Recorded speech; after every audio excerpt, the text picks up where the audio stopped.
for its divine heritage and incredible physical strength, even among the 5 great clans. However, in the past, their glorious family was brutally destroyed. He was the only survivor of the tragedy. While he was kneeling, the enemy lifted his chin with a blade and sarcastically asked him how he felt about being the only one left alive. With one hand, he pushed the razor-sharp sword blade away. Not about to give up, he swung his sword back, shouting, "Shut your mouth!" But the enemy easily deflected the attack by putting his sword out. In response, the enemy swung the blade and cut off his arm. The pain sent an impulse through his entire body, forcing him to his knees. Another man said that the main enemy demanded only one thing, Peng's life and their family's flag. Peng Dehyuk agreed. Then he asked him not to take it personally. "It's all over now. All of Peng's bastards are dead," he added. He made a promise that after his death, there would be no one left with Peng's blood in their veins. Sitting on his knees, he continued to listen to this nonsense that he was saying. Giving up was not in his rules, and he decided to silence him. However, all he heard in response was loud laughter.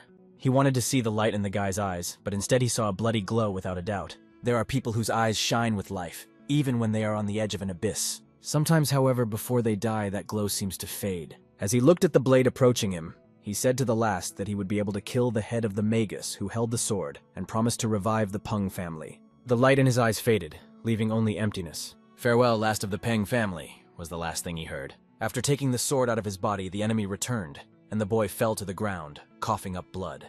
Was this supposed to be his end? But he knew that the current head of Peng considered him just a victim. 15 years ago, when the past head of the Peng family from Hebei came up to him, he asked him to raise his head and gave him the name Peng. He instructed him to be the sword that protects the Peng family of Hebei. Peng Dehyun looked at the boy as an inferior, without clan or tribe, not understanding why his father chose him. If he had been born into the Peng family, if he had the power and strength to change the rotten elite, would he have been able to fix everything? But no, it was too early to give up. For him, the orphans, the Pengs of Hebei became his family. At the last moment, smelling the smell of death, he kept telling himself that he could not give up so easily. He forced himself to pick up his sword, reminding himself that the battle was not over. "Open your eyes, Peng Ji-hyuk. Protect the Peng family. Open your eyes." "Fourth Master, have you regained consciousness?" Gawol and Chulho tried to wake him up, standing over him. When he opened his eyes and woke up on the bed, he did not expect to see people who had died long ago, and he did not understand why they were greeting him. It was a real relief for them, and the guy said that after the attack he was unconscious for 4 days. Peng thought about how they called him the Fourth Master, and immediately asked for a mirror. Holding the mirror in his hand, he could not believe what he saw in its reflection. After that, he immediately went to the grave of the Peng family's ancestors. He approached the grave of Peng Ji-hyun. Kneeling down by the grave, he could not say a word. Tears streamed down his cheeks, and holding his head, he began to realize what had happened. He realized that it was all extremely strange, because he had gone back in time, and for some reason found himself in the body of Peng Mu-son, who had died during the attack. Seeing his bad condition, the guys immediately picked him up and began to carry him. However, he broke free and pushed them away. As he approached one of the tombs, he whispered, "How could this happen?" and hit it with his hand.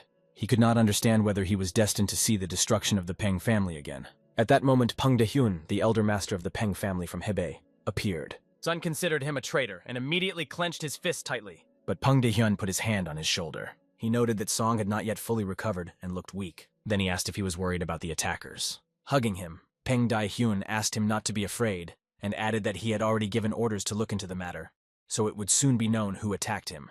He also noted that it was a pity that Sun was so weak in spirit. "You should have thought more about your health instead of rushing to the grave," Peng Dehyun said. At that moment, Song began to recall moments from the past, which rolled in like flashbacks. The sword at his neck, the cuts on his cheek, the pleas of his elder master, who repeatedly reminded him of his worthlessness. He constantly pointed out to him that he had no roots. Standing by the grave, he believed that he had died a worthless man, without bringing any benefit. A young man who died miserably, unable to properly protect Sun and his master. Sun repeated this over and over again, lifting his leg while standing next to the grave. Kicking the grave, he destroyed the flower that was lying on it, saying, "The name of the Peng family did not suit me."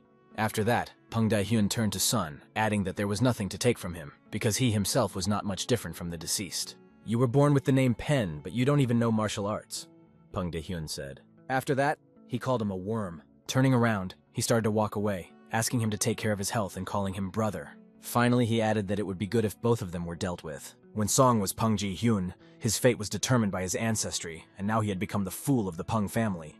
Furious, he shouted, "Gawol Chulho!" thus calling them. They came running and immediately fell to their knees when they saw the fury in his eyes. He promised himself that this time he would be the head of the family. The boys immediately felt a new energy coming from him and wondered what kind of change it was. They realized that he was really going to fight for power with the other heirs. Gawal thought he was being too reckless, as the other heirs would not let him do that. Chulho also realized that the fourth master had little knowledge of martial arts and doubted his success in such a fight. Sung himself realized that he was weak now, and that this could put them all in danger. But he asked them again if they would follow him. "We'll follow you," came the response from Gawal, the girl, and Chulho, the boy. "Penji Hyuk is dead. He died in his past life as well as in this one. From now on, he is Peng Musung, the youngest son of the Peng family from Hebei." A candle was burning, adding peace and comfort to the atmosphere. Meditating and filling himself with inner peace, he tried to realize what he had at the moment. He decided to start with martial arts techniques. It's a big secret, but Peng Muson has always been afraid of sword and blood, so he didn't learn martial arts. Despite his superior physical and energy gifts, he wasn't the most respected member of the family, but he still had Peng's blood in him. "I need to see if there is still hope," he decided. He focused all his energy on one point. The energy that began to flow out of him was fierce. The wind spread throughout the room, and his body shone with chi energy. After a while, a whole month had already passed on the 4-column training field. Everyone noticed that he had changed beyond recognition. However, the girl wondered why he suddenly wanted to become the head of the family.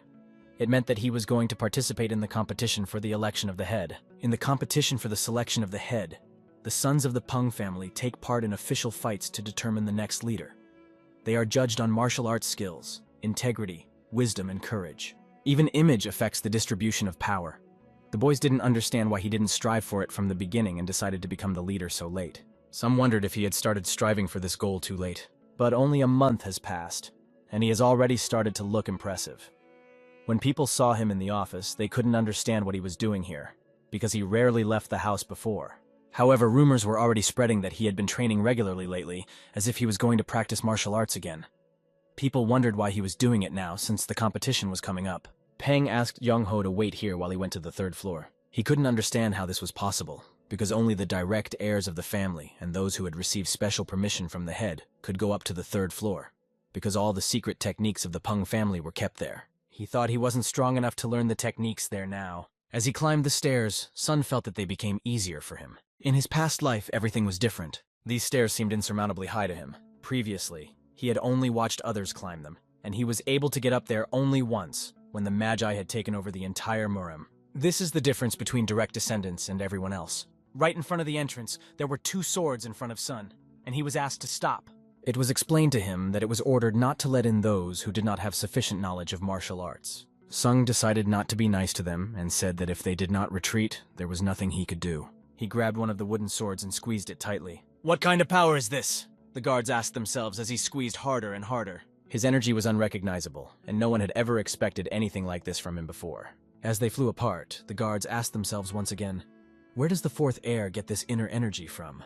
They asked him how he managed to use the best spiritual technique of the family. He was not going to explain anything to them. He just decided to go through if they didn't mind. Soon he was inside the room. Now that he had this book in his hands, he knew exactly where this technique was hidden.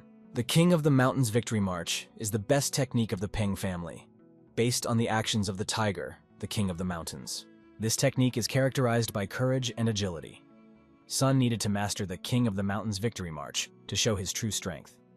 Since he was not a direct descendant of Peng, he had to learn other techniques. But if he can combine the King of the Mountains Victory March, which symbolizes freedom and dignity, with his fierce technique, the family technique will become much stronger than the one described in the archives. Hogal was already waiting when his name was called. The dream asked him to bring the sword. A few days later, on the training field, the sword was in his hands and he was practicing every move. Since he hadn't even learned the basic moves yet, Ho was worried about whether he would be okay. At first, Sung was surprised, because the real owner of this body, who was considered a nobody, turned out to be much stronger. He was born for martial arts. Swordmaster Peng Ji-hyun's fighting technique, the movements of fury, has always been admired. But everyone was delighted with it alone. And if you add to it the victory march of the King of the Mountains, perfected by Mu Sung, and the iron teeth sword of the unrestrained tiger technique, it was truly unbelievable, as if he had been mastering sword techniques all his life. "Master, is this really a sword technique?" asked Ho. He explained that he had created this technique based on the rampaging tiger, and it was called the iron teeth sword of the rampaging tiger. The boy could only swallow his saliva and admire what he was seeing. This power, which seemed to be one with his master and the sword in his hands, was incredible. Sun kept thinking about what level Mago was at now. At that moment, he was lying under a tree. His younger brother was running to him. He was praising him for his excellent work and efforts. The kid said that he had heard rumors that he was going to leave the broadcast and asked when he planned to return. He replied that it was nothing serious. He just decided to go for a walk in the good places because there are so many delicious things in the world. He promised the kid that one day they would go traveling together when he was a little older. He was already a little hungry, he told himself, standing on human blood, and it was clear that he was satisfying his hunger. Meanwhile, the table was filled with food, and Seong was sitting at it with Gawal and Chul-ho. It was Sung's birthday, which he didn't consider a special day, just an ordinary one. The girl was very upset and apologized to the host because it was the first time no one else had come. Sun promised them that in 10 years his birthday would be completely different. There would be guests, gifts, everything. At that moment, someone was approaching them. Hearing the voice behind the door, she recognized it immediately. It was her older brother who shouted outside the door, "Little one, come here!" Then he came in and addressed Sun, saying, "If your big brother is calling you, why don't you run to him, wagging your tail?" He added that he had brought a gift.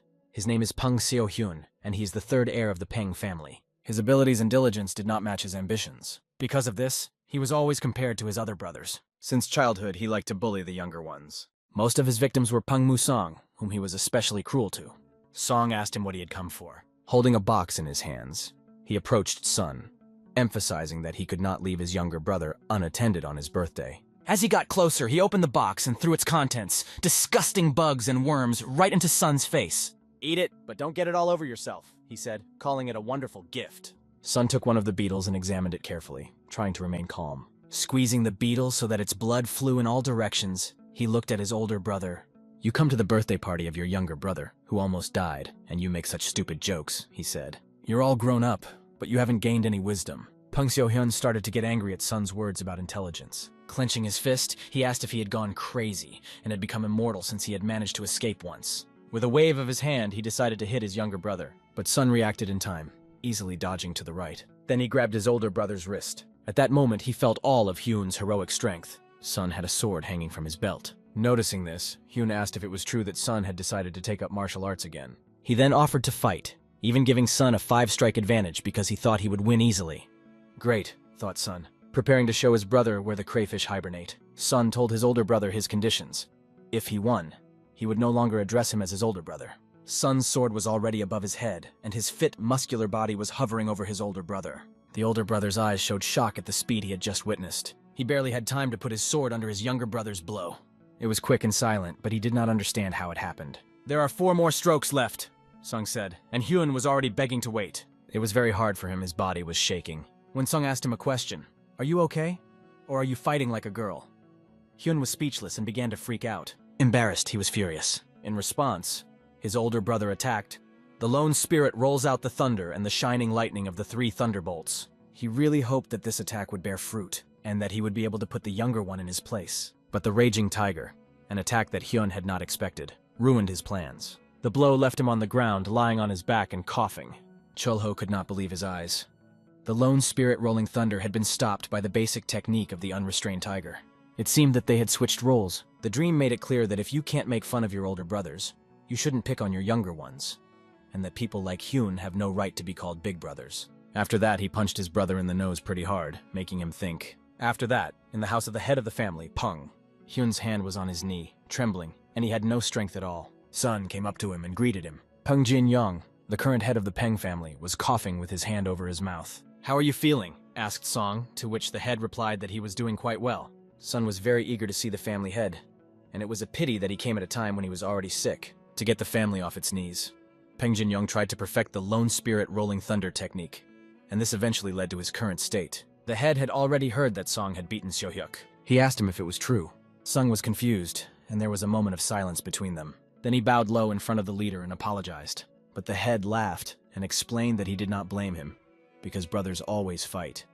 He was just a little surprised to hear that it was not the older one who had beaten the younger one, but the other way around. At that moment, Sun thought about how good it was that he had returned to the past and could see the head of the family again. The head noticed that Sun's energy had changed a lot, and when he looked at him, he remembered the late Ji-hyuk. He then explained how much he cared for Ji-hyuk, who was like a son to him. Despite the opposition of the family, who did not want to accept him and give him their surname, the head made him a member of the family. Ji-hyuk always aspired to become a weapon with which the leader could protect Peng. He remembered how much the kid loved their family like no other. The loss of Ji-hyuk was a great pain for him, And listening to this, Sung couldn't hold back his tears. Sung did not hold back and promised that he would fulfill Peng Ji-hyuk's dreams and will. That's all the leader wanted to hear from Sun and asked him to do his best. In the past, he had appointed Ji-hyuk as Musung's bodyguard, so that his younger brother could look up to him as an example. After that, he thanked Sung and told him he could go get some rest. Finally, the leader mistakenly called Sun Ji-hyuk, thanked him, and apologized for not being able to protect him. The monthly meeting of the main persons of the Peng family is a gathering held every month. It is attended by Peng Yong-hoo, the younger brother of Peng Jin-young, who is the deputy head, Peng Seo-hyun, the third heir apparent, and Peng Chui-hyun, the second heir apparent, and Peng Dae-hyuk, who is the first heir. Only the direct descendants of the Peng family, and those officially appointed to leadership positions can attend this meeting. Everyone is finally there, and this time the head of the family is absent again. As soon as the conversation began, the door opened and the fourth heir entered, unexpectedly ready to attend the monthly meeting. Chul-ho was working with metal when a girl came in and asked him where the heir had gone. He replied that he had met with the head. After that, he immediately went to the monthly meeting. While pouring water on the metal, Chul-ho heard the girl ask why the heir would go there. Looking at the finished sword, he told her that it was time. Meanwhile, in the assembly hall, all the family members were sitting in their seats. Some of them, having been beaten by their younger brother, were furious, while others were calmly drinking tea from a cup. Sun listened attentively to the question addressed to him. They asked when the aura of the weak younger brother had changed so much. The deputy head announced the beginning of the meeting. The head of the overseers was ready to report on today's report, which concerned the investigation into the attack on the fourth heir. He noted that all the participants were caught and tied up on the spot. It turned out that they were warriors who held a grudge against the Peng family. They chose the fourth heir because they thought he and his bodyguard were the weakest among the others. That's a lie, thought Sun. In his past life, when Sun was killed, it was proven that the third heir, Hyuk, was behind it. Because of this, Hyuk lost his influence and was unable to claim the place of the next head. Later, of course, it turned out that this was a mistake, but it happened after the new chairman was elected. Sun wanted to add something. He explained that although he was not the main heir, he was also almost killed, and the family did not say a word about it. He asked if anyone was obstructing the case. It was an insidious plan to kill two heirs at the same time. Sun realized who actually organized this murder, and that culprit was Peng Dae-hyuk. Song then stood up from his chair and said that this incident made him realize many things. I, the fourth heir of Peng Mu-song, will compete to become the new head of the family. These words caused a storm of emotions in the third heir. Some people were very interested in them. Song continued and asked to be given a chance to show his abilities, as there has been a serial killer wreaking havoc in Hebei lately. This is the White Yin Demon, who has already killed 7 girls with Yin energy. According to rumors, he is a master of his craft. No one knows his exact location, and that's why Sun asked me to entrust him with this task. He promised that he would definitely catch him and bring him back. The third heir couldn't hold back and started to get up from his chair. He grabbed Sun by his clothes and called him a bastard. Seo-hyun said that he was tracking down the White Yin Demon himself and asked Sun not to interfere. Sun turned to his third brother. That's why I'm telling you, third brother, that I'm taking this case. He asked if it was because of him that Seo-hyun was in such a miserable state. Seong said that he had a duty to take responsibility for beating him. The second heir approached Song and said that he had not seen such decisive action from him for a long time and said that he supported the fourth heir's wishes. The head of the military did not hide his desire for this to happen. Everyone started asking the deputy head to give Sun this chance. The deputy head reasoned that the second heir had always protected the younger one, so it was expected. But the head of the military had always maintained neutrality, and now he suddenly decided to intervene. This noise was due to Musong's changing aura. He didn't understand why he was surprised, because a tiger gives birth to a cub. Then the first heir also spoke up, saying that Musong was part of their bloodline and should be given this chance. Song knew that the first heir would do just that, because once he left the estate, it would be easier for the first to get rid of him. At that moment, the third heir jumped up again and asked everyone what had gotten into them, because Sun had never shown any interest in family or martial arts. They began to calm him down, but Seong put his hand on his shoulder and explained that Seo-hyun's current condition might be related to the White Yin Demon, and suggested that he would try to catch it himself. Then he leaned down to his ear and suggested that he go to training again. On behalf of the head, who could not attend, the deputy announced that the fourth heir was allowed to catch the White Yin Demon to prove his worthiness to compete for the next head. After this decision, a smile appeared on the faces of the other family members. Song thanked them for this chance and promised to catch the White Yin Demon. The first heir had a very interesting question, which he asked. How did Song manage to locate the criminal, and where will he be next? After all, no one knows how Yin chooses his next victims. Sun explained that, according to the information he had gathered so far, the next target is the Twin Ghost Mountains, where a small family's fortress is located. The second daughter of the head of this family is the next victim. After a while, they were already traveling through the ghostly mountains, and a servant asked Song if the white yin demon had really appeared here. Song replied that he had learned something important. All the victims had one thing in common. They all have moles on their necks. Since this detail seems insignificant, everyone missed it. Of course, without the memories from his past life, he wouldn't have been able to realize this. In his past life, Peng Hyuk always missed the white yin demon, and the number of victims only increased. An interesting question arose. How did Song find out about the mole on the neck of the second daughter of the fortress, Sarin? He explained that he had acted in the same way as the white demon Yin. Rumors that wander here and there can tell a lot. Ho apologized to Sun, but he mustered up the courage to say that he hadn't been like himself lately. Even his manner of speech had changed a lot. As a warrior, he really wanted to know from Sun how he trained, how he got this energy and sword technique. A slight smile appeared on Sun's face. He told Ho that it was Peng Ji-hyuk who showed him. At that moment, they quickly grabbed their weapons when they heard sounds that caught their attention. It was very foggy around them, and it was hard to see anything. They thought it might be an imagination and let go of their weapons. They still had a long way to go, so they decided to move faster. Did they really see me? Thought Go Wall. Among the fragrant flowers in the courtyard of Sarin Fortress, a little girl sat, inhaling the magical scent. Gently stroking the flowers, she knew how to find joy in life. She always noticed the beauty of the world in the simplest things. But Yin, the rascal, was sitting on a branch nearby, watching her intently. Yin, the white demon, was hunting her, the second daughter of the fortress's lord, Sarin. In a moment of despair, he grabbed his throat and screamed, "Mom!" At the same moment, the girl also felt a sharp pain. She whispered a word. Dirt. He clutched his throat with all his might, trying to muffle his own scream. After that, traces of dirt remained on his neck. He jumped to the ground from the branch he had been sitting on and found himself even closer to the girl. A moment later, his feet stepped on the flowers, crushing them. The dirt was everywhere on his hands and clothes, all over him. After a while, Yin's shadow fell on the girl lying on the bed. His hand slowly reached out to her. He was ready to grab her with his claws, just one step away. But suddenly, Sun appeared behind him and asked Yin if he had noticed that the mole had disappeared. "Who the hell are you?" asked Yin, shocked to see someone here. Sun only replied that Yin did not need to know. He asked Yin if he was really the Ice Demon's disciple. Yin White Demon. Sun grabbed his sword and began to approach Yin closer and closer. Yin warned him that it was not too late to retreat, and anger burst out of him, changing his face. But Sun looked absolutely calm, and a smile played on his face. Together they jumped out of the room through the window, deciding that they would find another place to continue the fight. Yin was concentrating all his energy on his hand, which had long, sharp claws shining at the tips. Sun was preparing his sword to parry the coming blows. But the blows were so powerful that it was almost impossible to hold the sword in his hands. However, a swing of the sword allowed him to push the demon back. Yin demonstrated impressive acrobatics, doing 2 backflips and maintaining his balance perfectly. Calling Sun a bastard, Yin warned him that he would turn him into an ice statue.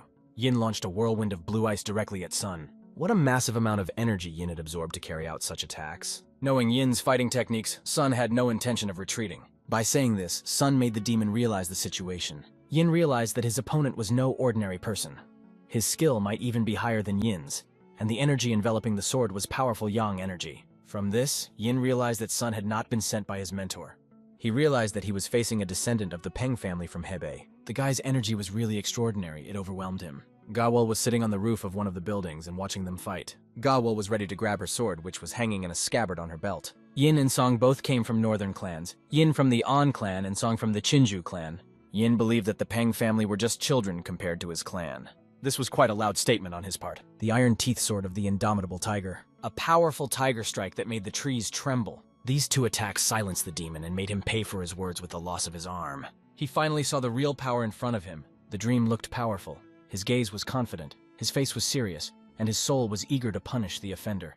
A moment later, Yin was sitting in the middle of the flowers, unable to contain his emotions from the pain. He curled up in a ball and knelt down. Suddenly, Sun began to feel something strange. His body did not obey itself, and a sharp pain appeared in his head. Could it be energy paralysis? Why? If Sun hadn't lost much energy. Could it be the Peng family's big secret? Was Song afraid of swords and the sight of blood? Heaven had given him the body of a tiger and the heart of a deer. Would he be able to plunge his sword into a human being now that the enemy had suddenly rushed at him, grabbing him by the neck? Feeling superior due to Sun's inability to kill him, Yin began to shout, "Die!" while holding his neck. At that moment, Sun's hand trembled and reached for the hilt of his sword, but the sword slipped and fell on the beautiful flowers that were growing right under their feet. In his predicament, Sun began to pull Yin's arm away from his neck. This was followed by a powerful right hook to the head, which made his opponent's legs stagger. Drops of blood began to fly out of Yin's mouth. "That's enough!" came from Sun, who swung for an uppercut. The punch landed not in his beard, but right in his chest, where breath is caught at the very moment you feel pain. With the loss of breath, Yin began to spit out blood. Then a powerful punch to the right side made his body trample the flowers, flying backwards. But the strength in Yin's hands was incredible, and the energy helping him strangle forced Song to kneel down next to the sword that had fallen from his hands and made him cough. Chilho hurried to his master when he saw that he was barely able to stand. But Sung raised his hand and asked him not to interfere, signaling him to wait. After a suffocating moment, Sun reached for his sword. Now Yin will deal with him alone, without wasting time to help. The one-armed demon got up even after such strong blows, but taijutsu will not harm this enemy. After all, in his arsenal, in addition to a strong body, there are many more attacks that he begins to use. Although the body belongs to Pengmu Sun, the soul inside belongs to someone else, and the owner of this soul is good with a sword. This gives him the opportunity to win, and perhaps he is already winning. The victory march of the King of the Mountains is the next attack he used. Yin no longer knew what to do and how to restrain such strong attacks from Song, but the attacks came one after another as if Sun had unlimited energy. One more swing of the sword, and the enemy lost his other arm and was left armless. Sun honorably fulfilled his task, leaving the enemy no chance. Meanwhile, the daughter of the second man was sobbing with emotion, shouting, "Dirt! I didn't want you," she said, crying bitterly. In her mind, she grabbed the white demon Yin by the neck, but in reality, as if hearing these words, he knelt down without hands and asked, "Am I the mud?" These were his last words, and he kept asking again and again, "Am I dirt?" It was the last thing he said before he fell to the ground among the luxuriant flowers that shimmered brightly under the glow of the night moon. Ho, terrified, immediately rushed to his master. He noticed with alarm that the white demon Yin was lying unconscious, as if lost in his own thoughts. Sleep had sealed his martial techniques, closing off the energy flows and leaving him defenseless. The man wondered why the cruelty was directed at innocent girls and why he clung to those moles so much. But the dream warned him not to ask questions he didn't want to know the answers to, and not to delve into the darkness of another's soul. The softness can confuse the blade of your sword. Yet he listened to this and did not understand anything, as if he had lost the thread of understanding. The master's martial arts skills in this fight were not inferior to those of the best swordsmen, it was obvious. But there was one something he could not yet overcome, and that was the fear of blood and battle. Now Ho was sure that his master would become the next head, and the day when his fame would spread around the world was not far off. After that, Dawn told the man that he would now have to finish everything here and do something else before returning home. The man did not understand and asked what exactly the dream meant. Without answering, the dreamer silently began to walk away, and the man asked where he was going. "To the top of the Phantom Mountain," replied the dreamer. The cleft of the twin Phantom Mountains, impressive in its scale, the crevasse was surrounded by tree roots that hugged the rocks all along the slope. Dream was approaching them. He stood in front of the trees, and with one swing of his sword cut them down because they were blocking the way. They prevented them from going to the cave, which was hidden under the roots. Once upon a time, the white demon Yin was fleeing from the pursuit of Peng Seo-hyuk. By chance, he found this cave near the gap between two peaks. There was a rare find there that dramatically increased his skill. Because of this, the masters were able to capture him only when the number of victims became even greater. Thanks to the pure and powerful energy flows, Song easily mastered the Lone Spirit Thunder Roll technique. But because he had only just begun to study martial arts, his body lacked enough energy. For his last birthday, his second brother gave him a 10-year-old ginseng, but even that was not enough to restore his lack of spiritual energy. In addition, the gift box contained a pill that emitted an extremely unpleasant odor. It had been sent by someone who sends gifts anonymously every year, and it had a strange note attached. It was a remedy for 100 poisons. Is this remedy capable of neutralizing 100 poisons? Who would send such a rare thing? It is certainly rare, but it cannot increase Sonu's spiritual energy. Therefore, he would have to look for another way to gain power, and that is why he came to this cave. Who would have thought that the May Ice Flower grows here? It is certainly very valuable, but it only increases yin energy. For the white yin demon who used techniques based on it, it might be useful, but for Sun, who uses yang energy, this find is useless. But suddenly he remembered something. Namely, that there was someone who might need this flower. He thought that he would have to go to distant lands, but now he was lucky, because thanks to the flower, he didn't have to worry about money. After picking the flower, Sun left the cave. Standing on a stone, he said that he did not even think that she would pursue him, because he had felt her long before. He asked her to come out and said that at first he was not sure, but now he could see her. He reminded her that he had ordered her to wait for them in the fortress. Gawal reached for her sword, which already had traces of blood on it. She pulled out her blade and realized that her master knew about her presence. He had sensed her from the moment he left the Peng family home and told her that she must be an assassin sent by her older brother. But she didn't ask about that. She asked him why he wasn't surprised to see her like this. He asked her if she wanted to know how he had realized. Her silent steps and breathing distinguished her from ordinary people. and it seemed that all this time she had been playing a role that didn't suit her, as she was hiding her true identity. She was surprised that he noticed, but he knew because they spent more time together than apart. She was always there for him and protected him. Then she confessed that, as he had guessed, she was a killer, from a clan of heavenly chosen assassins. These words stunned Sung. He did not expect such a confession and was very surprised. Is Gawal really from the same clan where the head is the king of assassins and is one of the top 10 mercenaries? Her clan is one of the 3 main mercenary clans in Murim, and she's one of the best there. She threatened Sun, saying that even he would have a hard time avoiding death if she decided to act. Maybe, Sung replied and asked what she wanted. In response, he heard that he needed to give up the competition. At that moment, he realized that she had been hired by Hyuk and said that he couldn't give up, so he refused. Her speed was incredible, and she rushed at Song with lightning speed with a blade.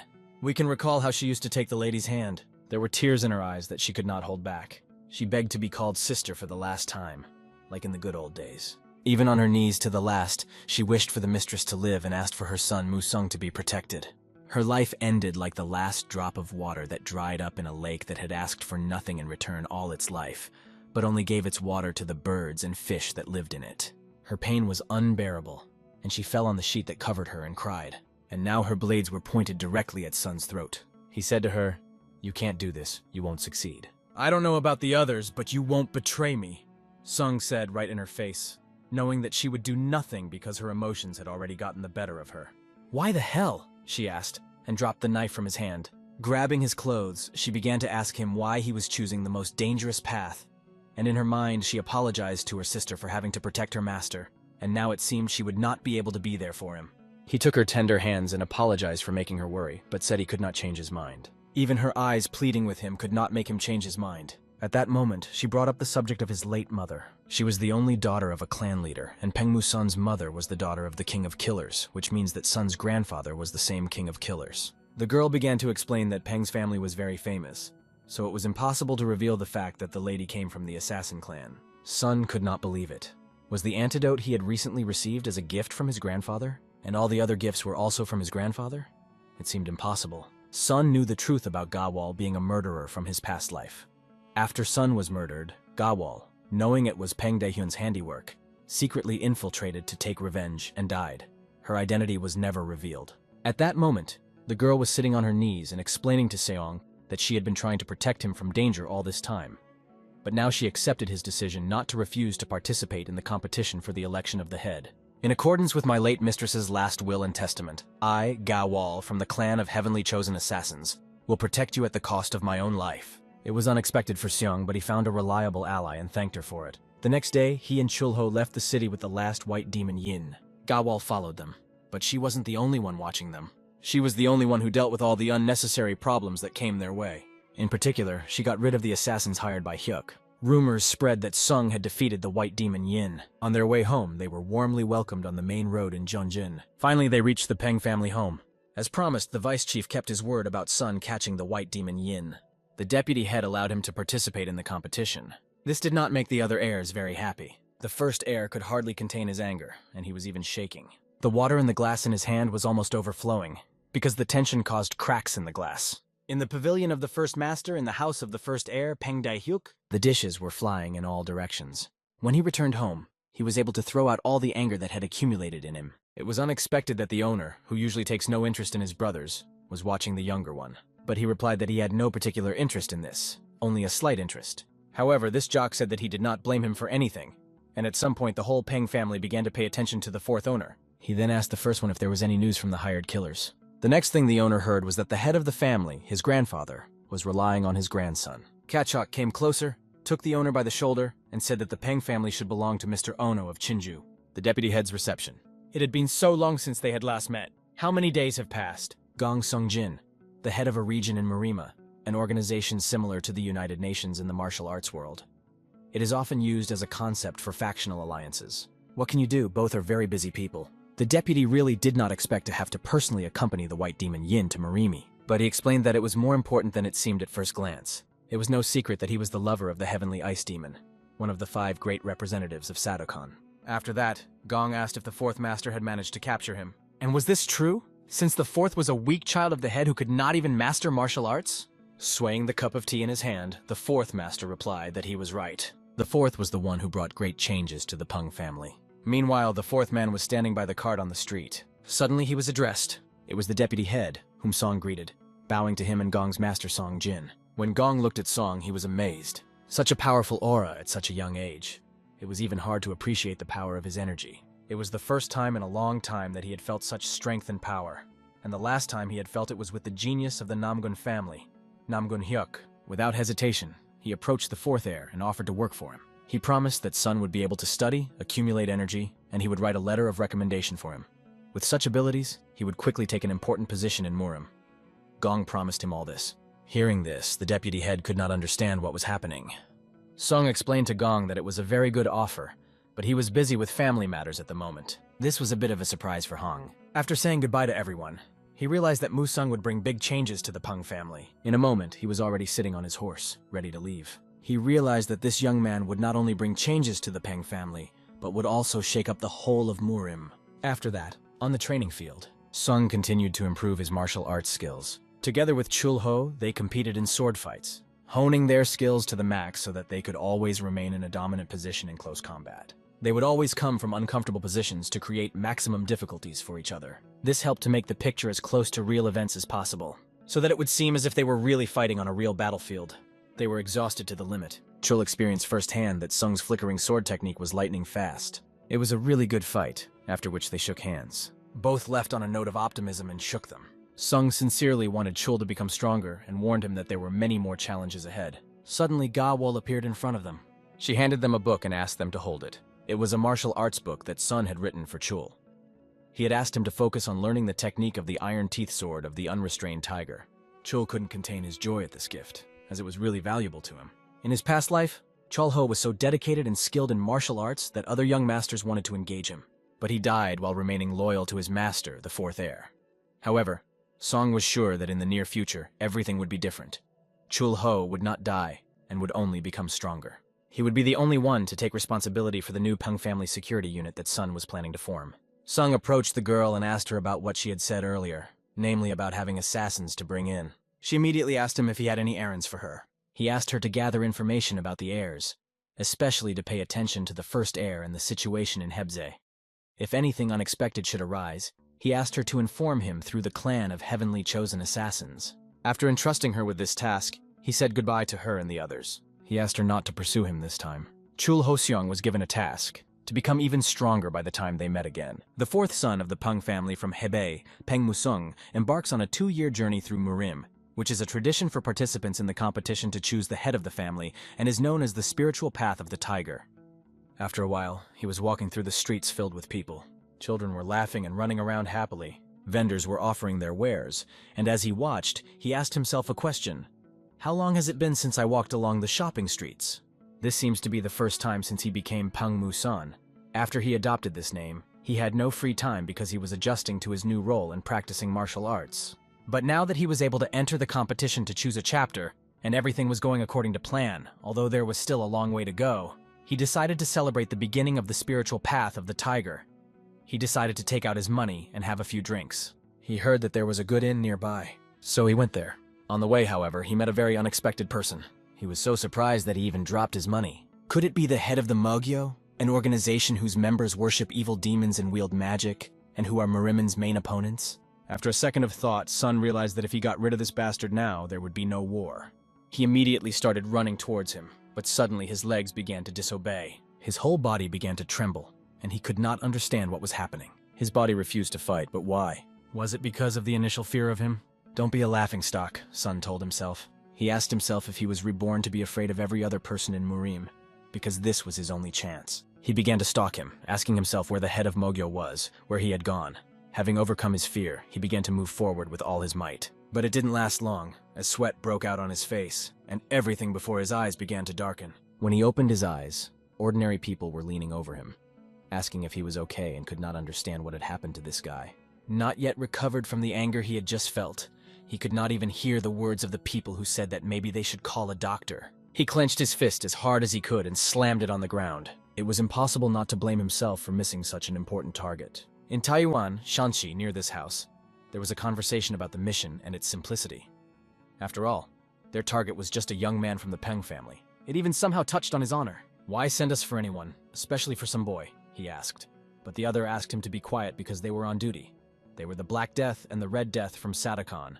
Red Death kept telling Black Death that he was grumbling again, adding that he really felt sorry for the guy because he dared to confront the Heavenly Ice Demon, knowing that he was the third great criminal. He was sentenced to death, and members of the Mariman took him away and reported him to the Heavenly Demon. It was also reported that he was captured when he was operating under the name White Demon Yin in a province belonging to the Peng family. Peng of Hebei repeated the name in an angry voice. He considered them to be a family that had lost all its power, but he himself was a celestial ice demon. He was infinitely angry that they were not afraid to hurt his best student, whom he had raised with great love, considering it a challenge. Two shadows of the Red and Black Deaths appeared in front of the tavern door. They kicked the door down with a bang and went inside. None of the people present could understand what was happening, and Sun was having a drink at that moment. Red, with his hand to his head, looked around and said that he heard that there was a guy from Hebei. He exclaimed in surprise, "Oh!" and then said, "Here he is," and then he saw Sun in front of him. People around him started whispering, "Isn't that the Red and Black Death?" They are partners known for their strength even among the Sapa warriors. Their martial arts are extraordinary, and alone they are terrifying. But when they attack in pairs, it is a real terror. People have even heard that many great masters have left this world because of them. They told everyone present that if they didn't want to die, they'd better leave this place as soon as possible. Soon, screaming, all the people left the room. Red's hand was already on Sun's shoulder, and he asked if he was the son of the Peng family. He looked at the bowl of food in front of Sun, and noticed that he hadn't even touched it. "You're so young, but you eat like an old man," he said. Taking the noodles, he started eating, laughing and saying how delicious it was, suggesting that Black eat here when they were done with their work. After all, they hadn't even had lunch yet. Sung told them that he had searched the entire neighborhood, but hadn't found the head of the Mogyo. He had already realized that they had been sent by the Heavenly Ice Demon. They were also famous partners in his past life. Sun thought to himself that he could not be defeated by such scoundrels as them. The silence from Sun angered Red. Sun decided not to be silent and told them that he believed they had been sent by the Heavenly Ice Demon, but they had come at the wrong time because he was in a very bad mood. He asked Red for permission to give him a drink and poured water directly on his head. "I want to give him a drink so that he doesn't suffer in the afterlife for not even drinking before he died," he added. Sun hit Red in the chest with his knee, which is the most effective technique against those who take away someone else's food. Black immediately grabbed his sword when he saw his comrade thrown to the side, and with his sword, he rushed straight at Sun, trying to attack him from behind. But he didn't hit him in the back, only in the void, as Sun skillfully dodged the attack, concentrated his energy on his arm, and swung straight at Black Death's head. Black Death flew into the wall, grinding the floor on his way. Feeling the wave that came from Black Death hitting the wall, Red Death sat on his knees and looked at his opponent. He urged Black Death not to pretend and to get up quickly because he saw Sun, whose energy exceeded all possible limits, forming a field of power around him.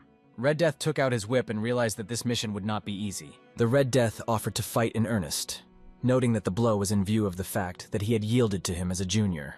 After that, he swung his whip right at the place where Sun was standing, but with incredible speed, Sun easily dodged this blow. He reached for his sword, which he had with him, and was almost at Red Death's side.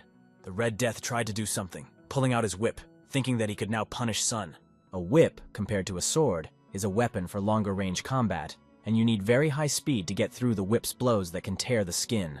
The Black Death only had time to warn the Red that the dream was above his head. Sun showed real skill with his sword and was already close to the enemy. Red Death was lucky that Black jumped up in time.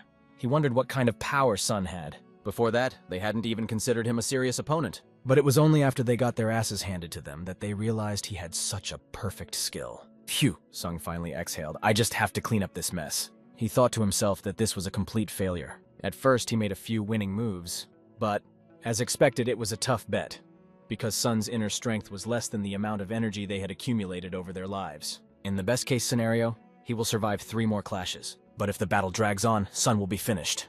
Without giving up, the opponents immediately rushed at him, releasing all their energy outward. "Am I really going to lose?" Sun asked himself, looking at the 2 bullets flying at him in the form of opponents who had now become super fast. One with a sword like lightning, and the other with a whip and even in a jump. Both of them were shouting the same thing, their desire for him to die quickly.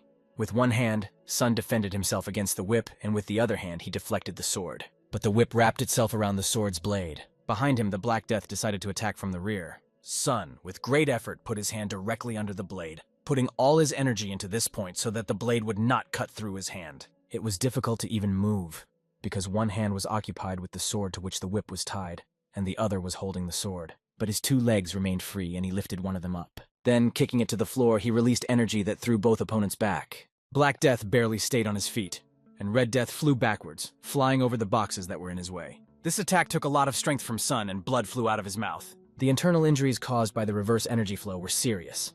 He could only hope that he would hold out, but it was very risky. "You're losing shape," Red Death said. He added that it seemed that the young master from a famous family was at the end of his rope, as it was obvious how hard he was having a hard time even in this battle. Black Death reminded Red Death that complacency was forbidden, but he asked him not to grumble, which he usually does, and said he would quickly finish Song off by throwing himself at him. Song realized that he couldn't die so stupidly right there, since he hadn't even started his business yet. He remembered his family who were killed in his past life. He had not yet fulfilled his mission of revenge for that day. The whip cut through the air again, making loud pops. Sun, with a gaze colder than the ice of Antarctica, looked at his opponents. Looking at them, he felt no pity. He had finished with the Red Death first. The Black Death saw it with his own eyes and could not believe it, but Sun's ruthless and cold gaze now turned to Black Death. The sword whistled in the air. All the power was directed to this strike. The sword passed from top to bottom, and in its path was Black Death, whose blood flew in all directions. His body was cut into two parts. This surge of power and energy used by Sun took a lot of strength. He spent all his energy in this seemingly simple battle. With such strength, not only would he not be able to become the head of the family, but he would not be able to deal with the head of Mogyo. He remembered the words of the monk who had asked him if he had heard of a fate worthy of the name Buddha of Shanxi province, and he realized that, as he had thought, he needed to go there.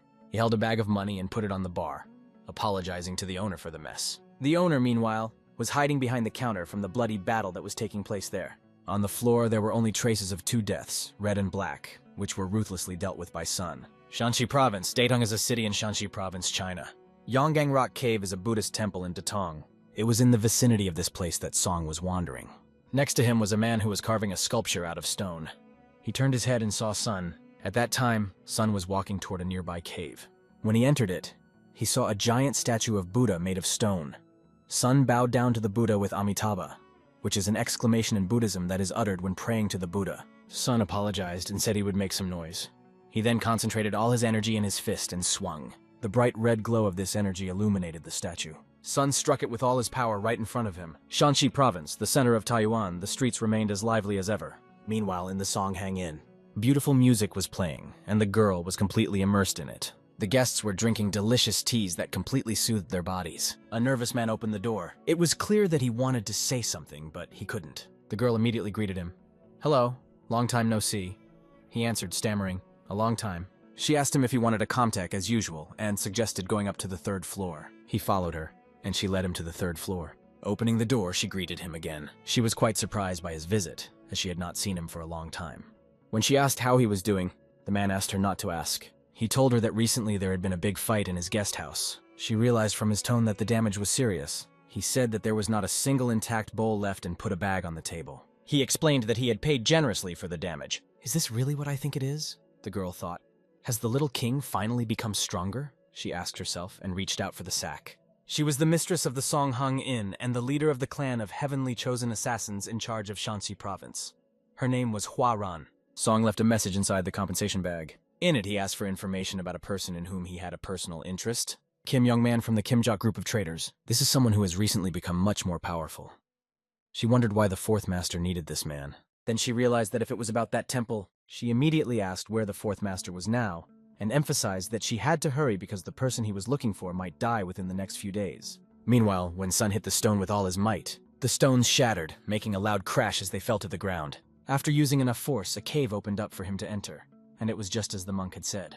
When he went inside, he noticed the monk sitting there, his skin dried to the bone.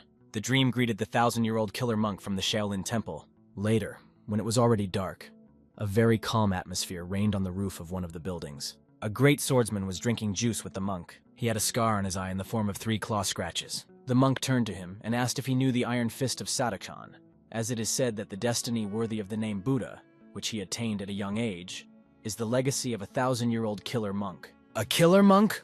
the great swordsman asked the monk curiously. The monk took another sip of juice and began to explain. He was talking about the legendary Hongyong of the Shaolin Temple. A long time ago, when the war between Chiangpa and Sapa broke out, the monk Hongyong vowed to avenge his disciples and went to the battlefield.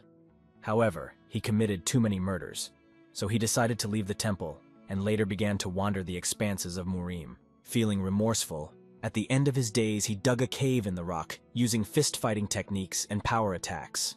In the process, a certain truth was revealed to him. This truth was later described in a very valuable manuscript. In his past life, this manuscript was given to Sapa, and Sun could do nothing but be angry with that monk. As soon as Sun reached for the manuscript, he was distracted by sounds behind him. Turning his head, he noticed a man who was pumped up. It was the eldest heir to Sadojong, the Iron Fist, Cholmu Ryong. But why did he come here right now? Asked Sung. I've heard about the 1,000-year-old killer monk, so I've often looked into Yonghang Cave, said Iron Fist. He added that he hadn't expected to find a place like this.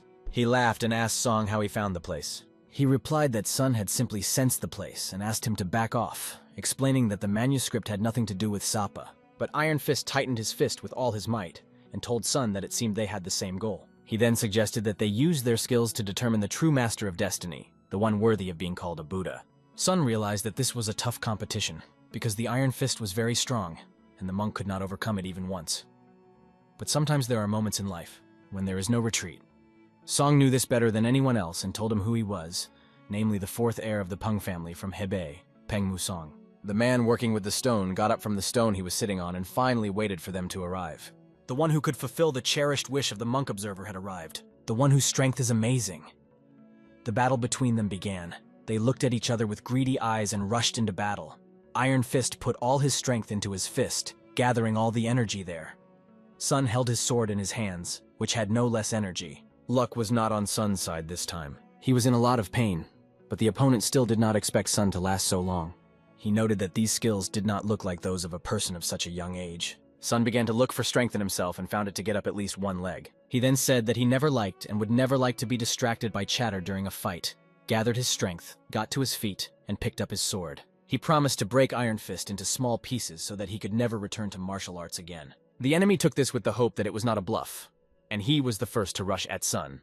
A moment later, he was already standing and breathing heavily. He watched as Sun's hand tried to reach for the sword lying on the ground, and Sun's body was next to the sword. The difference in energy seemed to be too great, and Sun had not yet recovered from the battle with the Red and Black Death. After that, the Iron Fist decided that the winner was already determined, and he would get the manuscript. But suddenly, the sound of Sun's energy reached Iron Fist's ear again. Once again, Sun was able to rise, demonstrating his willpower. It seemed to Iron Fist that he would resist until he died. However, his thirst for victory was enormous, and he asked Sun to accept that the fight was over. Again, like a bolt of lightning in the sky, he thrust his fist towards Sun's body. It was amazing how Sun dodged it. But it wasn't over yet. This fighter still had a lot of strength. The blows were so loud that they could be heard even outside the cave. "Who are you?" asked Iron Fist when something unexpected happened. This man grabbed his fist in flight as if it were a flake of fluff. He introduced himself as the one who was protecting the cherished wish of the monk observer, and he asked in return who they were to make a ruckus here. "Does the 1,000-year-old killer monk have a descendant?" Iron Fist wondered, and said that he was the Iron Fist of Sadojin, Cheol Mu Ryong. Song also bowed and introduced himself as the fourth heir of the Ping family. The monk's descendant noticed that if we compare the time of arrival at the cave, Song was the first to arrive here, and said so. He then said that the wooden chest should be given to the person who first arrived at the cave. "But if that person dies, won't that change the conditions?" asked Iron Fist. Sun only looked him in the eye and remained silent, waiting for the next words from his descendant. The monk's descendant immediately noticed the cruelty and did not hide it, saying that it was clear that Iron Fist was a member of the Sapa. He asked him if he had decided to make a play on words. He didn't deny it and asked, "What if it is? A 1,000-year-old killer monk is the man who brutally murdered our soldiers from Sadakon a long time ago." He added that it was impossible to count all the victims who fell at his hands, and his manuscript was not a way to atone for the wars before the soldiers of Sadojin. He then declared that he could now take what was rightfully his. These words sent the elder into a rage, and Seong tried to bring him back to his senses, shouting, "Come to your senses!" Without waiting, Sun picked up his sword again, let his energy flow freely, and rushed straight at Iron Fist with his sword. The force in the blow was incredible. Iron Fist was very lucky to dodge such an attack. He hit a rock, which broke into small pieces. Iron Fist couldn't understand where so much energy came from in a man who had just recently been on the verge of death. "Do you remember the cherished wish of Monk Hong Yun?" asked Song, and added that this manuscript was really meant for the Sadochan soldiers who brutally killed the monk's disciples. At this point, let's return to the monk's conversation with the great swordsman about how Kiyomu broke his promise, studied everything himself, and then simply burned the manuscript. He didn't want to pass on Monk Hong Yun's knowledge to the Qianpa members, which made the monk think he was a damn bastard. He knew that the monk wanted only one thing, to pass on the knowledge of the Shaolin martial arts. the knowledge to which he had devoted his entire life. Because of his sinful soul, the monk could not return alone and wanted at least the manuscript to reach the temple. The dreamer shouted that the place where the manuscript should return is Mount Sun Shan, where the Shaolin Temple is located. He continued to ask his descendant if the monk hadn't been longing for the embrace of the Shaolin Temple all his life. The descendant was even more amazed, not understanding how Song knew all this. Then Song asked him if he really thought that this henchman of Sapa, pointing to Iron Fist, would sincerely fulfill the wishes of Monk Hongyong. At that moment, Iron Fist charged at him with his sword. He had already channeled all of his energy into his fist and called Song's words a lie. After that, he hit Sun hard in the face with one of his strongest punches. He was going to tear out Sun's tongue, because after saying that, he thought he was incredibly arrogant. He continued the attack by throwing Sun's head back. Everything before Sun's eyes went black, and he could only hear the noise of such powerful blows. But this did not stop him from finding the strength to grip his sword even harder and swing it as if it were his last fight. These blows made blood flow from his mouth. He could only cough up blood because the pain was unbearable. Trying to climb higher, Sun upset the balance of energy in his body. It seemed that he could rejoice at least in the fact that he was not dead yet. To Iron Fist, he seemed like an annoying opponent. Now, Iron Fist decided not to restrain himself and swung at Sun with the words, "Goodbye." At that moment, the Scion must have thought, "I'm not going to let Iron Fist kill this guy," and rushed right towards him. Sun just came to his senses when he heard the words, "Kid, wake up!" When he turned his head in different directions, Iron Fist was no longer visible. When asked, "Where is he?" the descendant replied that Iron Fist was a young master and had gone away on business. But it seems that the truth was different, although this is not so important. Iron Fist was one of the simple rivals. He and the old man had a fist fight, and the old man struck first, slamming him against the wall. After that, he offered to encrypt his forehead with his fist again. But Iron Fist realized that if he tried again, his jaw would probably fall off. He was sorry, but he knew it was better to leave. He looked again at Sun, who was lying down. Sun could not understand. Who would have thought that the swordsman Namgun Hyuk in Cheonpa had a distinguished personality? He asked the descendant to tell young Baekpen when he came to that he should be ready to take his own life by the time they met again. After these words, Sun realized that it was better not to meet him for a while. The descendant extended his hand to Sun, asked his name again and said it was amazing how he had found the manuscript, and asked how he had learned about the desire of the contemplative monk. He decided to add sarcasm and said that he had learned from a friend. Sun decided to risk his life, which was very reckless, and if it weren't for the old man, he would have died by now. Ever since he dropped the head of the mage, Sun has been losing control and making rash decisions. Now he needs to act carefully, because this is the only way to become the head in the future. Meanwhile, the old man asked Sun to come over to him. He knelt down on one knee next to the withered monk. The old man began to explain that the contemplative monk was like a father to him. He raised him and taught him to perfect every movement. All his life he had watched the monk suffer from guilt. He even refused to have a funeral, saying that he would repent even after death, and that's why his body is here now. After that, the old man reached for the box. He handed it to Sun and asked him to open it. Sun pressed the lock on the box, opened it, and inside was a small box and a note. "For many years I made vows in front of the Buddha, but the burden of such a sin as murder hung like a dead weight on me. In the end, I was unable to return to Mount Sunshine. Lord of Fate, who reads this letter, I give you the Dawandan from this box. In return, I ask you to give this manuscript to the Shaolin Temple. This is the least I can do to atone for my guilt before those who swore to believe in me and wait for me." This is what was written in the letter. The monk could have passed it on to the descendant, but he did not, choosing to trust fate. After that, Sun opened the box, which contained a very interesting thing. It was a Dawandan containing pure Shaolin water, which purifies the energy and blood and increases chi energy many times over. Now Sun had this thing. He told the descendant about it and asked him for one more favor if he would go to take the manuscript. He asked him to tell him that the monk did not find peace after his death. The descendant said with tears in his eyes. The dream would definitely fulfill this request. He made this promise to the descendant in front of the Buddha. It was a dark night outside, and a few dry trees stood among the stone cliffs. Sun sat down to meditate, letting go of his thoughts. But he couldn't, because he was thinking about Dawandan, which is rarely available even to students of the Shaolin Temple.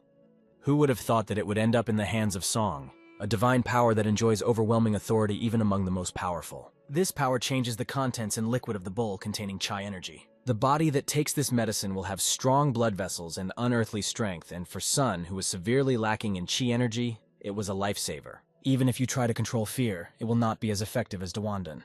With this newly acquired energy, he could easily cope with fear, risking his life and achieving a state of explosive power that he had only partially achieved in his previous life. This power is known as the Gate of Life and Death. If he is able to awaken the power given by the Dawandan, he will be able to resist the head of the Magus. After thinking about this scoundrel, Sun had a strange feeling that the head of the Magi was close by. He remembered how the bastard had stabbed him in the body with his sword, how he fell face first to the ground. The head stood over the fallen body with a wound incompatible with life and only laughed. The dreamer asked the head how he got here, but he said that this is the sky of the day you died, and asked, "Doesn't it look familiar to you?" The bastard did nothing but repeat the cries of everyone in his family who asked for salvation. It was very hard to listen to. He said he had killed every single one of the pens, everyone he cared about, even his friends and Sun himself. Sape, the first of the 8 detachments of Sungnara's army during the Joseon dynasty. Afterward, the leader asked him, "Why didn't you follow me then?" He asked, "Why didn't you follow me then?" But Sun grabbed the king's hand and thanked him, saying that thanks to him he had realized something. He realized that thanks to him, he had almost succumbed to his inner demon, and if he had overcome it, the head of the Magi would not have known that he was a great swordsman. "I can't stand you," he said, and he focused his energy and decided to push those thoughts out of his mind. After that, he looked at that wasteland as if the head had just really come to him and asked him to wait a little while. At that moment, he promised himself that when he overcame all the difficulties, he would face him again and would definitely defeat him. This is the first gateway to the state of explosive power. Now the question arose, where to go now? It would probably be better to go to the Shaolin Temple right away to hand over the manuscript. But he remembered something else and reached into his inside pocket. He took out a box and told himself that there was something more important. Suddenly he heard sounds and turned his head. He saw several well-trained people, a whole group. Thanks to the opening of the gate, Winter can sense energy flows over long distances. Judging by their movements, they were well-trained assassins. Did Hyuk send them? But it wasn't. It was the Gawul of the Shadows, the heavenly chosen assassins who greeted Sun. They called him the Younger King, which made him wonder why. One of them said that he was the only heir to the head of the Assassin King. Since this was quite unexpected, another girl asked him not to push them away. She introduced herself as Quoran, the person in charge of Shanxi province. To begin with, she handed him a golden plate and asked him to accept it, as the head had given it to him. It gives Sun the right to dispose of the mercenaries of their clan, and now all their services are free for him. Only 10 people whom the clan considers the most worthy have such plates. Sun did not refuse, thanked her and asked her to convey his gratitude to his grandfather. But why did they suddenly decide to visit him, he thought, and asked them about it. Then he came up with an idea himself. He asked, "Did something happen to the person I asked to find?" It was true, although it is not known how he realized it. That person was really in danger. The matter was urgent, so he decided to tell all the details on the way. It was very strange because the events unfolded earlier than in his past life. A few days later, near Taiwan Shanxi province, the flag read Kimjok Traders Group. Kim Wolil, the head of the group, did not know what to do, even though the trip had been successful. But he hadn't managed to get the thing, and he didn't even think that he would be able to find it on the black market, where you can buy anything for a lot of money. Under such circumstances, his son might not have lasted long. Because of this, the pain in his chest was very severe. Others tried to convince him to stay calm. The head of security, Homujin, explained that the North Sea Ice Palace would have what he was looking for. He had already sent a message for them. Their conversation was suddenly interrupted by arrows flying directly in their direction. The horses were very frightened and began to stomp on the ground in fear. Luckily, this guy had a great reaction and pulled out his sword in time to cut through the arrows flying in their direction. "Who is there?" he shouted at the top of his voice. But people with spears and knives were already flying at them. Blood was flying in all directions. A real bloodthirsty fight broke out. Carts with horses were overturned, and blood was flying everywhere near the flag. Something happened, and many people's heads were flying off. No one could understand what was happening because it was hard to even see. He appeared and asked them not to hope that they would return home. But behind him was the mercenary Hyel Randau. "Isn't this the best of my acquaintances?" the head thought, and remembered what he had heard about Hyel, that people like him could be counted on one hand. They met face to face. The leader tried to negotiate and said he would give them as much money as they wanted in exchange for their release. He said this in fear of Hyel's eyes, but he explained that he was not here for the coins. The leader was intrigued by what he meant, but Hyel did not explain anything and immediately attacked the criminal. The criminal couldn't believe what was happening because Hyel was too fast for his size. The sword he was holding had sharp, sharpened teeth that could cut through enemies. He quickly dealt with his target. One stroke was enough to put an end to Mujin. In one fell swoop, he killed him, and the head could not believe it. The mercenary explained that it would have been better to stay in the market. That's when they could have avoided such a fate, and greed leads to such consequences. He asked them to go to the next world, and slashed his sword straight at the ground, creating a crack. The man screamed loudly as he saw the crack approaching him. The crack, like lightning, went along the ground right to his feet. It was stopped by Sun, who appeared like a savior. "He stopped my equipment with his bare hands," thought the mercenary, not realizing what was happening and who this monster was standing in front of him. Sun ran like crazy and was very tired. He asked the mercenary if there was a Jokryon clan in Shanxi, and if he was the adopted younger brother of the head of Hyel Rando. The leader had even more questions. Why would the Jokryon clan attack them? Rumors from his past life said that this Randu had almost exterminated all the members of the Gimjok. But this time Sun was going to go ahead with his plan and told him that not only he, but his entire clan would go to the next world today. Ran stood with his men in front of Sun, on a field covered in blood. Where did this asshole come from? Ran wondered. Judging by the fact that he had deflected his sword energy with his bare hands, Ran concluded that the enemy was not simple. Was he hiding his energy? Having come to the conclusion that delaying would not end well, he decided to destroy Sun immediately. He ordered his soldiers to attack. They immediately rushed at the guy with spears. Sun lifted his leg and looked at his opponents running toward him with a confident look. All he had to do was kick the ground, and the ground shook, and cracks appeared. All the fighters who ran to him were scattered. One of these heroes flew straight into a tree behind the mercenary. It hadn't been long since Sun had increased his chi energy, so it was still difficult for him to control his powers. With fear in his voice, the mercenary asked Sun if he was a transcendent master, as someone who was superior to others was called. Not yet, Sun answered, and approached the enemy without even holding a sword. One fist was enough with which he struck the mercenary powerfully, and he flew like a bullet into the bushes with a whistle. This blow was well practiced, as Sun held his stance professionally. The mercenary was knocked down by this strong blow, and his body hit a tree. A little more, and it would have been too late. Just in time, Sun turned to the clan of heavenly chosen assassins for help. The merchant who had been saved by Sun wanted to express his gratitude and asked him who he was. But Sun took a few steps toward the merchant first and asked, "Are you the traitor Kimjok, Kimwal-il, and do you want to save your son in the main house of a group of traitors?" The traitor could not even keep up with Sun. His son was seriously ill, and the matter was urgent and could not be delayed. Because of his son's serious condition, the traitor asked Sun to let him prepare. So they arrived at the door where his son was.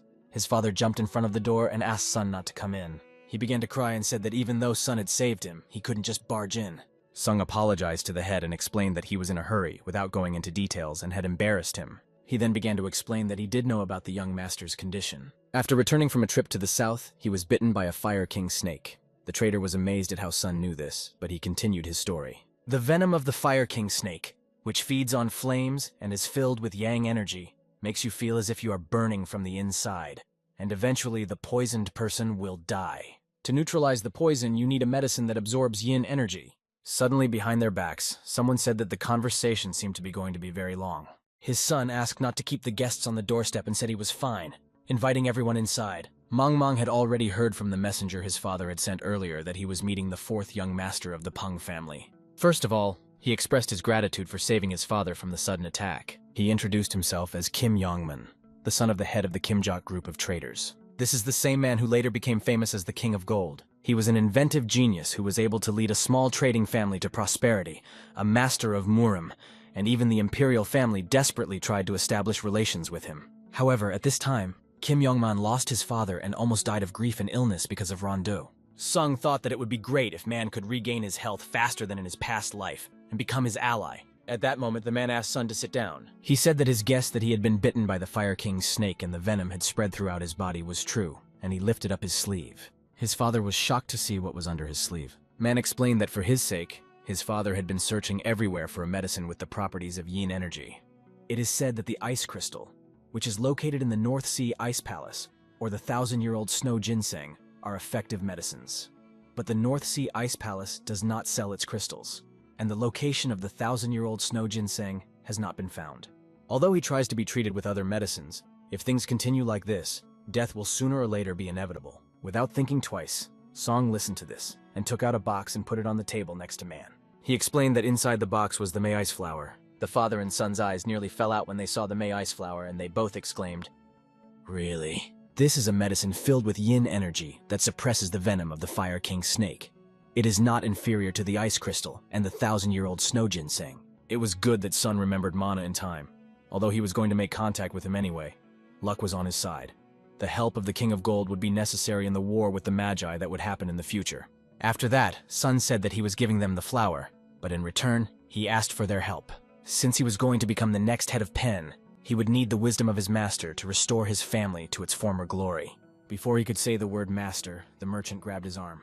He began to express words of gratitude that he could not put into words. Man will now become a man of Sun. He now has a medicine in front of him that will save his life. It was really hard for him to believe it, and he could not express all his gratitude.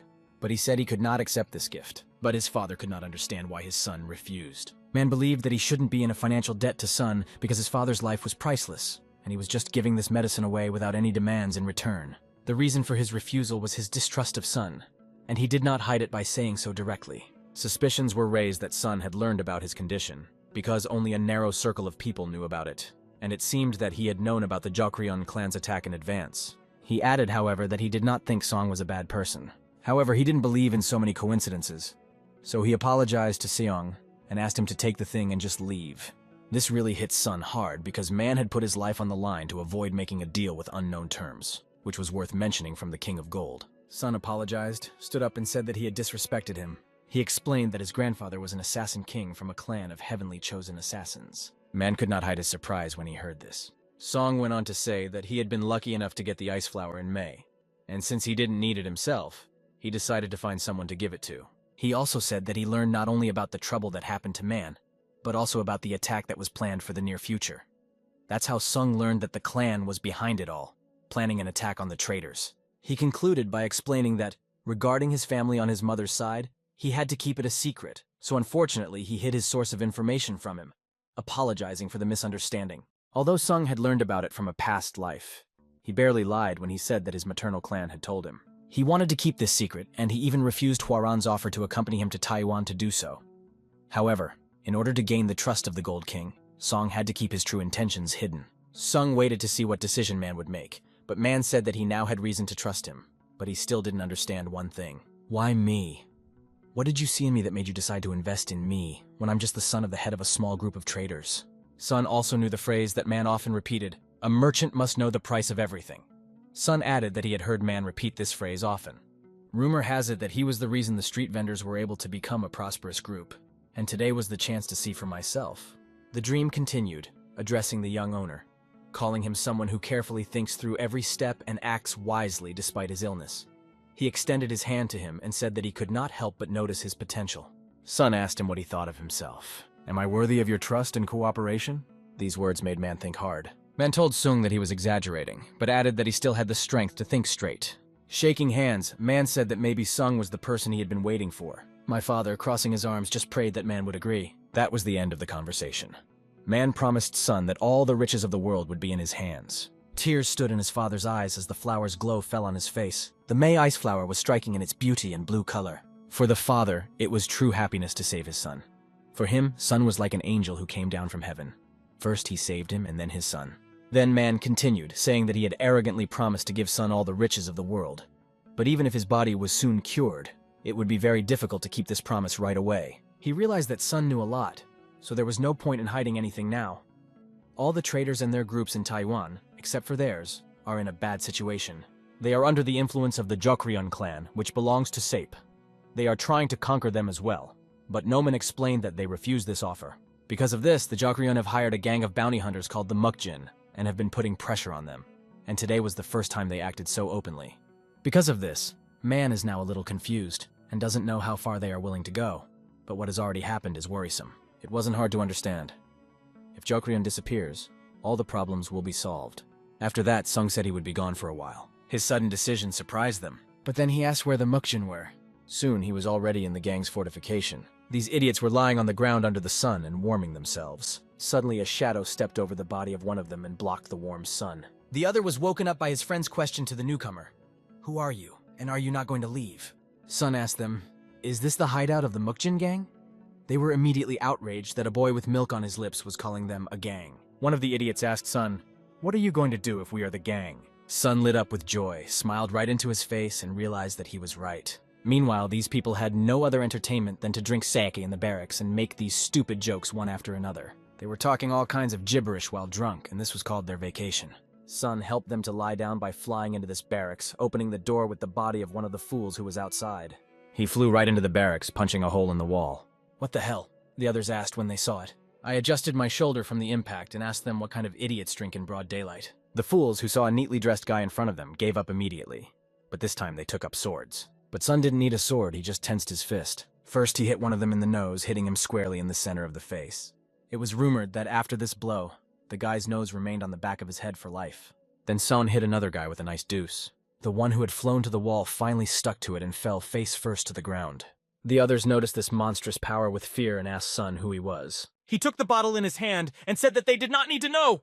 But if you are really curious, Sun added, I'd advise you to go to the other side and ask Hyul Rando. How does he know Rando? Neither of them understood.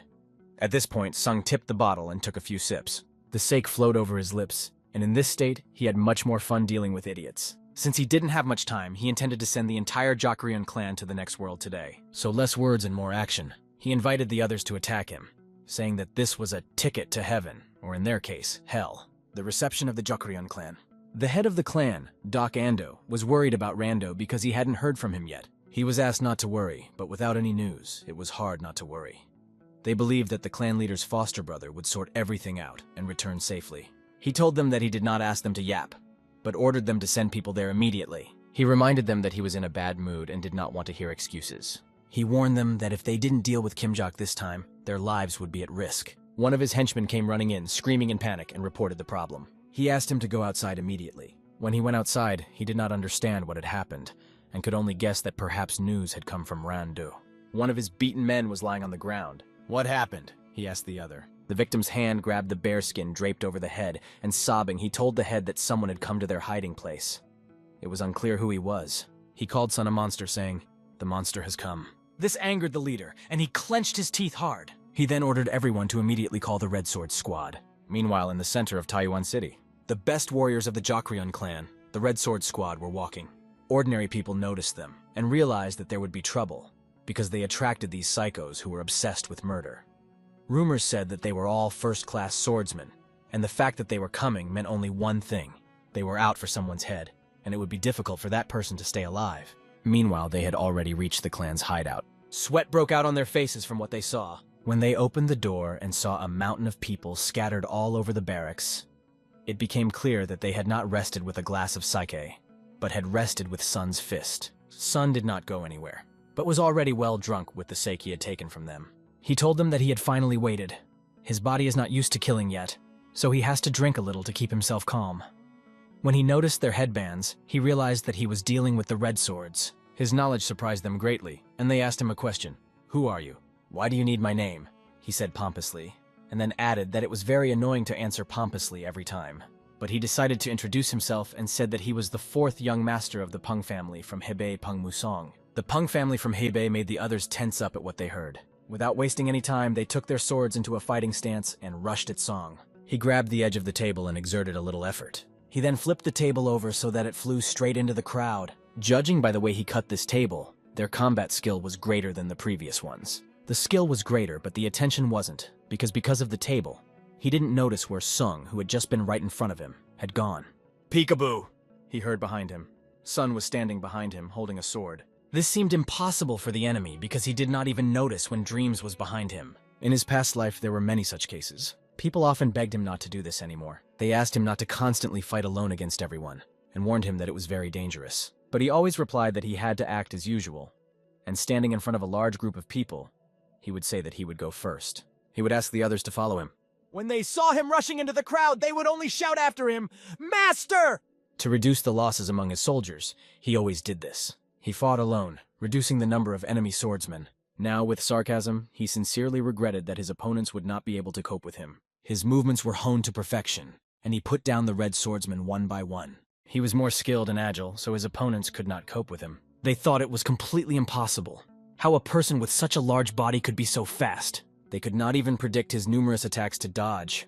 The Dream was blowing their squad to smithereens. He appeared as a shadow over their heads. He hadn't used any serious attacks up to this point, but now he decided not to hold back and used the iron teeth sword of the Raging Tiger. Then he used a flying Raging Tiger punch. Opening their mouths and watching death fly towards them was the only thing left for the enemies to do. That was the end of their business. Sun approached one of them, put his blade to his cheek, and asked him to stand up. By doing so, he woke him up and he began to crawl backwards, wheezing in fear. How he could reach such a level at such a young age was on the mind of this now toothless enemy. The fact that at least one had survived made Sun very happy. He approached him and asked if he wanted to show him the way. Meanwhile, people were walking on the street, unsuspecting. But not him. You could see on his face that he was looking for suspicion in every rustle of this world. It seems that when he saw someone, he was even more surprised. The bound body of this toothless idiot with a red bandage on his head was right in front of him. Ordinary people, when they saw this, just laughed non-stop, because it was the head of the Red Sword Squad looking like that. Then he received a kick in the back, saying that he should look ahead when walking. "What the hell are you looking around for? In case you fall," Sun warned him, walking behind him and pointing him out to all the people on the streets. When people noticed who was leading him, namely Sun, they did not understand how this young man could defeat the Red Sword Squad by himself. That's impossible. One of the residents had seen the young man earlier, coming out of the main building of the Kimjok merchant group. At the sight of the beaten Red Sword leader, people were only relieved. The merchants could not feel at ease because of them. Are they really heading to the Jokryan clan? People wondered, looking after Song and wondering what kind of idiot would go there alone. But Sun was not walking alone. He was walking with this idiot who was showing him the way. After that, Sun no longer needed the toothless man, and he threw him aside. Sun was not the kind of person who enjoyed senseless killing. He had only deprived him of the opportunity to practice martial arts, and now he would not be able to harm people, for which he was grateful to Sun for not killing him. But he warned him that if he caught him again, he would tear off all his limbs and asked him to live like a dead mouse. After that, he ran away from Sun, squeaking, waving the rope behind him like a mouse's tail. Indeed, a senseless murder was not what Sun needed. Looking down at his hand, he noticed that the trembling was not as bad as when he had fought the White Yin demon, but the fear had not yet been completely overcome.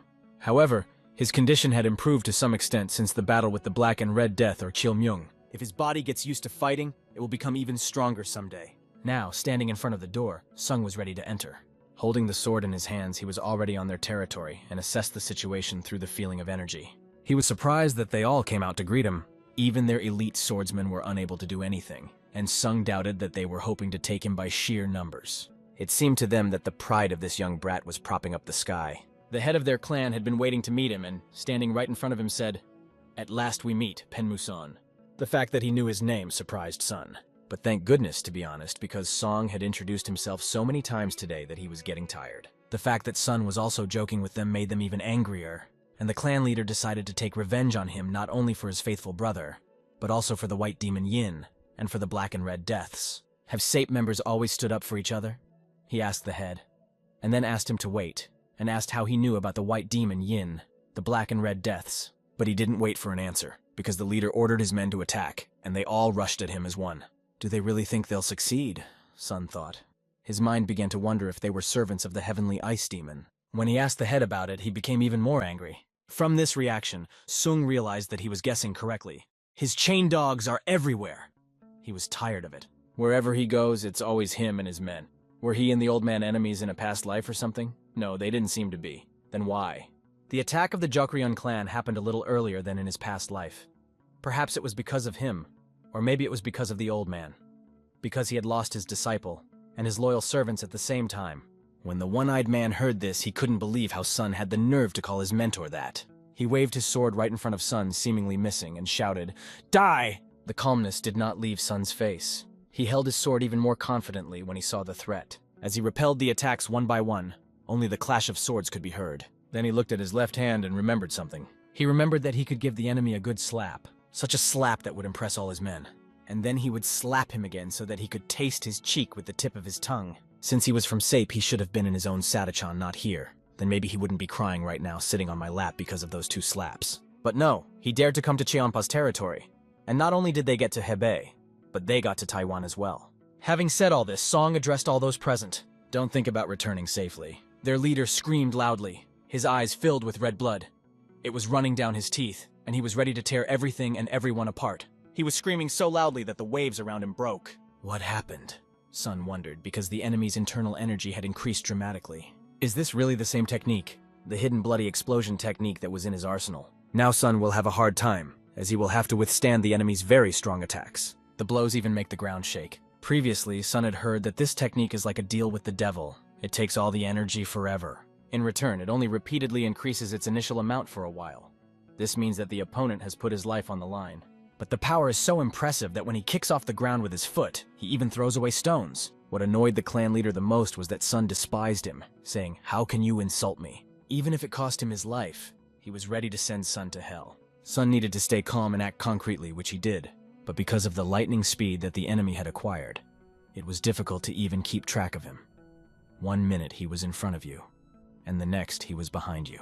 All you could do was turn your head and try to keep up with him. You had to put your sword under every move of this frantic fighter. His men just watched, believing that this was the only way to expect their leader. They believed that he was a superior master for them, and asked him to deal with this bastard in one blow. But one of them realized that this was not the case. The leader was not superior to Sun. Besides, the effect of the hidden bloody explosion technique would soon end. So their swords came together, hitting each other. Why are my attacks so precise and powerful? Why? The clan leader asked himself.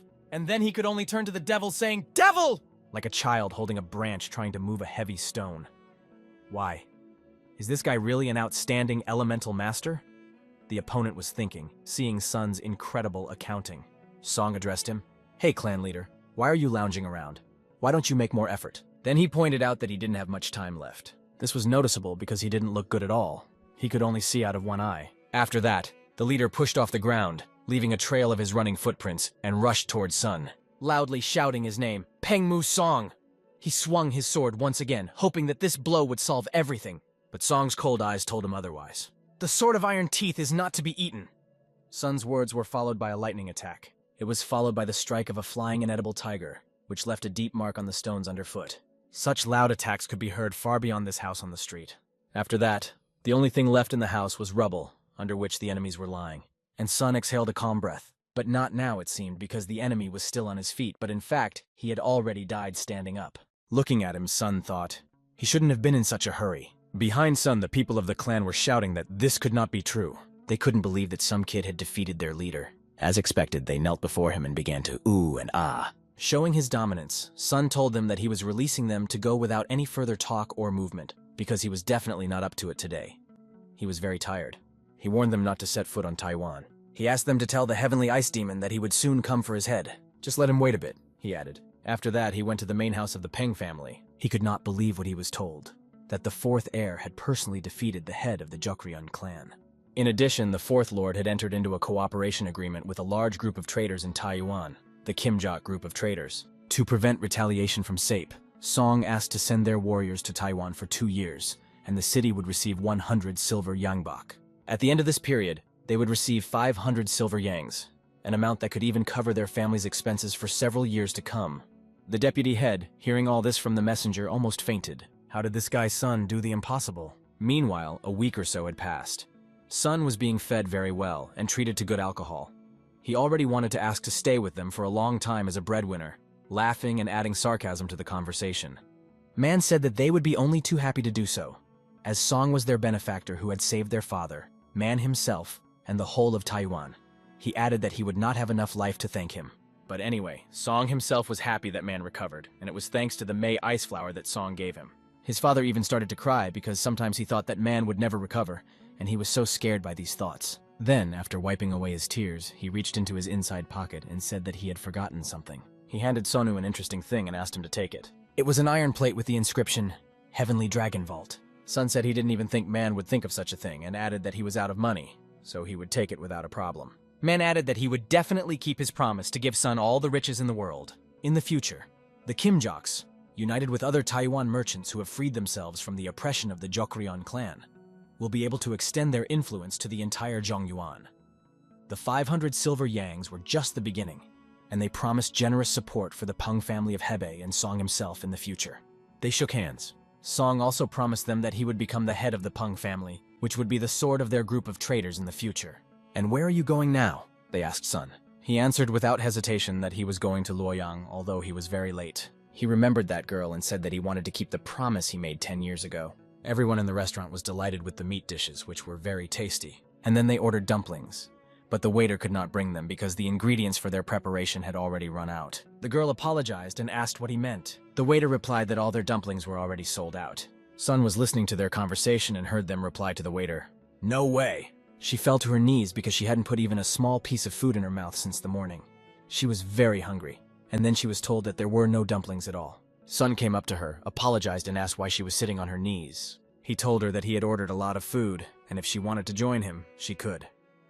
"Oh, this popularity of mine," she said to herself. She didn't know who this man was in front of her, but he was more than ever on time, and he seemed to be offering it without any intention. "I'll take it," she said, but Sun did not understand the meaning of this word. He had 2 whole servings of dumplings, the same dumplings she had heard so much about. "Bon appetit," she wished Sun, smiling and unable to contain her joy. And so, dumpling after dumpling, she threw them into her mouth. "Oh my God, it was delicious," she said, and Sun looked at her and thought, She is still the same. In her past life, she was his sister. Even in that life, she always wanted to go to that restaurant and eat dumplings, and there was alcohol there, she added. But in the last life, he couldn't save her and kept her dead, sitting on his knees in a pool of blood. And in this life, he couldn't stop watching her smack her lips as she tossed dumplings at herself. He couldn't help but look at her. Tears streamed down his cheeks from his beautiful blue eyes. "Why did you cry so suddenly?" she asked, and thought it was because she had eaten everything. She said that was no reason to cry. Sun replied that something just got into his eye and continued to wipe his tears with his left hand. Then he said that there was so much dust. She put down the chopsticks she had been eating with and apologized for not even introducing herself. And he bought her a meal. "My name is Dan Hua-ryong from the Dan family of Sichuan. It's nice to meet you." It was strange for Sun to hear her voice again. But how could he not know her? Because in his past life they were called Sape because they were inseparable friends. After she introduced herself, she asked him if he was the fourth master of the Peng family from Hebei. When he asked how she knew, she replied that it was impossible not to recognize the Peng family's form, and he was quite a popular figure among the young masters of Cheongpa. The victory over the white demon Yin, the defeat of the red and black deaths, and even the incident with the Jokrion clan. After that, she told him that his travels were very interesting, and he was even called the perfect tiger blade, which he did not expect to hear. She began to tell him that they even say that he looks like a brave tiger when he performs techniques. Looking at his physique, she wondered if everyone in Peng's family was so well built. She also wondered what kind of energy he had, and if he was hiding his strength because he couldn't feel it. But she was sure that this guy was definitely not ordinary.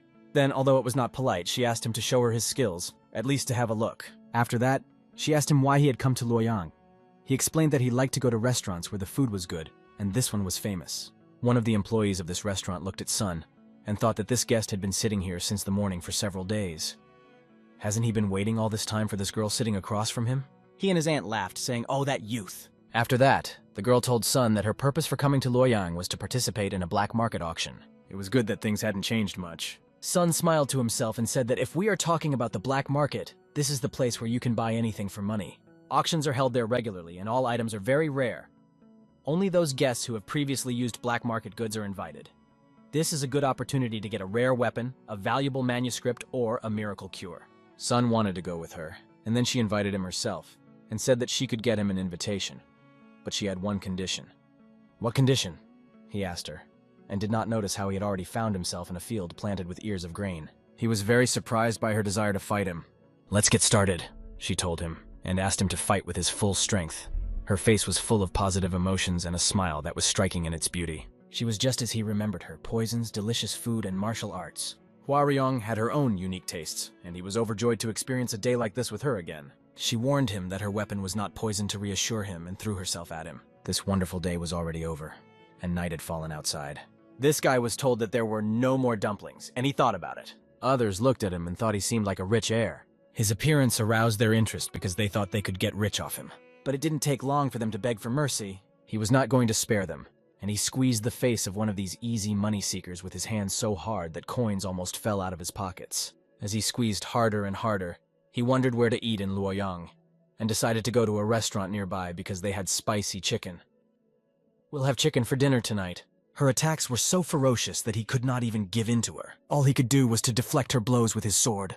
She acted so quickly that even the dream could not find the moment to strike.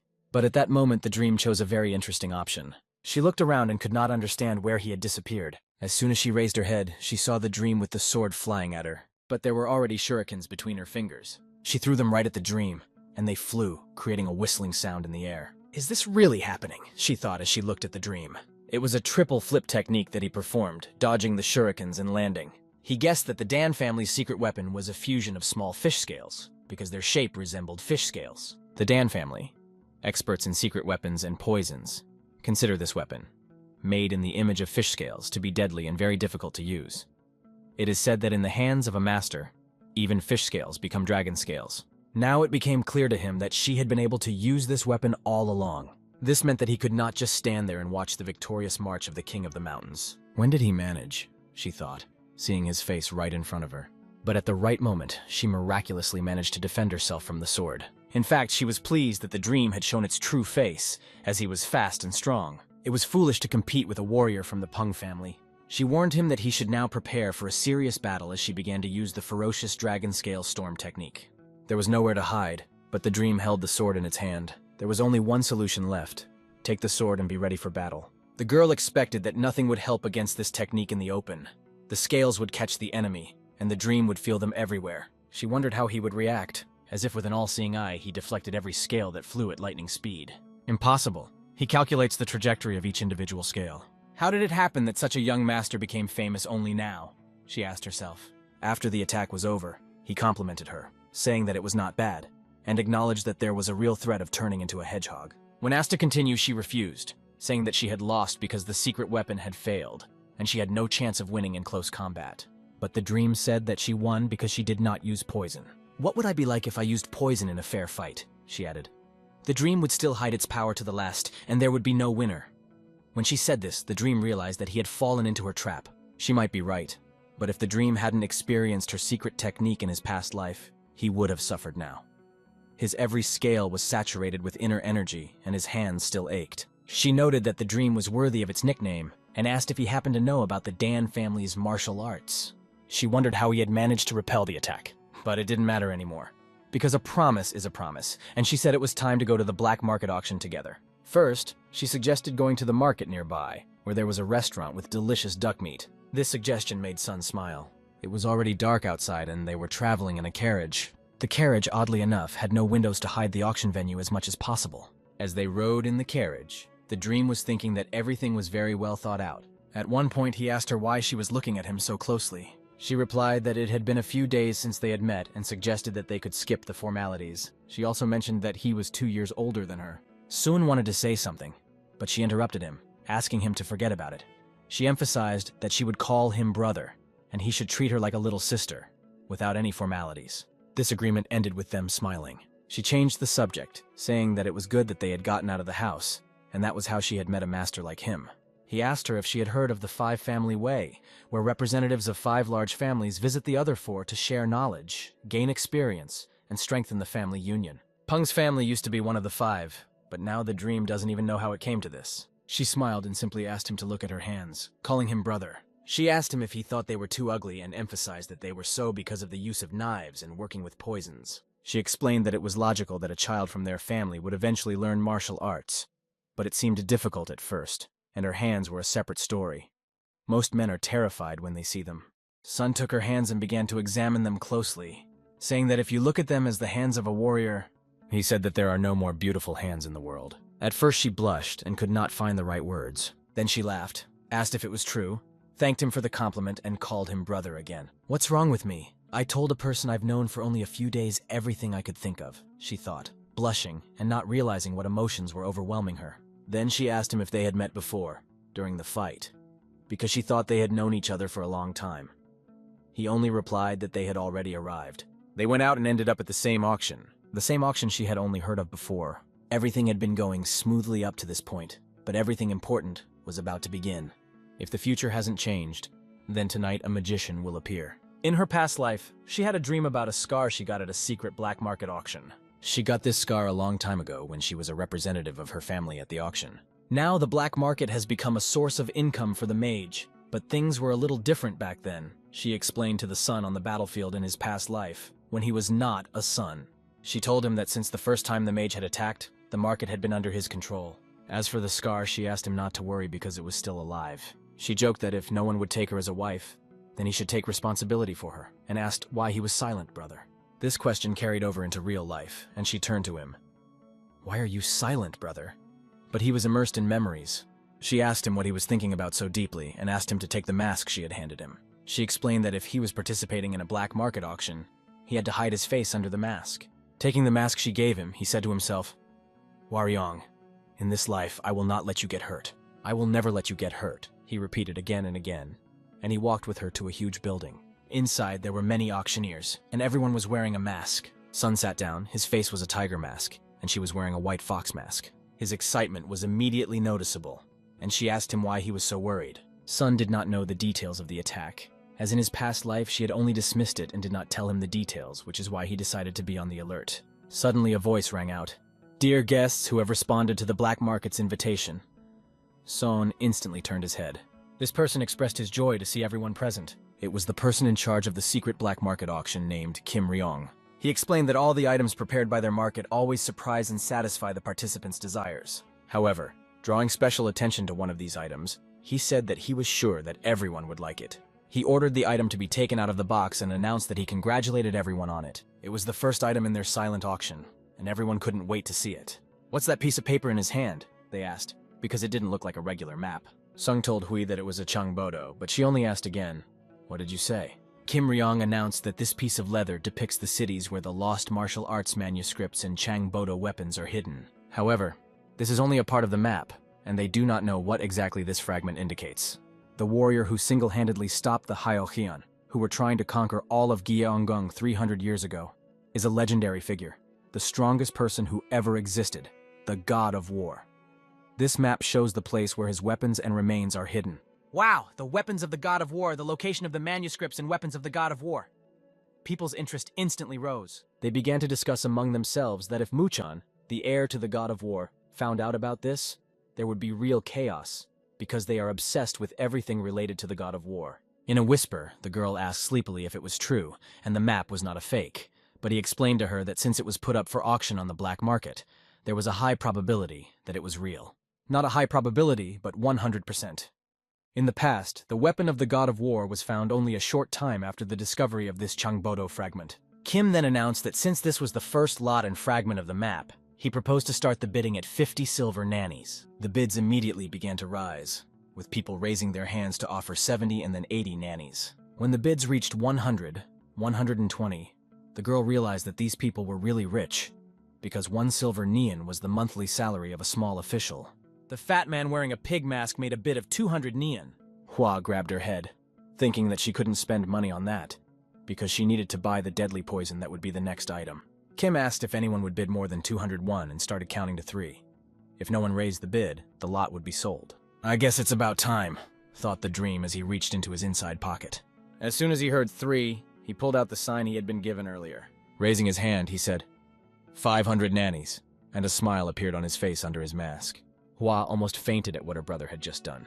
The fat man started grunting something like, 500 nannies? What the hell?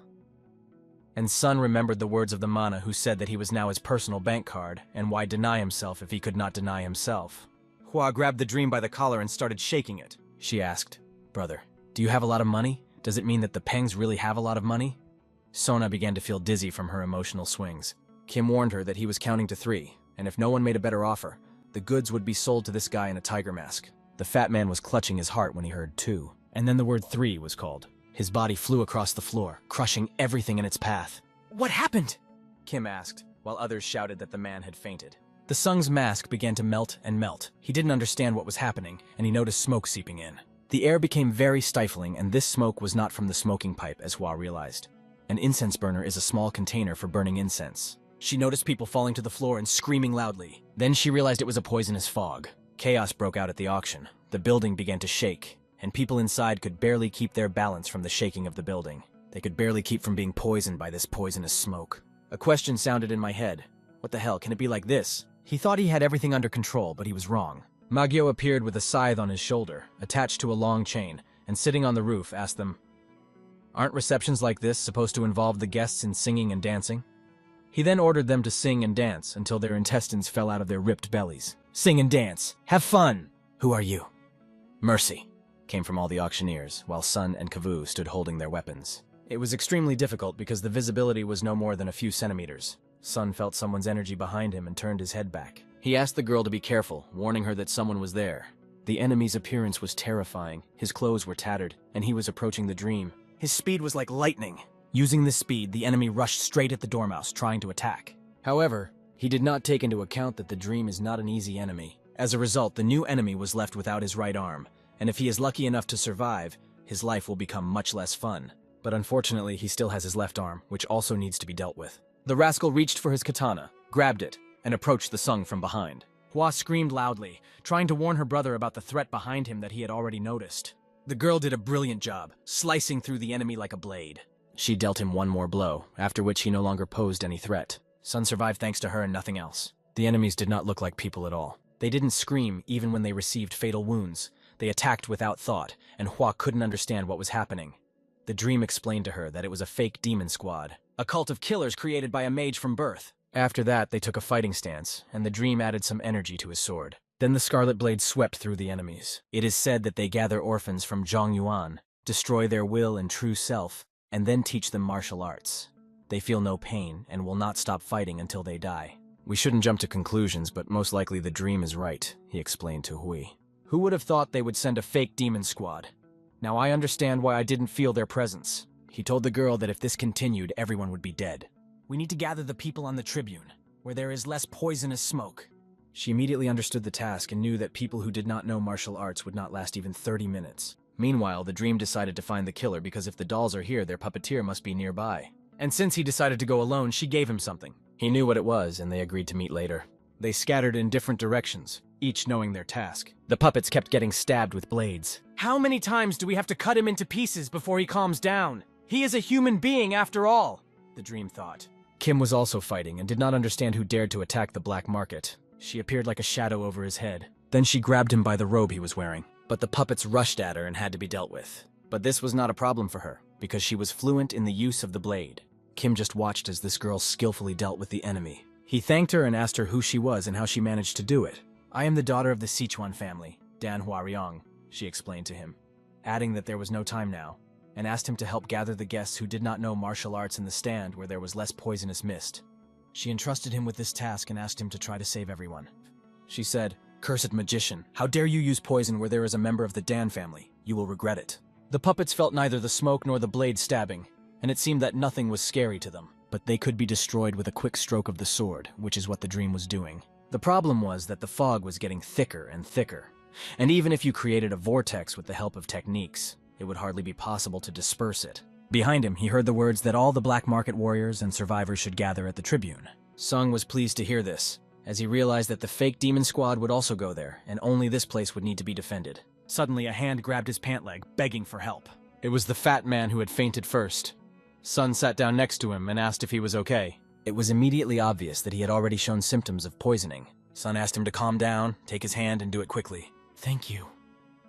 The fat man did not have time to finish as he heard the whistle of a blade passing over his neck. Then came the jingle of a chain. Sun immediately realized who he had to wait for. Magyo appeared right in front of the dream, holding his weapon, 2 scythes on chains, and asked the dream if it was a nice night. Poisonous metal chains and poison demonic energy. The dream guessed who he was, but the dreamer did not recognize him and asked how he knew about him. The dreamer began to take off his mask and said, "How can I not know the one with whom I have fought so many times? I am tired of you." Picking up the mask, he said, "Long time no see, you poisonous demon family," calling him a dirty henchman of the Magus. It was strange to him that after a decade out of elementary school, and from the Muramus, he asked for an explanation of how the dream had learned about his connection to the poisonous demon seed. The dream set a condition that he could find out only after defeating it. He accepted the challenge and began to twist the scythe in his hands. Then he threw it straight at the dream. The sound of the sword hitting the scythe was heard and it flew away. This attack did not satisfy the Dormos at all, and he said that if he wanted to learn everything, he had to fight in a real fight. The enemy laughed and squeezed the scythe even harder. He confirmed his confidence by saying that even the absence of limbs would not prevent the dreamer from speaking. He asked him not to die, calling him a baby. Meanwhile, the auction participants who could fought against the enemies, but not everyone was doing well. Hua wanted to save everyone, but she was not enough. She did everything she could, everything in her power. She left behind traces of blood that covered the floor of the mansion. Kim held the line against the 2 enemies flying at him. It seemed to him that he would have to say goodbye to his life, as he was 300% exhausted. He was doing his best when Hua appeared next to him. He explained to her that he was doing his best. Noticing her, he was surprised that this young girl was doing as much as was expected of a member of the Dan family. They had to act, there was no time for hesitation, let alone thinking about who could do what. It was the energy that Hua felt that motivated them to act. She told Kim that it looked like her friend had found the killer. Hua held the dragon scales between her fingers, feeling the dream still lingering. She threw the scales at one of the puppets. It clearly hit the puppet's body, piercing it through. Then she explained to Kim that Brother Peng is very strong, and seems to have almost reached the level of a mysterious master. She offered to deal with the current situation, and then help him. "But how long will we last in this poisonous fog?" Kim asked. She replied that he seemed to have forgotten who she was. The Dan family of Sichuan will not allow their comrades to suffer from any poison. Meanwhile, the dream fought against its opponent. He repeated his attacks, swinging his scythes one after the other. Suddenly, the tip of one of the scythes came right up to the pupil of the dream's eye. He barely managed to dodge the attack, saving his eyesight. The enemy continued to wave and swing this scythe on a chain. It was said that this chain could withstand more than 1,000,000 tons, and such was the fame that preceded it. The chain was very strong, and its advantage was that it was flexible and could twist around the one it was attacking. This time, it was a dream. He held the chain around his neck as best he could, pulling it away with his hands. The problem was that there was another scythe at the other end of the chain. There was almost no time to think. The situation was critically dangerous. Sun decided to pull the chain in one motion quickly and hard, because it would not work otherwise. With his left elbow, he felt the enemy's beard and made him taste the lower jaw on his tongue. This attack was furious and forced both fighters to act at the limit of their strength and show each other everything they could do. Sun decided to continue using his sword, holding it in his hand. The enemy was surprised by Sun's fighting skills, which was a separate topic of conversation for him. He noticed that the poisonous fog had no effect on the Dormus and asked why. The Dormus immediately noticed his curiosity. It was strange that being so curious, he hadn't even scouted out who was going to participate in the auction today. When it comes to poisons, there is one family that the mage boys don't even try to compete with. Hua made this antidote herself and then gave it to her son. She explained to him that one such pill neutralizes the effect of absolutely all poisonous fogs. The girl asked the dragon to win. The enemy believed that simply drinking the antidote would not help the Dormouse win. The dream agreed with him, saying that victory depends only on the ability to fight, and rushed at the enemy. He cut the enemy with his sword and the enemy flew away like an illusion. However, the dream realized that even the antidote that the girl gave him had a limit, and he wondered how long it would last, as the fog grew thicker and the poison stronger. His current immunity to such tricks lies not only in the girl's antidote, but also in the 100 poisons potion given to him by his maternal grandfather, the King of Assassins. Devandon was also involved. The scythe took on a different color, its energy changed, and it began to fly faster. Sun did not notice how the enemy was behind him. Spinning the scythe, he hit him right in the back of the sleeper. The blow was very strong and painful, but Sleep found the strength to use the energy on his sword. He stabbed the enemy again, but the enemy dispersed again, like an illusion. With a cut on his back, the dream heard a question coming out of thin air. "How do you like it?" It seemed as if the fog had just stroked him. He had already withstood the 3 strongest poisons of the enemy's organization, and the enemy was surprised that he was still standing. But how long would the sleep last? There was no way out. And even though it was dangerous even for the dreamer himself, he realized that he had no choice but to take the risk. The enemy had the most disgusting laugh, like a chuckle. He laughed so hard when he saw that the dream could not even move in his eyes. But his curiosity about how the dream knew about him kept him from killing the dream right away. He wanted to ask everything, but first he decided to cut off one of its arms. The ringing of metal resounded in the air, and the scythe flew off in the other direction. This was definitely not part of the enemy's plans. "Is it an accident?" he asked, not understanding anything. Because according to his calculations, the scythe should have already cut off the dreamer's arm. And then the dream disappeared from before his eyes. As if it had quickly emerged from under the ice in winter, the dream appeared under the enemy. The sword clashed with the scythe, and they froze in one place, trying to see who would overpower the other. The enemy pulled as hard as he could, his hand even trembling with effort.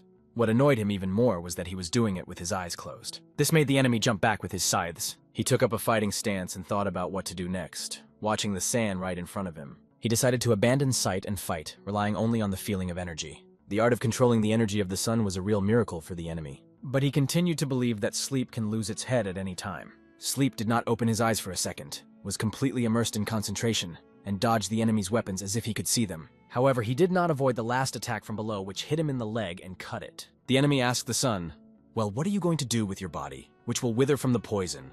Will you wait until death overtakes you?" The dream was silent and did not answer. But he was not silent with everyone. He told himself that it was time to end it. The iron teeth sword of the inedible tiger is a martial technique belonging to the great swordsman Peng Ji-hyuk. Not being the first descendant of the Peng family, he was unable to learn higher martial arts, so he only developed his skills, repeatedly repelling the attacks of death that tried to take his life using only his sword skills.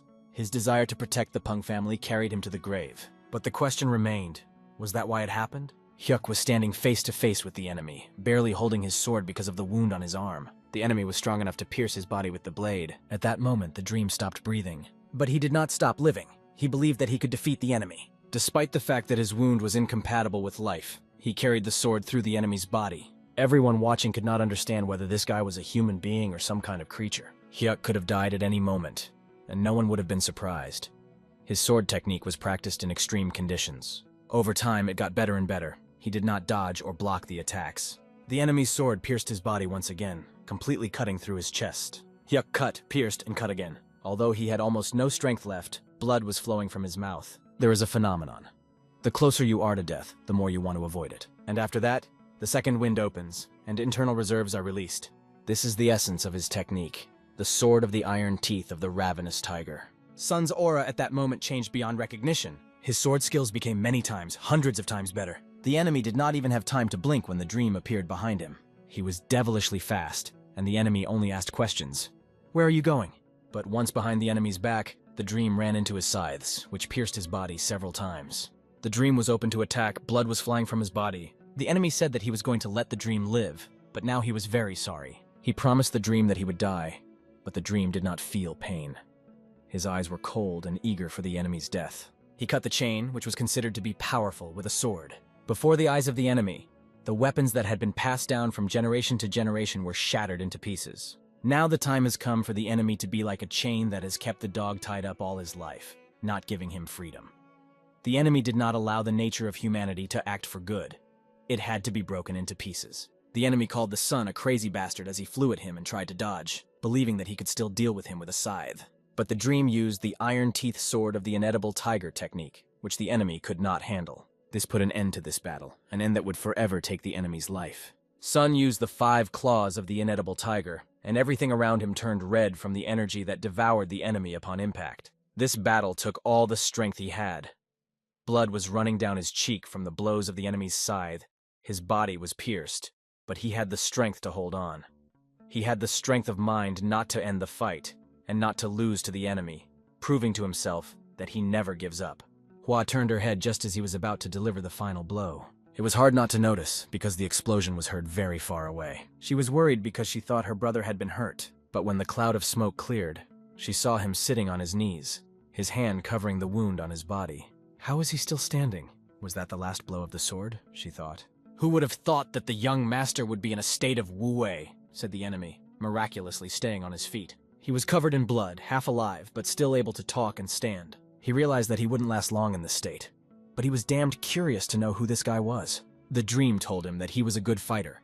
If you were a poisonous demon family, you would have passed out after the first attack. Sun decided to introduce himself, thinking that the enemy should know who he was. My name is Peng Mu Song. I am the 4th heir of the Peng family. Revealing his identity would be called respecting the master, which is why he said who he was. The enemy asked him to remember that he was a representative of the demonic Hosayan family. He promised that their organization would destroy the Peng family one by one, and asked Sung to believe that it wouldn't take long. There was a very dangerous thing in the enemy's stomach that started to act. He rushed at Sun and promised that he would die with him. The dream barely had enough strength to dodge him. It seemed that the dream had already spoken before, that he knew all their techniques so well that he was tired of them. The enemy only had the strength to cough up blood a few times. All he could see was the light on the ceiling. That was the end of all his life's aspirations and loyalty to his leader. As expected, the Magi warriors are very strong. Today's dream was saved not only by the antidote, but also by the timely taking of Daewondan. Otherwise, its ending would have been sad. "Brother!" he heard behind him. Hwaryong ran to him, losing all her thoughts, thinking only that he was safe. His clothes were stained red with his blood, but he told her that everything was fine. She took his face in her hands, looking at him, and realized that he was not okay. The color of his face said otherwise. She saw heavy bleeding and signs of poisoning, and asked him to wait a second to get some medicine for the cuts and an antidote. She warned him that he shouldn't treat his body like that.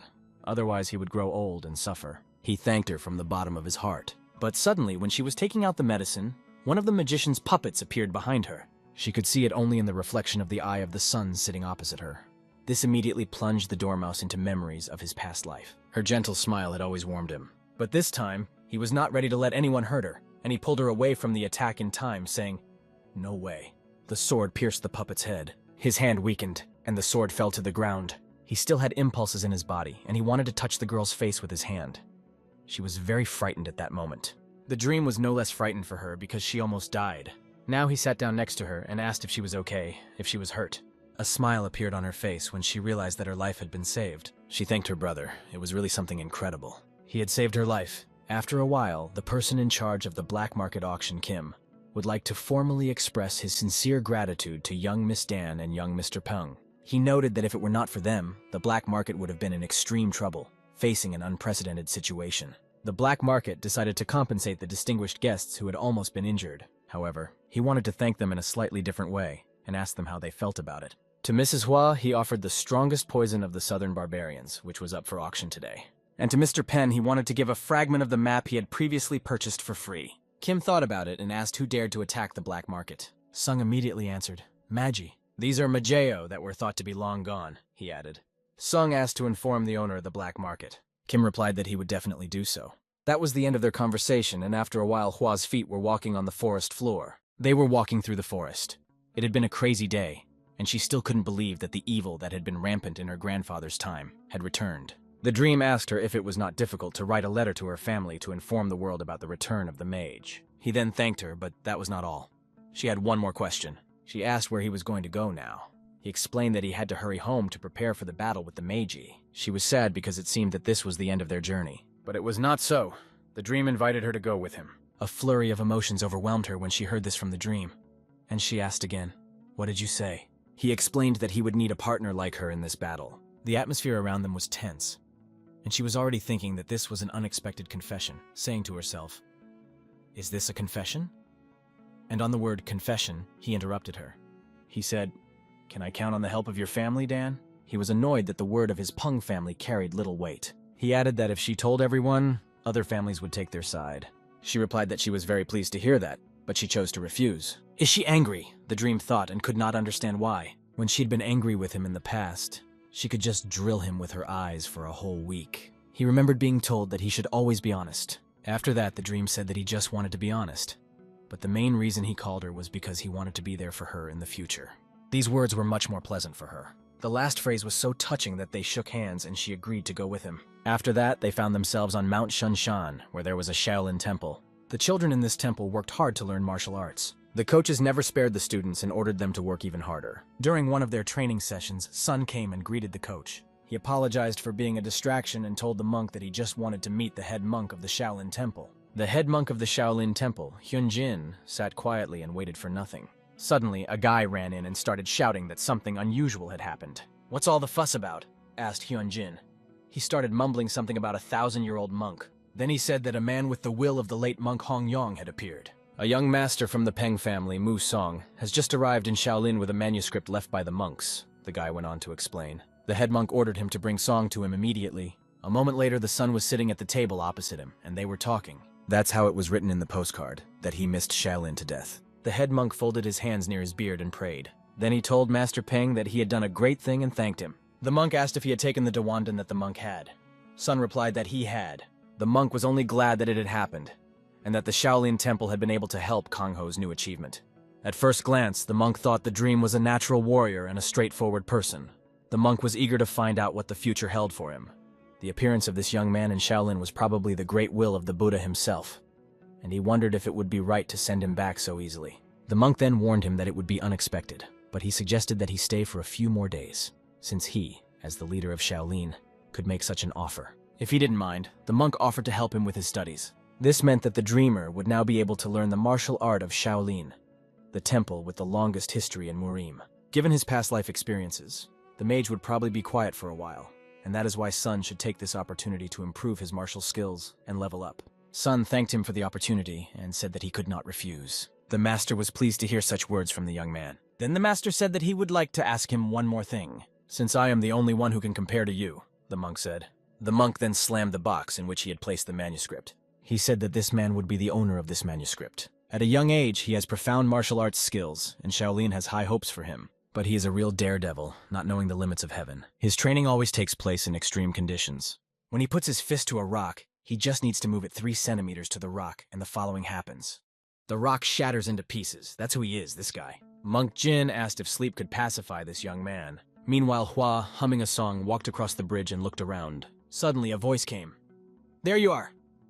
It was the dream, which apologized and asked if she'd been waiting long. She replied that no, that the time had passed quickly and she hadn't even noticed how it had passed so quickly. He then explained that he had decided to stay, and she did not hold back her emotions because she was also very interested in expanding her knowledge.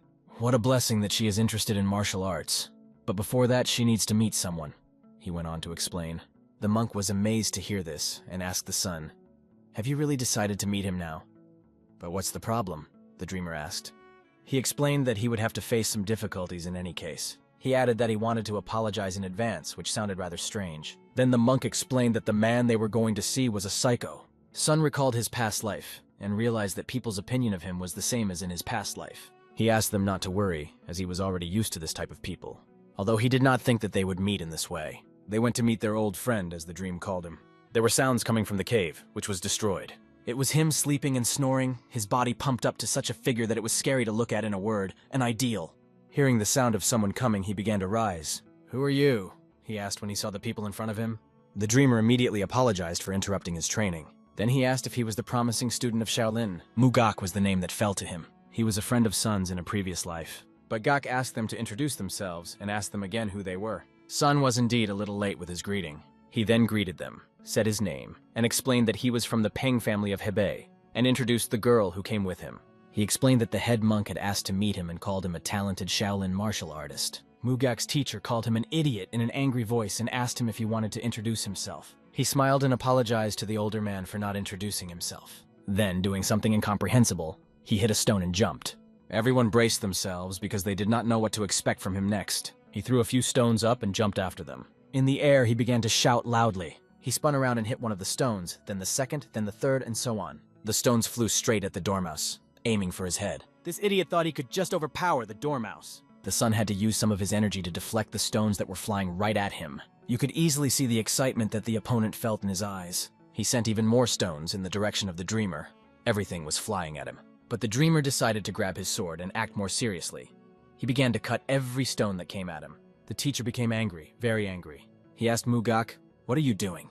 And he asked him not to interfere. He said that he was going to teach the guests politeness. His eyes seemed to be sleeping heavily, and this was primarily a challenge for Hawk. Hua watched and did not understand what was happening. Who else needs to be taught politeness?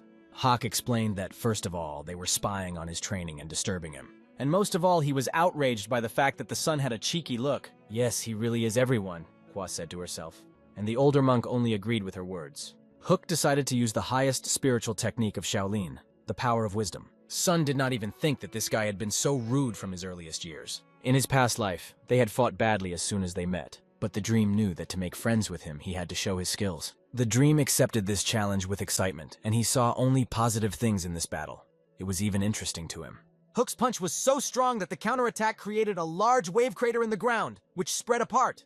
This is the 72 techniques of the Shaolin martial arts school, the ultimate power of wisdom. Hua shouted when she saw this punch. She told herself that she had done the right thing when she followed the dormouse. Who would have thought that she would see with her own eyes the martial arts that she had only heard about in legends? Then she shouted a question. Who will win if the secret weapon of the Tang family and the martial arts of the Shaolin temple collide? His hand, as he struck the ground, created cracks so strong that they went in different directions. It looks like this madman is really trying to kill Song. Gak! This is the guy with the iron fists, the Buddha's best disciple! But even Sun himself doubts that he can defeat him.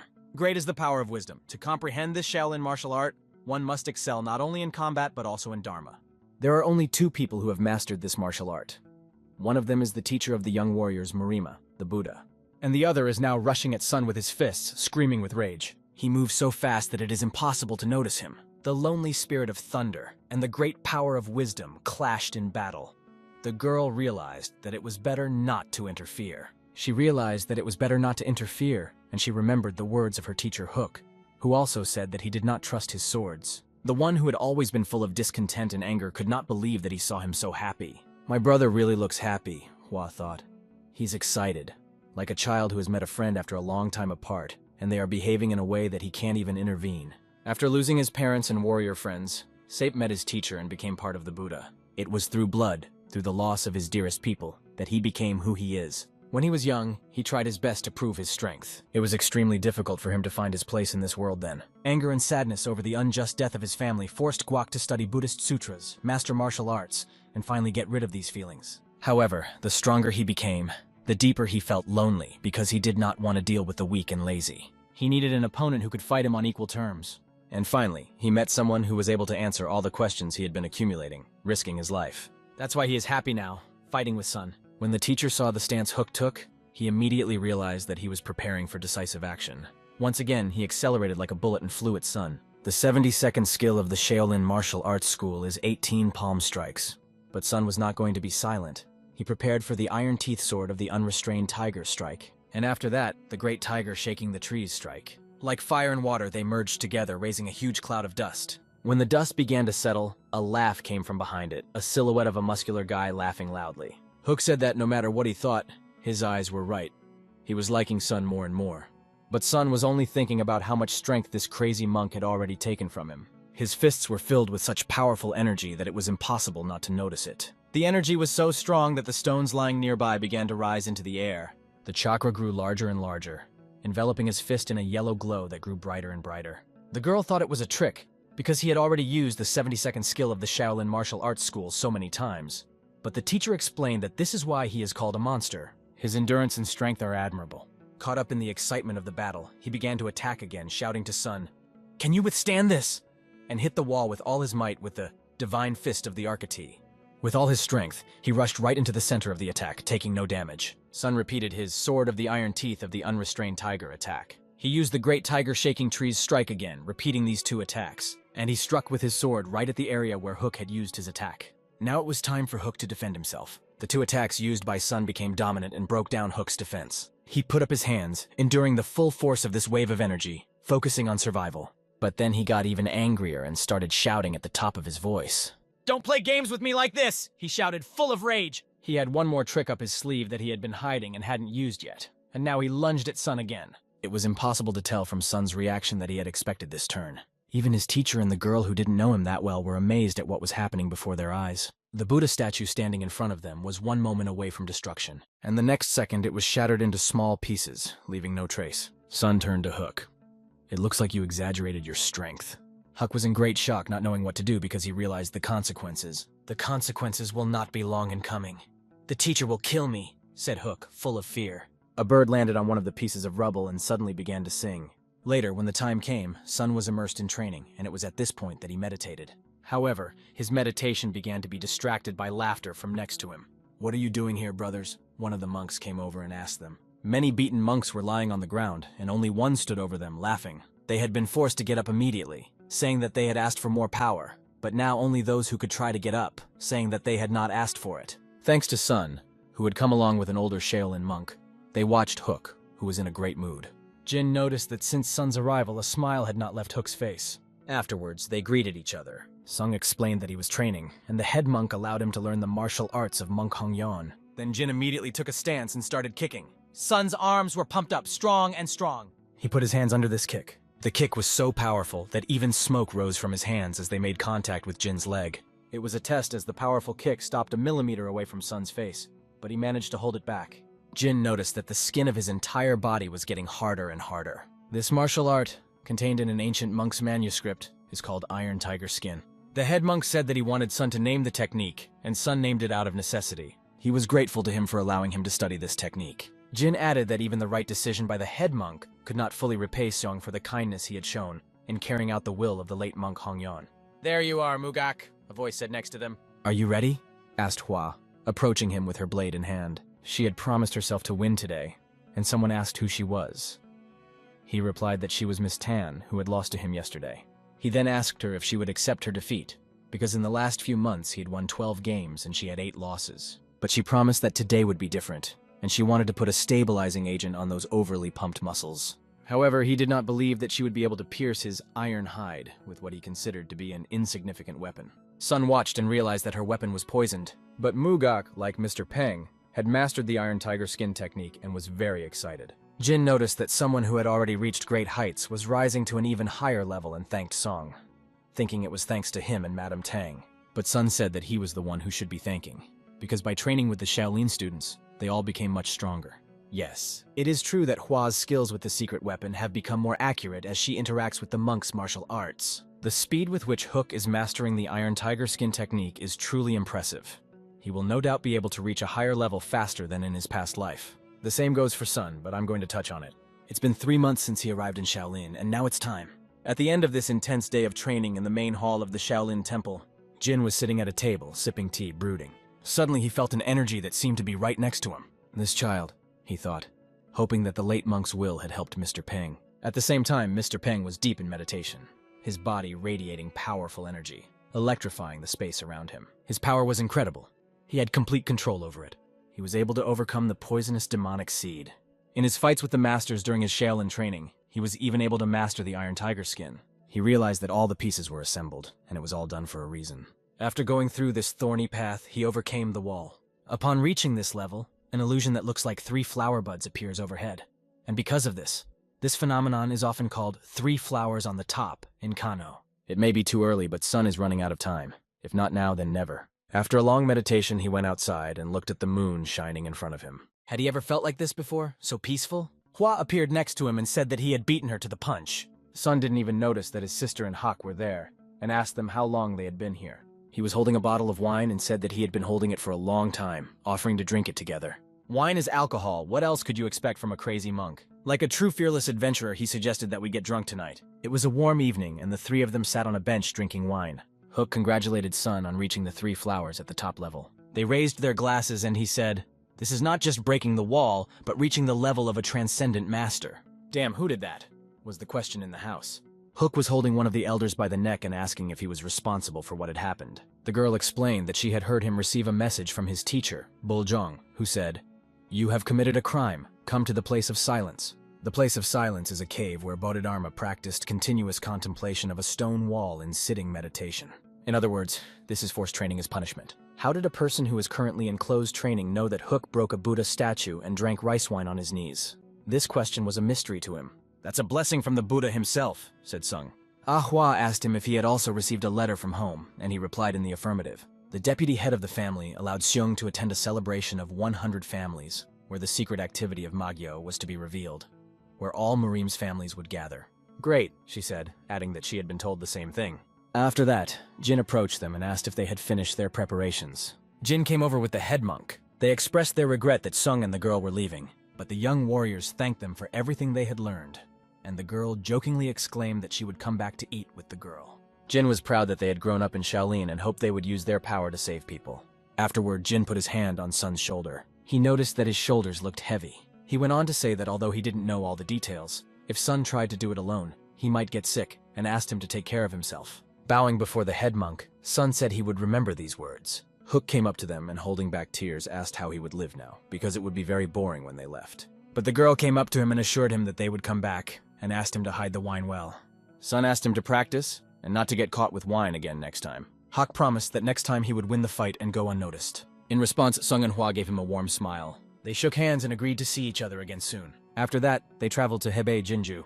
The local food with poppy seeds impressed the girl, and she bought as much of it as she could. It looks like it was the first time she had ever eaten tanghula, because it is hard to find in Sichuan. After the 100 families celebrated, they decided to go to local restaurants together. Then they went to Ong's family in Jinju.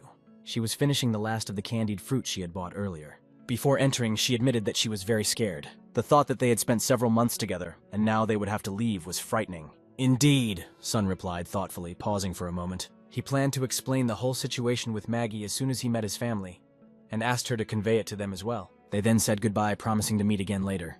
One man apologized to Sun and asked if he was Peng from Hebei, and told him that he would take him to the house where Peng's family was receiving guests at the request of his relatives. Walking with him, Sun looked around, noticing how big the place really was. It looks like they collected a lot of taxes in the past, he thought. In a past life, members of the An family, Peng's maternal relatives, had betrayed the Cheongpa alliance. They had even attacked the Peng family, and meanwhile, the young warriors had already met the fourth master. They all bowed to him and said, "Welcome." Sun went up to them and asked how things were at home, but they explained that it was a little noisy because he was away. They asked him to tell them about the spiritual path of the tiger, and asked if it was true that he had defeated the Jokryun clan. They also said that they had heard that he had stayed in Shaolin for a long time.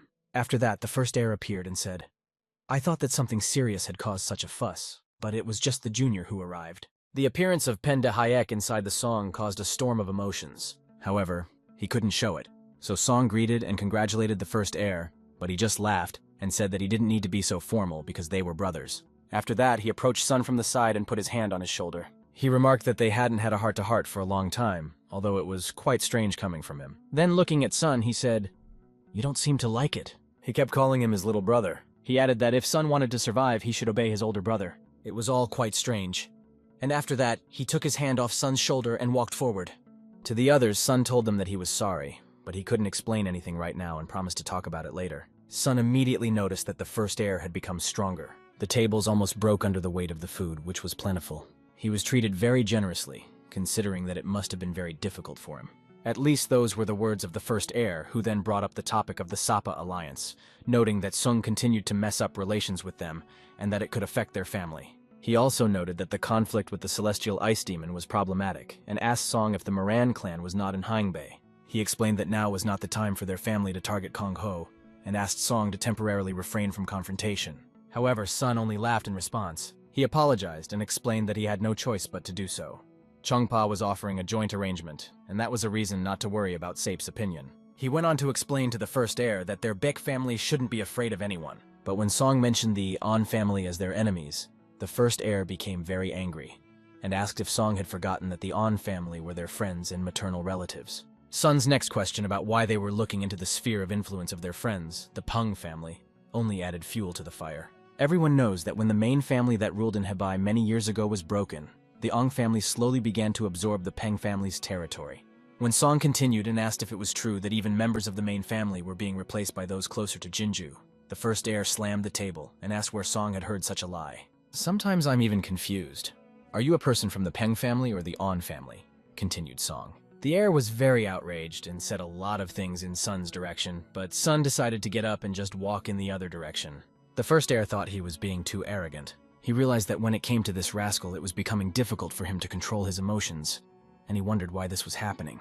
Meanwhile, Iron Fist was walking down the hall. The first heir explained that he wanted to lure Sun to his side, but it seemed that nothing would work.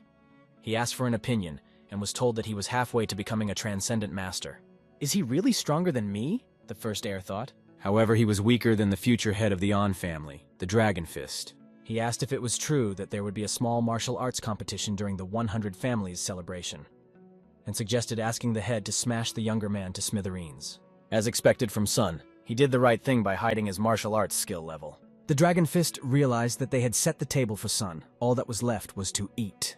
The vice chairman was handed the Iron Tiger skin technique and asked him to take it. He couldn't believe that he was holding a secret manuscript of a 1,000-year-old Buddha obtained from Shaolin. Song asked to give this manuscript to the head of the military, as it would be a good help to the soldiers, to ensure that all members of the Peng family, regardless of their direct or sideline affiliation, would see it.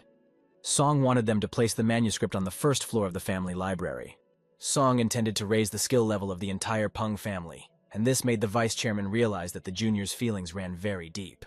The vice chairman immediately understood Song's desire and told him so. He then asked if Song had had a run-in with Ma Guo. The evidence was not enough, but Song had sensed Ma Guo's characteristic dark energy coming from the demon from the poisonous demon family that led the group.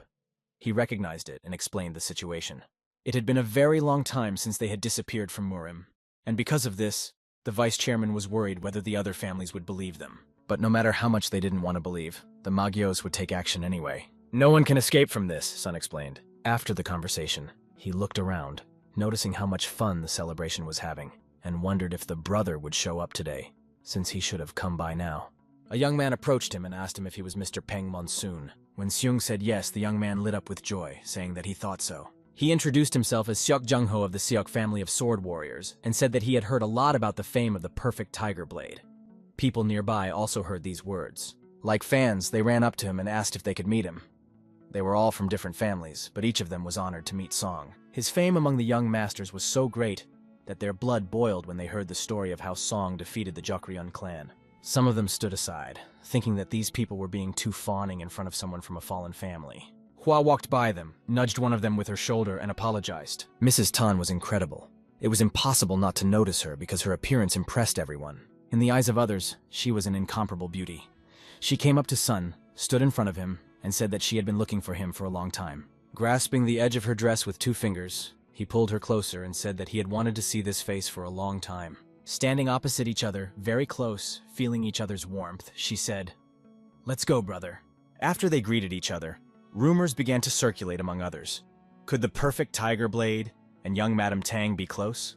They said they had spent several months together in Shaolin and trained together. Are these two really dating? People wondered. Meanwhile, they were left alone. She thought that Song would stay within the 4 walls, but he decided to take part in the celebration, even though he thought it would be better to just sleep. His popularity was impressive, and she asked him how he felt about it. He replied that it was nice to be recognized for his achievements, but it was a bit confusing, and even added that it was a bit burdensome. She explained that he would have to get used to it because he would be in the spotlight at tomorrow's competition. They talked some more, and that was the end of the day. Sleep was in his room and enjoyed the peace of sleep.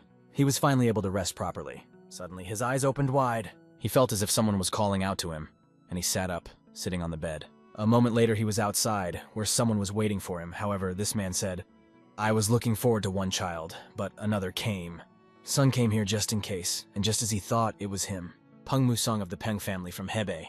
he said, punching his fist to introduce himself. And in front of him stood the head of the On family of Jinju and the 10th Murim Master, Fist King Ongahu. Fist King Ongahu is an evil Jinju personality who hides his power under a shell, keeping it in his hands even after he leaves the post of the head of the family. Afterward, he told Sun that he had heard a lot about him. He had heard about him from his grandson, Dae-hyuk, because he is the grandfather of the first heir on his mother's side. Sun's whole body tensed up. This inner energy was a sign of someone who had achieved transcendence. "Very good, Sun can feel the energy," said the Fist King, and explained that he was radiating a wave that ordinary masters could not notice, but Sun could. The Fist King took a few steps and came closer to Sun. He asked if Sun knew that he had been calling for someone else, but he had come anyway. Sun explained that he was just wondering who the Fist King was calling for. The Fist King realized that Sun's skills were beyond what people knew. He then added that he was happy that the first heir had such a talented younger brother. He put his hand on Sun's shoulder and continued the conversation. Sun apologized and explained that he was not going to help his older brother. The Fist King laughed and grabbed Sun's head with his hand. The energy was so strong that it was hard to hold back, as if lightning had struck his cheeks. The Fist King sarcastically asked to repeat these words, adding that he was getting hard of hearing with age. It was impossible to lose to this man, because Song realized that this man was using the first heir to absorb the Peng family. Even at this moment, he could not show his weakness. After this energy surge that Song felt, he gathered his courage and decided to tell the Fist King something important. He said that he would be the head of the Peng family. The fact that Sun was able to repel his attack impressed the Fist King. He felt as if he were watching the brightness achieved by a thousandfold spell. The Fist King felt sorry to give away such natural abilities to the Peng family, and he thought that it would be better if this guy was of his own blood. However, he decided not to leave any cause for concern and immediately rushed at Song. But then someone else appeared who said he was a little late because of his slow pace and didn't think the atmosphere would be so tense. It was the heir of the Namgun family, Namgun Hyuk, who greeted the King of Fists. Song was happy to see the unsurpassed swordsman Namgun Hyuk, a genius who would later be called the best. He was also the eldest of their 4 Sapes. Namgun Hyuk approached the King of Fists and said that he thought the elders of all the families had gone to meet the sunrise and noticed that he had not joined them. The Fist King replied that he did not like places where there were many people. He then turned to Sun and said that he had joked a bit by calling him a baby. In the presence of the Namgun family, the Fist King could not use his skills so recklessly and considered Sun lucky. He went first and added that the morning exercise was very hard. The guy asked Sun to be careful. Then he asked him if he was okay, and Sun replied that he was fine. In Hyuk's eyes, Sun was a young master who was no match for the King of Fists. A moment later, a flask appeared next to Sung's head. "Would you like to have a drink with me?" Hyuk invited him. After a while they drank, discussing Monk Gak and how funny he was. Hyuk remarked that Gak would fit the role of a madman and would love to meet him one day. Sung said he thought it would happen soon, raising the glass of juice in his hand. They poured another one, and Hyuk was very interested in hearing stories about Tiger's spiritual path from Seong personally. When Seong addressed him by name, Hyuk asked him not to be so formal and just call him brother. He will turn 30 this year, and he doesn't consider himself a young master, but he wants to build a closer relationship with Sun, so he asked to be called that. He asked Sung if he could call him younger brother, and Sung replied, "Yes, brother." People who like to talk say that Hyuk will become the best swordsman in the future, and Hyuk himself believes that he will become the best in the world. Afterwards, he stood up, stretched, and said that he realized something when he saw Sun fight the King of Fists. He realized that he might become the best swordsman in the future, but he would not be better than Sun. In response, Song said that no one knows what the future holds. However, Hyuk thought this was modesty on Sun's part, and asked if he would participate in the upcoming event. Soon the event started and people gathered around the tatami. Everyone was waiting for the person they were rooting for. Hua asked Sung if he knew what kind of prize was offered for winning. She told him that the winner would receive a Sosondan that had been absorbing chi energy for 20 years. This is a great opportunity to improve your inner energy. However, while listening to all this, Sun cast his eyes on one person. It was a man with a pumped-up and very strong body. This person was the future head of the An family of Jinju, the Dragon Fist Oh Tai-gyun. He looked at Sung and realized that this was the guy that the first heir asked him to take care of.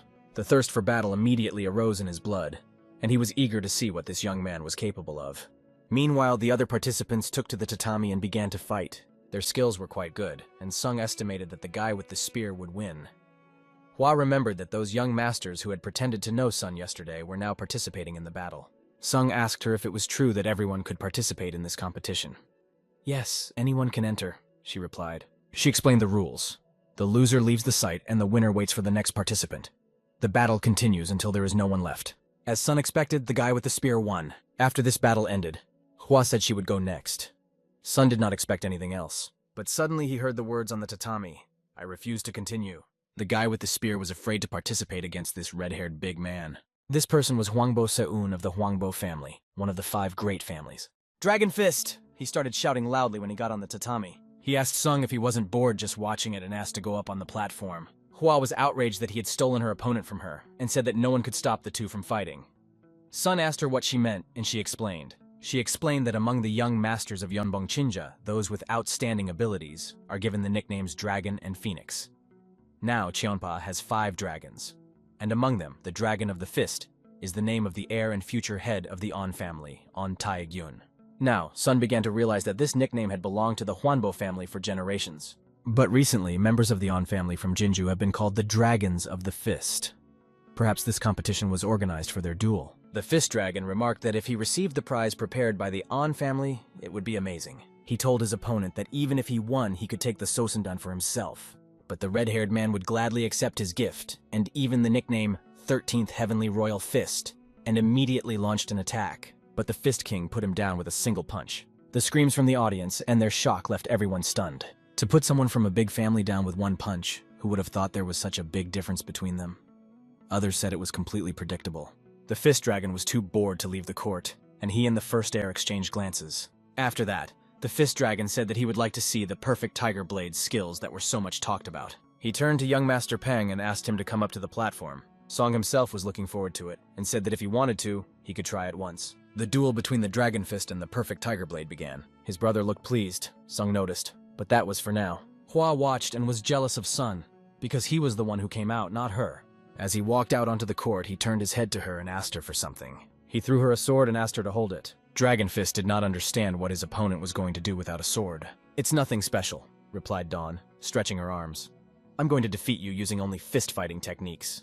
Neither the Fist Dragon's past opponent nor the Fist Dragon himself could understand what this guy meant, but they didn't know that Song was trained in Shaolin. The Fist King added that Hyuk's younger brother was as dear to him as his own brother, and pretended not to have heard anything, asking for the sword back. Sun did not remember having a brother like that, but the words sounded very convincing. Since words did not work on Sun, the Fist Dragon decided to help him realize the harsh reality. However, he saw a shadow in front of him and thought he could easily attack it. He decided to show Sun what it meant to be one of the 5 dragons and threw himself at him with his fists. The blow was so strong that Sun's feet came off the tatami. At first, the Fist King thought he had hit him too hard and wondered if he had overdone it. But then he heard the words, "Your fist is slow." Sun simply skillfully dodged and made it look like he had been hit to cheer up the audience. The Dragon Fist was so close that it barely touched the hairs on Sun's head. The Dragon Fist realized that something had to change and stepped back. He broke the distance to think about what to do next. However, he wasn't going to think for long, and he threw his fists at Sun again to end the fight as soon as possible. But every punch flew by because Sun was so fast that his fists seemed invisible. What kind of technique has this kid mastered? Everyone wondered. Hua watched this and told herself that her brother's Iron Tiger Skin technique level was already quite high, and it would be difficult for the enemy to hit Sun. Her brother had studied fist fighting and swordsmanship with Shaolin masters, and with the genius hook. In the battle against the Dragon Fist, Sun was only dizzy, and he told the enemy that his skills were worthless.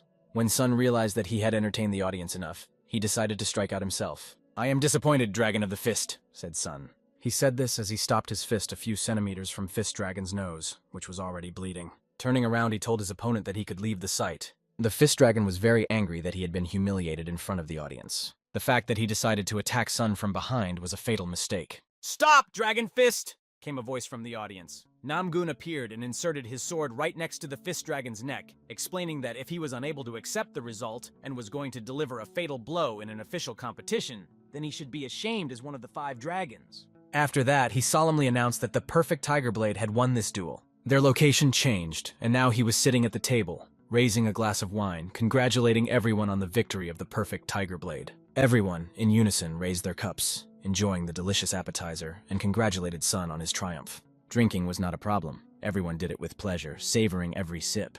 It was a bit unusual for Namgun to participate in the feast after such a long break, but he couldn't help but pour his brother some wine on such an important day. "Anyway," Namgun said, "I should have warned you that he likes to drink." He told her that in 6 years she had turned from a girl into a real woman. He got a good slap from her for saying that. And then another one just as Song was telling her how she used to play war games as a child, and, during his nap, tested her secret weapon on him. This made Sun very happy, very much. But as he looked at Namgun, he could not think of anything else but that he had survived only because of him. The very incident when he stopped the fight with the dragon could have had serious consequences. "Yes," he said, "I showed you a weakness on purpose to see how you would behave in such a situation." A red-haired boy approached the young master. He asked him to analyze the fight he had participated in and point out the mistakes he had made. Sun immediately began to explain what had gone wrong. He pointed out that he had a lot of strength, so it was better to devote more time to carefully mastering the techniques of fist fighting. Everyone else listened to him with the utmost attention, not missing a single word. They wondered if he remembered their martial arts. Each of them asked him for his opinion of themselves, as it was very important for them to hear an assessment from Sung, whom they respected immensely. Huan noticed that the dragon fist was nowhere to be seen after the fight was over. The red-haired man suggested that perhaps he was ashamed, so he didn't show up. However, everyone understood that being embarrassed in an official duel was the reason he really had something to be ashamed of. Song also noticed the absence of Peng De-hyuk. He speculated that they might have gotten together again somewhere to come up with a devious plan. Meanwhile, the first heir questioned Iron Fist about how this could have happened, because he said that Song was halfway to becoming a transcendent master. For the first heir, it was like falling face first into the mud. His younger brother, who had never practiced martial arts before and whom he had ignored, suddenly became a serious threat even to him. The first heir was faced with the task of finding another solution no matter what happened, because if something went wrong, the fourth could become the head of the family. He could not allow this to happen. Meanwhile, Sun was walking down the corridor. He met the deputy head, who asked him if he was ready for anything. "Let's go, uncle," Sun replied, and it became immediately clear that he was ready for any challenge. The main character, Seung, the head of the Namgun family and the leader of the group, Baekga, were already waiting for him. They were immediately invited to join the meeting. At the official meeting of Baekga's group, representatives of the strongest families of Morim gathered, and Sung had to gather his thoughts, as he needed to prove that the Magyos had secretly begun to act. One of the participants greeted him, saying that he was glad to meet Tiger Blade. This member turned out to be Hwaryong's father. He then told Sung that he had heard a lot about him from his daughter. Sun couldn't look him in the eye, even though he had met him thousands of times in his past life, and this had never happened before. However, the conversation turned to a serious topic when it turned out that this meeting was initiated by the Tan and Peng families.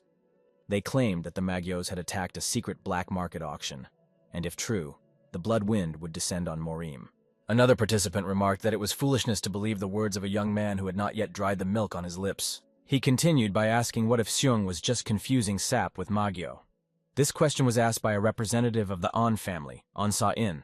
Seung immediately realized that he was just trying to take revenge for his son, An Sa-in, which seemed very childish. After that, he asked a question. "Isn't the perfect Tiger Blade just a young master? Perhaps we should listen to Sung since no one else has done it yet." Finally, Sun began to explain that a follower of Qianpa's spiritual energy is subject to the will of heaven, and everyone listened attentively. He continued, "A person must follow the path of justice to keep the energy pure, otherwise it turns into the energy of a Sapa follower. Magyos, as part of Sapa, act against the will of heaven, and so their energy is contaminated accordingly." Sun added that the energy he felt at the time was undoubtedly demonic. "Young man, and already he has noticed this," the others thought as they listened to his words. They recognized that he had insight and eloquence despite his young age, and the reflections of the perfect Tiger Blade had increased their level of trust in him. Then the conversation turned to the news that Muraman had received. A group similar to Magyo had been spotted moving today, and it seems they had discovered the location of the god of war.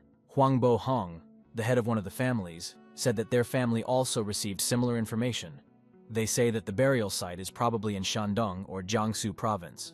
They concluded that Magwo's group did not know the exact location of the grave. It was decided that they needed to find the entrance before they did, and start searching as soon as possible. Sun interrupted them and stated that they would need the artifact he had brought with him, showing the map he was holding. The head of the Jagal family, Jagal Mayong, jumped up and shouted, "Is this really Changbodo?" They were right. It was an authentic artifact that Sung had obtained on the black market, and he explained that the map seemed to indicate the entrances to the burial place of the god of war. We held the map in our hands, not believing that this was true. Sung asked the head of Namgun if he could make an inquiry. Since he was Magyo's first witness, and the owner of Changbodo, Song said that he would like to be part of a group that would go in search of the war god's burial site. He also added that he wanted to take a few people with him. This request from Sun was unexpected for everyone.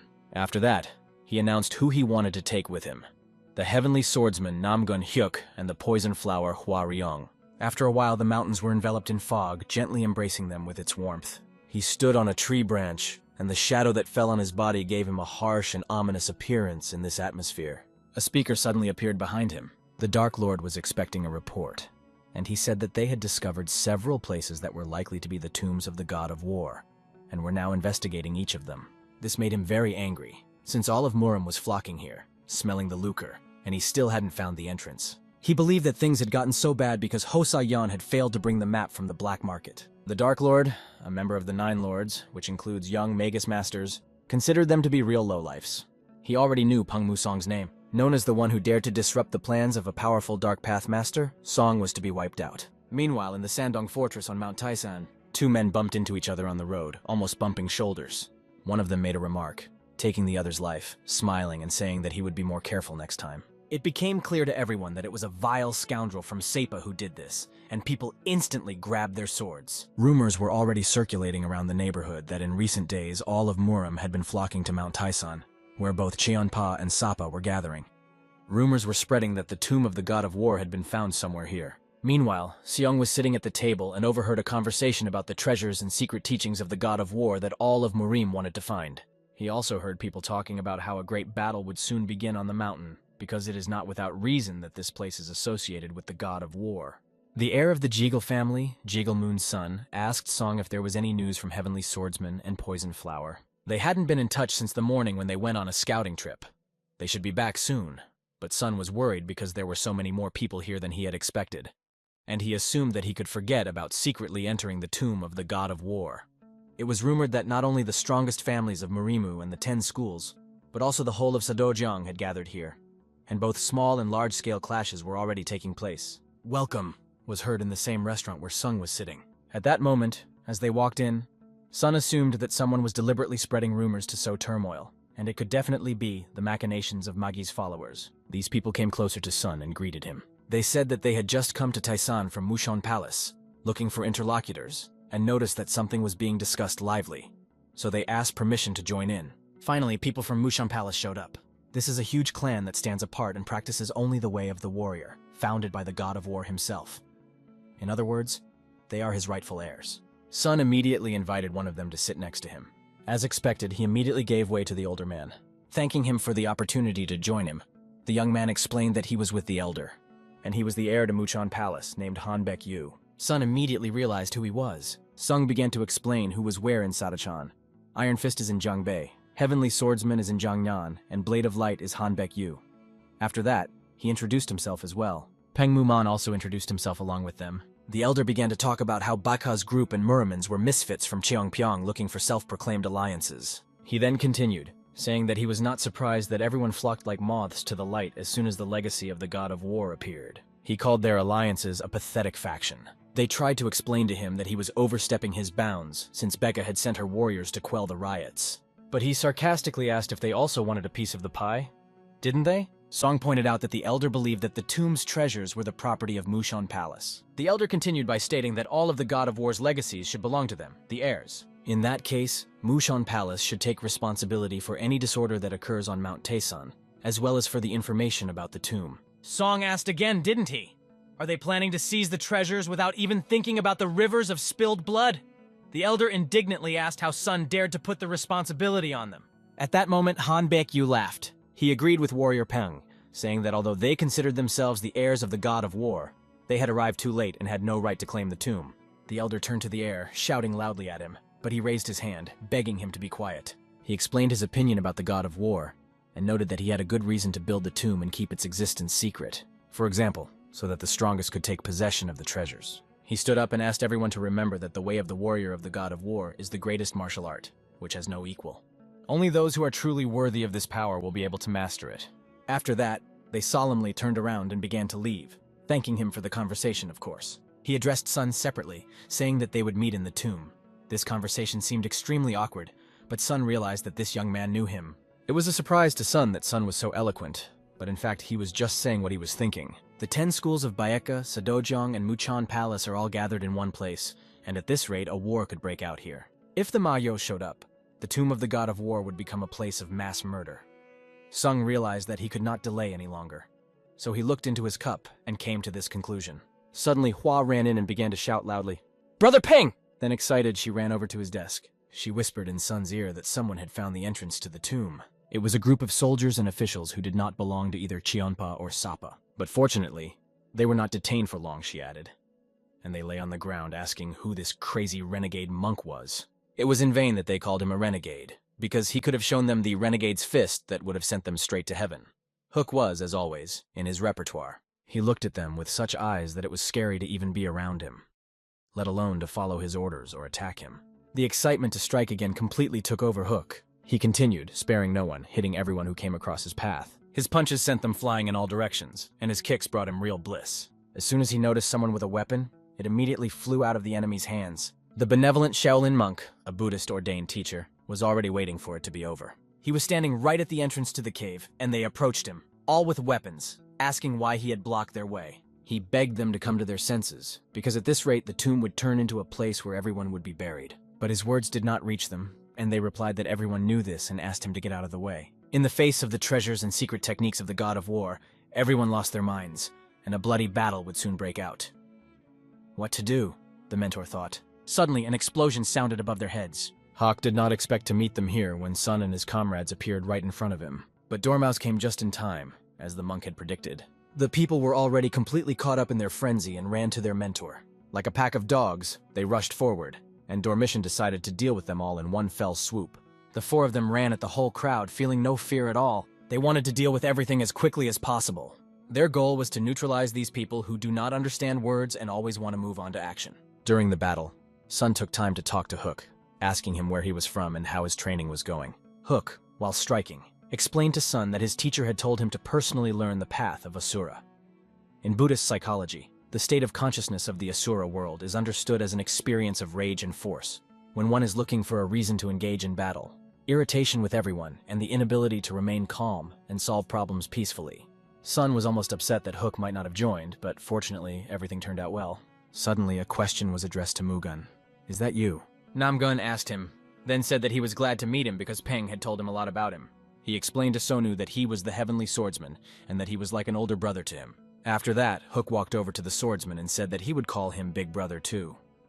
Hua, fighting beside him, asked them to stop talking and join the battle. Meanwhile, the mentor was defending the passages. Sak ran up to him and greeted his respected mentor. Sak explained that he was accompanied by the heavenly swordsman, the perfect tiger blade, and the poison flower from the Tang family, who are the strongest representatives of their families. His mentor was most surprised that the heavenly swordsman was with them. He ordered Sak to bring the swordsman inside as soon as possible. After that, Sak told the swordsman to go to the tomb as quickly as possible, as the matter was extremely urgent. "Monsoon, Mugen, Huarian, follow me!" he shouted to them. When asked, "Where are we going?" he explained that they were going inside the tomb. They had to hurry because they were already late. One of the monks was standing right in front of the entrance, pointing his finger at the entrance and explaining that they needed to go there. They ran as fast as they could, trying to get inside as quickly as possible. But something made them stop and prepare their swords for battle. Hua was already behind them, running with them. Both fighters focused their energy around the swords to give them more power. There was a loud explosion, and dust rose around them. In this way, they decided to fight their way forward. The mentor heard this, and realized that these boys were smart enough, so now he could be calm. He silently asked them to put things in order in Murama. After they went inside, Hua asked them to look up because there were pearls shining. One such pearl is worth a fabulous amount of money, and the tomb of the god of war really deserves the attention of all of Murimu, she thought. So maybe it's worth taking a couple. Hook didn't have a single scratch on him because no one could pierce his iron tiger skin. Finally, we're all together, Sun thought as he looked at his friends. They had become really close friends, and as Hua and Hook looked at those pearls, preparing to tear them apart, Namgun tried his best to stop them. Watching this, Sung just smiled, admiring them. Hua noticed this radiant smile on his face and asked him what was wrong. Did something good happen? Sung replied that it was nothing special. Then he added that it was time to move on, and they all immediately set off together. But there was an unpleasant surprise on their way. They came across a pile of corpses lying right in front of them.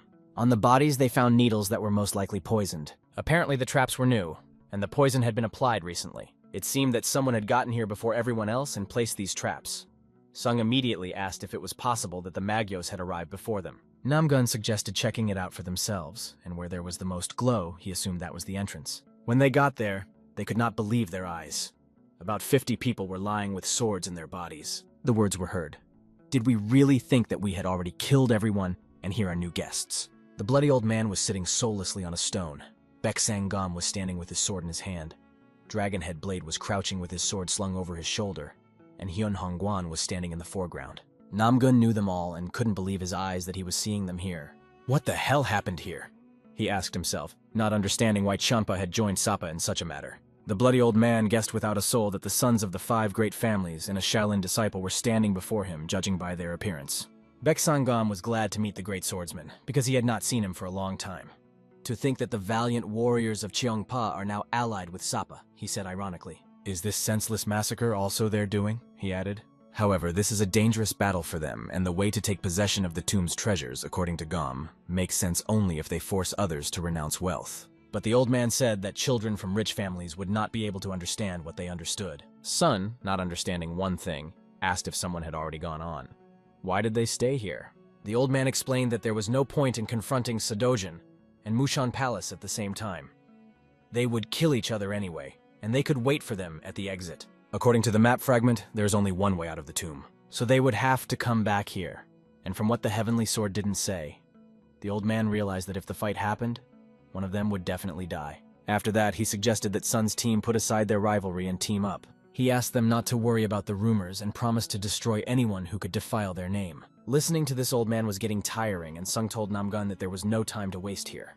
The great swordsman began to draw his sword and offered to deal with the situation quickly. Hook noticed that only scoundrels had come here and decided to break his vow not to kill in order to finish off these idiots. Hua also took a fighting stance, ready for battle. That's why young people annoy me so much, the old man said. Then he shouted loudly and ordered his team, "Kill them all!" At the old man's order, they immediately charged, shouting loudly and swinging their weapons. Sun's team was in full combat readiness, and Hook was already straining his fist to the maximum. One punch, and the enemy's blood flew in all directions. The windpipe was not only punctured, but completely knocked out. One opponent was smart enough to come at Hook from behind, but he didn't expect that Hook's lightning-like speed would allow him to turn around in time to punish his opponent.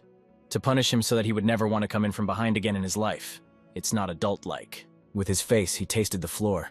Like lightning, the girl flew between them, dealing with 3 opponents at once. She didn't even notice them in her path because she was determined to end this battle as quickly as possible. The old man was thinking about how to minimize his losses because otherwise he would have to fight Sadojin or Mushan Palace. He realized that this young man next to Namgun Hyuk was unpredictable, and the main thing was to disable them both, and then the battle would be won. The old man said, "Baek-sangam, Hyuk Hongguan, the heavenly swordsman, against the 3 of us." Dragonhead Blade then began to receive orders, but quickly interrupted the old man, saying that he knew what to do. The great swordsman told Sun that he was taking on the main opponents and rushed to attack. The old man had long claws that could easily inflict serious damage, and he flew at the sky swordsman with them. The other opponents approached Song, called him a young man, and said they were curious to see how he wielded the sword. The Dragonhead Blade offered him to fight like a master swordsman. For Sun, this was not a problem. On the contrary, it only made him smile. Such an interesting offer could not but please him. Meanwhile, the great swordsman was fighting an old man who turned out to be a difficult opponent. In addition to the old man, there were 2 others attacking him from behind, but his gaze was so piercing that he noticed everything. Namgun saw right through them. Clenching the hilt of his sword, he spun 360 degrees, not allowing his opponents to get any closer. Then he decided that he was done joking with them and formed a blue chakra around himself. This energy did not give his opponents a single chance, only one, to lose their blood. The old man watched and could only say one word: incredible. After all, the great swordsman was standing alone against 3 opponents who had attained the transcendental master level. The great swordsman was not even out of breath. On the contrary, his expression showed that he was enjoying it. The same could not be said for his allies Guan and Gom, who looked like worn-out sponges after a month of use and had not cleaned the toilets for the past 7 days. The great swordsman reminded them not to forget about shame, and was determined not to address them as elders anymore. Full concentration, and he went at them. This blow could break everything in its path, and that is exactly what the great swordsman intended to do against Gom, who stood in his way. Gom's wrist could not withstand the pressure. With one hand, the great swordsman pressed his sword against Gom, and with the other hand he put up a barrier to the side, because the other opponent was trying to attack from the side. It was not just a barrier, but a barrier that tore through the enemy's internal organs. The azure fog appeared when the Namgong family's endless sky technique was used. Ham was shocked that the great swordsman had mastered this technique at such an early age, but Hyuk asked him not to talk about his age, as it had been a sore subject for him lately. His grandfather, like a real rat, jumped to the side with his claws. The infinite heaven sword technique is embodied in the Namgong sky. Would they be able to reach the heavens with such abilities? The old man's last words were, "Heavenly swordsman, bastard, who knew? Who knew that you were on the level of a transcendental master?" And on this note, the old man's breathing stopped. Now the great swordsman could exhale calmly, for this battle was over. He only hoped that his brother would do the same. But when he turned his head toward them, he realized that he had been worrying in vain. for Sun was holding his sword at the head of his opponent. The dragon head said that he had lost, not because he was on Sun's team, but because they were also shedding blood to win. He claimed that they were no different. Sun didn't even argue, saying that they were not the same. The clash only happened because their paths were different. The first to fall would be the one who spent his strength first. This is the whole of Mirim, its essence and its truth. This is also the essence of martial arts masters. The dragon head asked Sun if he was really a rising talent. Then he asked why his spirit was so strong, and fell to the ground right in front of Sun's feet. Sun's strength lies in the fact that he never doubts and always looks for the right path. This is Chiamp's path, a long and thorny path. Having finished with this opponent, Sun gathered his team together and said that it was time to go forward, into the depths of the tomb. Suddenly, the third young master of Sadachan, Haziz Mugak, appeared. He asked if he was not the same Master Gak who had been ousted from the Battle of the Airs. He accused him of taking over the treasures with the blessing of the head of Sadojeong. The young warrior asked his master to calm down, explaining that vagrants without a home cannot cause him serious problems. But Hook could not understand how the cursed scoundrels of Mushan Palace dared to reject his offer of an alliance. The Blade of Light. That cunning fox was planning to suck him dry and stab him in the back, the third master thought.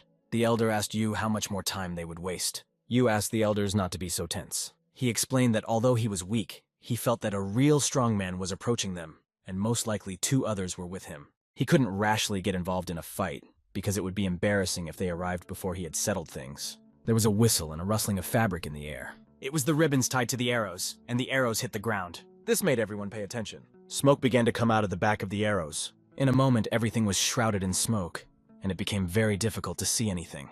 The soldiers had to realize that this was an organized attack. Suddenly, a sword pierced the back of one of the fighters. He looked left and right, trying to understand where the attack came from. But when he turned his head again, he received another blow. The third host began to realize that they were being attacked by the Magyos. Yu heard this thought and asked if it was true, because if so, they had perfectly concealed not only the view, but also the traces of their presence. One of the men shouted at the top of his voice, "Mushon Palace!" and attracted the attention of everyone around him. He then announced that the enemy was on the way and ordered them to quickly form 2 lines. The heir was also about to take part in this, but a hand fell on his shoulder and someone called out to him. Meanwhile, the third lord could not see anything in front of him because the smoke was blinding his eyes. He was only clutching the sword in his hand tightly. A suggestion was made in the air to kill each other in this pitch blackness, and everyone present there was called worthless natives of Murim. The bodies of the people began to fall to the ground, without any chance of life. Cries for rescue could be heard. Meanwhile, the heir apparent told the elder that he was responsible for the order. He decided to take a short walk at night. At least that's what he told the elder. Meanwhile, blood was flowing from the mouths of the soldiers, and from those who no longer had the right to live, who were ending their journey in this battle. The enemy acted very skillfully, snapping one by one, throwing them face first to the ground. A silhouette appeared out of the smoke. A big, muscular man with long hair. Everyone who was there paid attention to him, because it was impossible not to notice such a big man. And then the attack flew directly in his direction from the enemy. A wide smile appeared on his face because he felt it without any problems. He made a characteristic gesture with his hands, as if he were pulling his finger to pinch. Then he let go, and a jet of air flew forward, whistling so loudly that one could even go deaf. He knocked out one of the enemies with just air. It took him only 4 steps to reach the enemies who seemed too weak for him. In fear, they asked him who he was. Without hesitation, he introduced himself, saying that although he was ashamed of his nickname, his name was the Blade of Light. They say that his saber is so fast that nothing else is visible but flashes of light. It was interesting to see if they could get into his shine, or if the Magi would fall victim to his saber. The third master could hardly breathe because of the thick fog. It was difficult not only to see, but even to breathe. He felt someone's energy behind him, shouting, "You're here!" He punched his fist, but only hit a shadow. Without hiding his courage, he shouted at the demonic rascal, calling him a coward who was afraid to even stick his nose out, and summoned him to appear before him immediately. "Is the Sapa warrior talking about cowardice?" asked a member of the enemy clan. Then he waved his saber and said that now he understood why the 5 great guards did not support him, because he was too weak. "But I can't die here," he said to himself, because he wanted to be recognized. However, he believed that he had been brought a boring opponent and regretted his wasted time. In the meantime, the opponent appeared to be anything but boring. The Blade of Light was standing before him. At this moment, the enemy had hoped that this guy could entertain him. He knew the name of this young man, the Blade of Light, Han Baek-yu. Looking at this, Hook and Hua said, "Holy Buddha!" They could not understand what kind of creature this was in front of them. It didn't look like a simple smoke screen or poisonous fog. It seemed alive and breathing, Hua noticed. Sun realized that it was a hidden Dark Heaven demonic formation. It was a martial formation of the Dark Dragon clan of Magyo. Song had read about it in his family's ancient books. The fog hides not only demonic energy, but also traces of presence, sight, and even sounds. For the Dark Demon Clan, there is no better environment to use their martial skills. The question is, how to destroy it. First, you need to break the flagpole with the flag, which is set as the center of the dark mist. The most important center of the formation is hidden in the depths. After that, Sun approached Hook and put his hand on his shoulder. He asked for his forgiveness and warned him that he would have to be patient. After all, only he could cope with this task. Meanwhile, the arrows were guarded by 2 soldiers who stood near them, making sure no one came near. It was uncomfortable when you can't see anything and can't feel the energy around you. But they heard someone approaching and grabbed their weapons. They probably did it in vain, because the great swordsman was standing in front of them. They even tried to put their blades to his beard and neck. What kind of idiots could think of such a thing? As expected, the great swordsman rushed through them and was already behind them. They still had the strength to turn their heads and exclaim, "Oh no!" They said this as they saw the great swordsman cut through the arrows that were emitting smoke. Just as he thought, Brother Pen was right. But while he was thinking, 2 enemies appeared behind him, flying at him from the air. The blue sword energy whistled through the air. After that, the enemies could do nothing more. Perhaps they should have stayed at home instead of climbing caves. The great swordsman had accomplished the most important task, and now he could put his sword back in its sheath. He looked to his left and decided to walk in that direction. As soon as he started walking, he stepped on another arrow as a joke. Hua noticed him walking, and the smoke began to dissipate. The others who had fought with the Manhwa clan could not help but feel the strong energy that was approaching. Suddenly, the dark fog began to dissipate. "Wonderful," said Sun as he looked up and noticed the fog was clearing. Song ordered Mugak to take the center. Mugak gladly accepted the task, asking for the opportunity. He was in a great mood and wanted to warm up a bit. If the enemies had known in advance what Hook was preparing, they would probably have scattered at the very beginning. But not knowing what this guy was going to do, they decided to attack. One of them was stopped by Sun, who met him.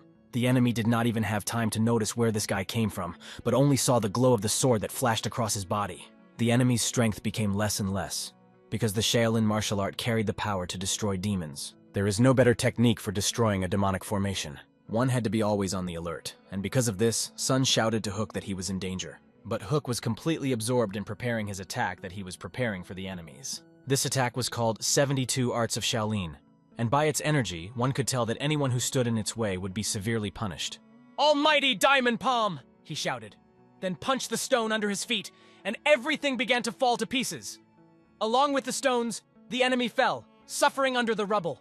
And at that moment, even my mother could not help them. The man swung his sword, hoping to destroy his enemy. But when his strike hit the villain, only a shadow remained on the spot. He realized that his attempt had failed again. The young man asked if he was surprised by the disappearance of the blow, since they were fighting on equal terms in the middle of the demonic Dark Heaven formation. The perimeter of their battle was engulfed in dark energy. The warriors could not make up their minds because of the enemy's strange fighting techniques and thought for a long time about how to act. The demon rejoiced at their confused faces, deciding to put an end to it. At that moment, a bright light came on in the distance. The man noticed that on one side was the center of a formation, and one could only assume that it was the world of Shaolin. The 72nd Shaolin art rushed towards the battle, and Mugak struck a gingerbread man at the warriors. The all-powerful diamond palm brought down the ground on the glassy terrain where the warriors stood, and one by one they began to fall into the abyss. Their colleagues looked at their friends and didn't understand what was happening right here, right now. The entire perimeter was enveloped in darkness, and only the light of the star illuminated them. One of them assumed that the heavenly sword and the perfect tiger blade had taken pity on them, and when the darkness began to recede, they revived their spirits to attack. From the side came a voice that polluted the minds of the people and sounded like this. "Let my followers of the Dark Demon Clan use the demonic explosion skill so that no one can leave this place alive." The eyes of the soldiers glowed with red energy, and they seemed to lose control of themselves. They began to rush at each other like zombies at their victims. Their requests echoed like zombies. They only wanted to eat. At the moment of the collision with other soldiers, a huge explosion occurred, which filled the entire space. After the explosion, everyone began to worry about the air. But they should have been worried about themselves, because Chul-Ho materialized and turned to the Blade of Light. He will have to determine who will be the winner next time. But in his opinion, there will be no next time. It simply will not come. When the darkness dissipated, the Blade of Light saw that all the fighters were lying unconscious on the ground. He was the only one left, and Jung-Ho continued to fight. Flying up like a dark fog, he lit up the entire space with his power. The plan to defeat the scum and Muram had failed, and it was time to hide the treasure of the God of War and flee. As soon as he spoke these words, a strong firebolt rushed past his body. He realized that a rat was hiding somewhere nearby. Acting in favor of the enemy, Monsoon came out of the explosion unharmed, and he approached Chul-Ho saying that the leader of the Dark Demon Clan was himself, the Dark Lord, and offered to talk to him. The Dark Lord, looking at the boy who survived such a violent explosion, thought, "What the hell?" There were heavy losses on the battlefield, and the survivor wanted to help the wounded. The most important thing was to save the survivors. The guy runs to Sergeant Major Ka and asks if he is okay. The petty officer was leaning against a rock and was unconscious, but he had no serious injuries. After a while, a young man in excellent shape, the swordsman, who had not seen the Blade of Light for a long time, emerges from the darkness. They have dealt with all the followers of magic in the area, so he doesn't have to worry. The Blade of Light has spotted the swordsman with a huge number of techniques, but they use a technique that provokes an explosion.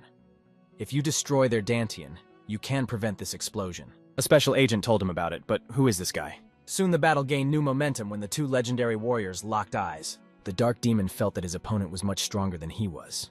His strength was equal to the Mad Lord's. If there are still strong warriors like in Bonchija in martial arts, then in magic there are 9 young masters, 9 powers. Here, only the strongest survive, and natural selection reigns supreme. Warriors and magicians were born and raised following the unquestionable mottos. They are the 9 Avengers. From the age of 5, they began killing an endless number of competitors to take their place in the sun. However, this young man with such power, who is he to look at the Dark Emperor with such eyes? Has he experienced more chaos than they have? The Dark Knight deflects his blow and tries to move as far away as possible. Having gained enough distance, he didn't expect this guy to be one of the young masters, because only the Heavenly Swordsman, Blade of Light, and Iron Fist could fight him. The way this scoundrel struck such strong blows, his sword techniques were simply stunning. His power demolished everything in its path. Running up to the villain, the guy strains his arm to hit him with all his might. His tactics were flawless. He deflects the enemy's blows with his sword and hits the Dantian, the guy's inner chakra, with his hand. A strong blow pierced the Dark Knight so much that blood began to flow from his mouth. Stopping and gathering his strength, coughing a little, the Dark Knight wanted to breathe in. Looking up, he saw the boy in front of him again and asked who he was. The boy approached him and answered with confidence. "Have you heard the news? If I say that I stopped you on the black market, will it be accepted in society?" The Dark Knight was shocked to hear these words. This wasn't just anyone. This was the guy who was legendary, the perfect Tiger Blade Peng Musong. He could have hidden the format, but now he was admitting his defeat before it. However, he had one more trick up his sleeve, and at that moment his hand began to accumulate incredible energy. The flawless blade, seeing this power, did not even hesitate or blink an eye. The Dark Knight declared that he would not go to the other world alone, because the existence of this guy was a great obstacle for magicians. The young master noticed this technique, but the demonic explosion did not frighten him. In an incredible way, this guy's technique moved to the Dark Knight himself. All of this was meaningless against our hero. He simply subdued the energy of the Dantian, knowing that it was going to be used against him. The Dark Knight realizes that the counterattack was very successful. He did a good job, but now he can't do anything but stare at the flawless blade, feeling that this is his last breath in life. The flawless blade pointed his hand at him and ordered him to disappear from his sight, never to be seen again. The battle was over, and red blood was spilled on the ground. The warriors were scattered all over it. How senseless is this war that stains the earth red and takes away the young warriors of the Murim. The flawless blade stood completely unharmed. He thought it would be harder to fight, but everything turned out to be easy. The survivors saw the young master of the flawless blade.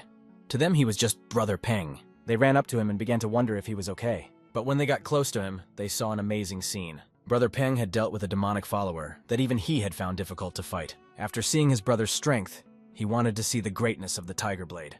Looking at the dead demonic follower, his brother realized that this man was a real villain, and Brother Peng had done a good job of defeating him. There was no need to fight anymore. They decided it was time to go back. When the old man regained consciousness, he said one thing: the battle is not over yet. Now they had to choose the true owner of the tomb of the God of War, and everyone was surprised by these words, except for the flawless blade. The elder began to shout that they had better retreat if they had not yet reached their goal, because they could save more of Murim's followers. Muga could not stand the old man's ravings and discovered that he had already gone mad. He expressed this by saying that they had all poured blood on the table together, and he was going to eat it all. The brother asked the elder what kind of nonsense he was talking about. But the old man, like a madman, kept telling the heir that they would probably find the treasures of the palace, the divine weapons of the 5 regions, and that they could not give them to strangers. Everyone knew about this, so it was necessary to reassure the elder, because the heir would take on this responsibility himself. After that, the heir turned to the flawless Tiger Blade. The heir pointed his sword at him and reminded him of their conversation in the inn, when Tiger Blade had said that everything would turn out like this. They knew perfectly well that the strong possessed treasures. "Do you still think that's true?" he asked, offering to compete and arrange a duel. Instead of the impeccable tiger, his brother comes out holding a sword. He asks his brother to rest, as this matter cannot be resolved with words. The swordsman, seeing this scene, began to approach from behind to protect the heir. They all created tension in the space, looking at each other as rivals rather than allies. One of them shouted out, "What do you think about this?" Apparently, the Council of 100 Families wants to prevent bloodshed and disorder. Just as Elder Ka said, their goal has already been achieved, so they are giving up the treasures of the tomb of the god of war. It was a strong statement, and even the fellow soldiers of the flawless Tiger Blade were impressed by his words. Everyone just opened their mouths and listened to the conversation. He stated that there is a Buddhist monk among them who will stay here and rest the souls of the dead. The heir realizes that this is a great shame for his family. He expresses his gratitude to the heir to Meekin Palace and asks them to accept his gratitude. They will not forget the favor he has shown them.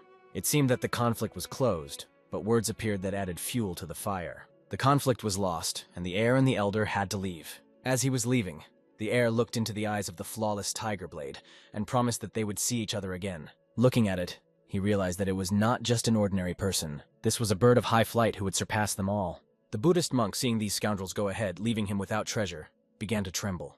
He did not understand his brother for such a stupid act. If he had cooked this porridge, why was he giving it to a nasty dog?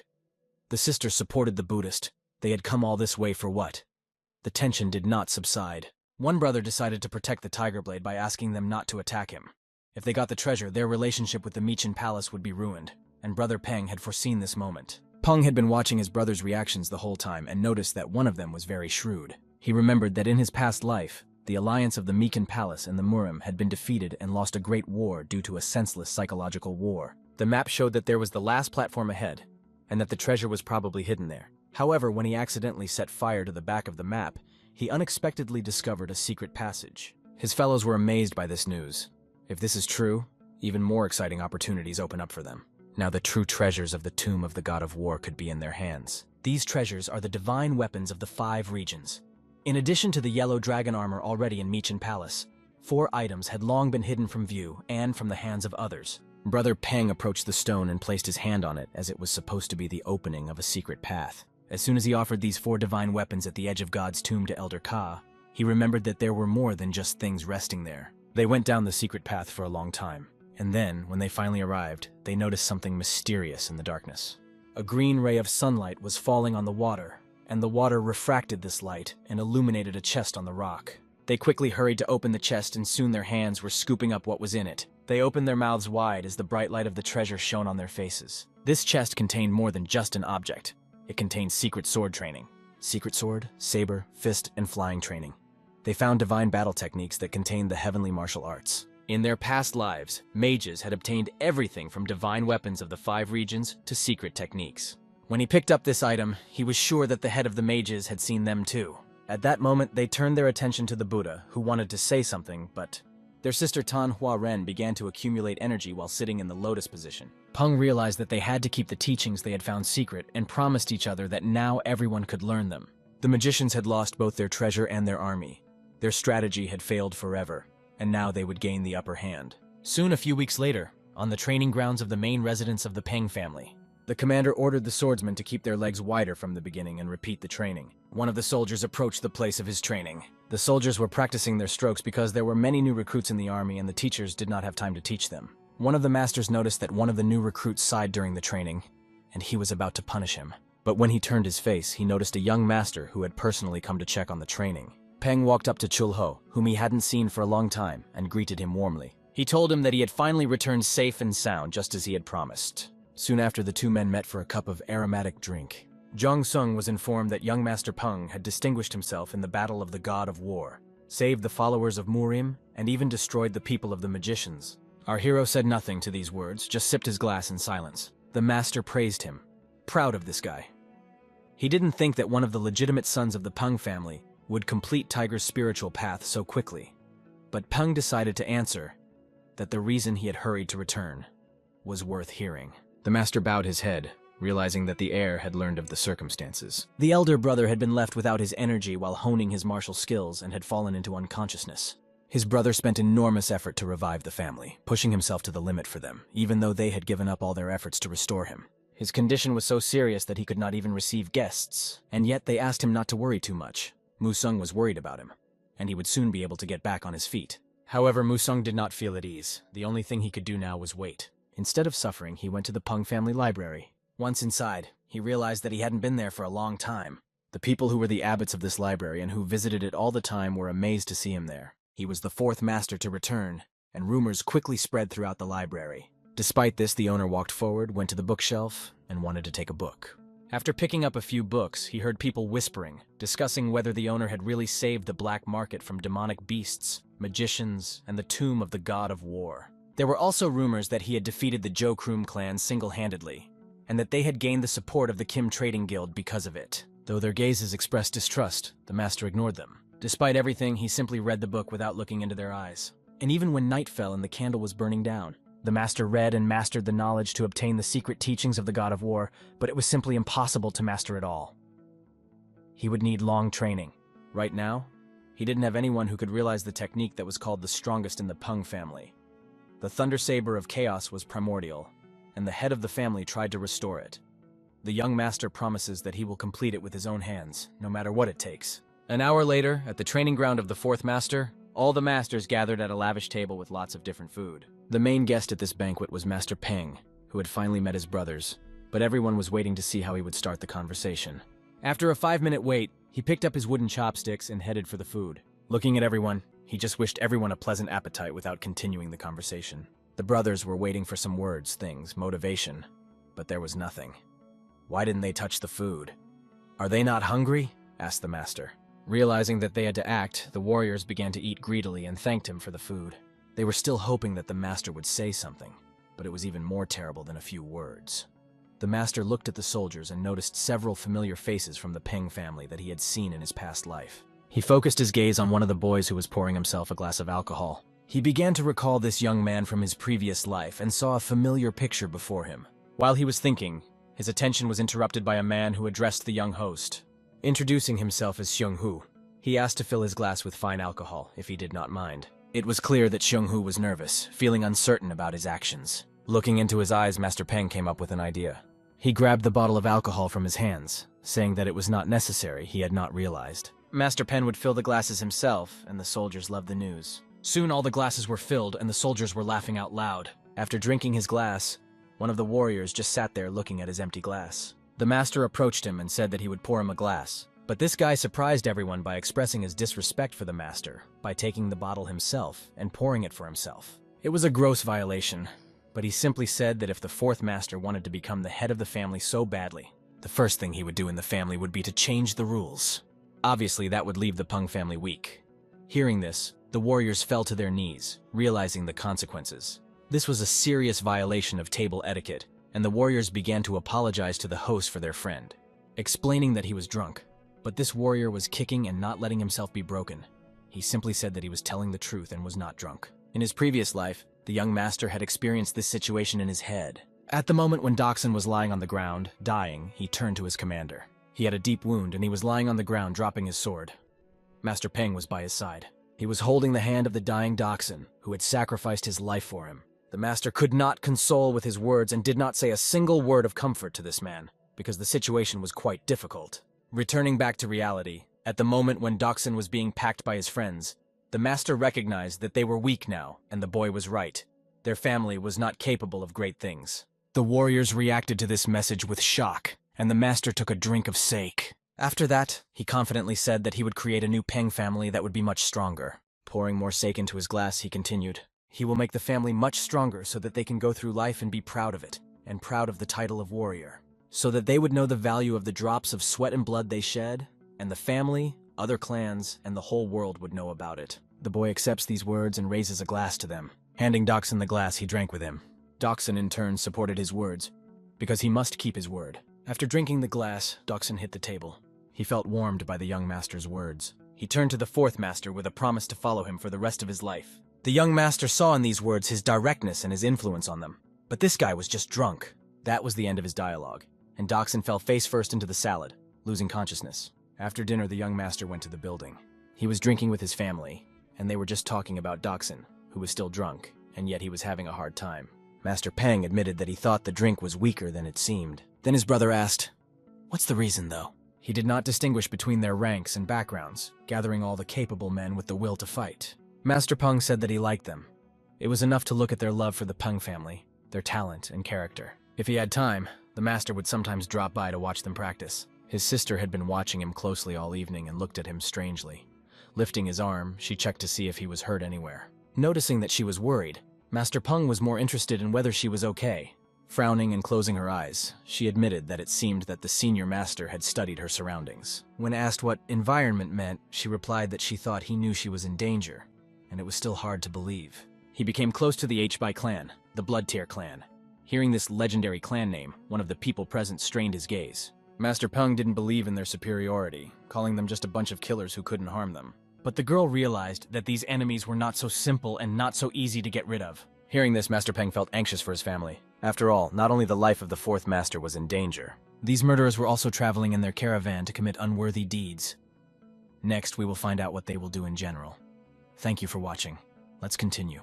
The tiger moves through the bamboo forest surrounding one of the most magnificent tombs that grace this mysterious landscape. Musang completed his spiritual journey like the bright star in Bonchije that rose in the sky.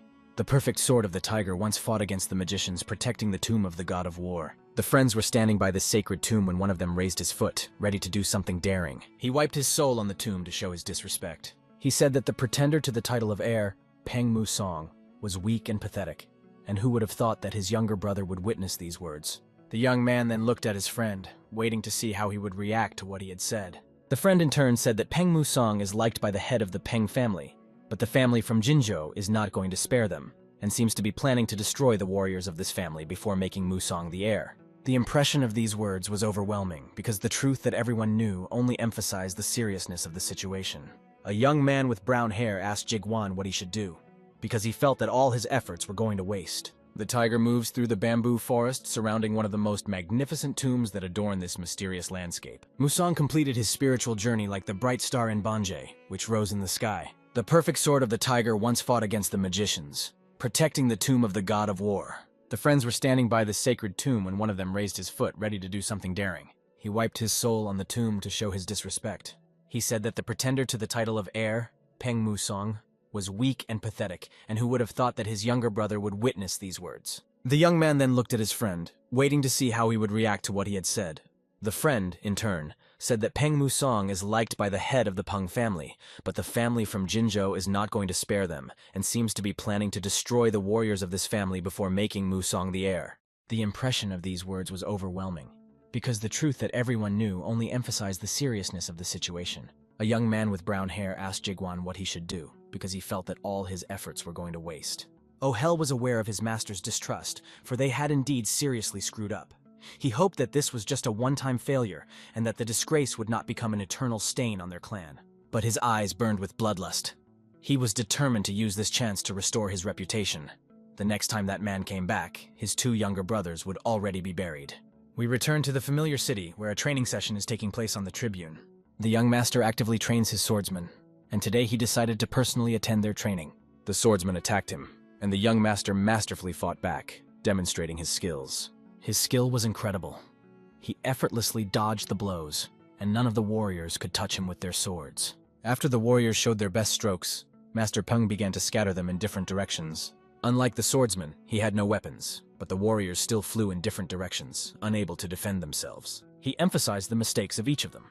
For example, the attacker who had just fallen from his blow had too wide a stance, which made him vulnerable to a counterattack in the open chest. Nevertheless, the warriors were eager to fight and train further, determined to try again. Some of his colleagues watched their comrade, who, despite the constant blows, felt satisfied and continued to fight as if he wanted to test himself again. The young man tensed his muscles and brought his arms forward, ready for another challenge. The young master, watching all this, realized that a month had passed since his return, and there were already some results that showed progress. He listened intently to the shouts of the soldiers and the sound of metal sabers clashing in a fierce battle. During this time, he trained the warriors who were to become the backbone of the Peng family's army during the day. And at night, he honed his fighting skills that would come in handy in future battles. Night was a new day for him as he practiced his sword, perfecting his movements on training dummies. Testing the strength of his stroke, the young man focused all his efforts on perfecting each movement. In order to free the sword of the god of war, you need to make extraordinary efforts and not stop there. And after this night's training, when he had wiped himself and washed off his sweat, a woman suddenly appeared out of the darkness. She greeted him, and the young master merely remarked that she was late. She knelt down in front of him, telling him the important news. The Blood Tears clan had taken action. The young master remained calm, for everything was going according to plan. They will be one step ahead too. We are transported to the inn in Changzhou, where one of the Peng brothers was writing something for a long time by candlelight. He was irritated because nothing was coming out. Someone had brazenly misappropriated his money again. But what to do next? He felt that the window open for ventilation could become a trap for him. The candle began to fade, and he was afraid that this might be a bad sign, as if he sensed the presence of danger. His anxiety grew when he thought his brother was standing behind him. Even though he had decided to replace his sword with a brush and settle the score, this man was filling his hand with energy, ready to strike. He aims his blow at the rascal who appeared in the night to attack him. But when he turned around and struck, the enemy easily intercepted his hand without much effort. The brother looked closely into the eyes of his attacker, and was surprised to see that it was his brother Mu Song, who was clearly furious. Mu Song asked if his brother had stopped his fun with women and his addiction to alcohol, or if he had perhaps decided to delve into the trade.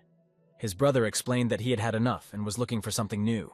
However, his brother's activities confused Mu Song so much that he felt afraid of his brother's excessive activity, which he was already tired of.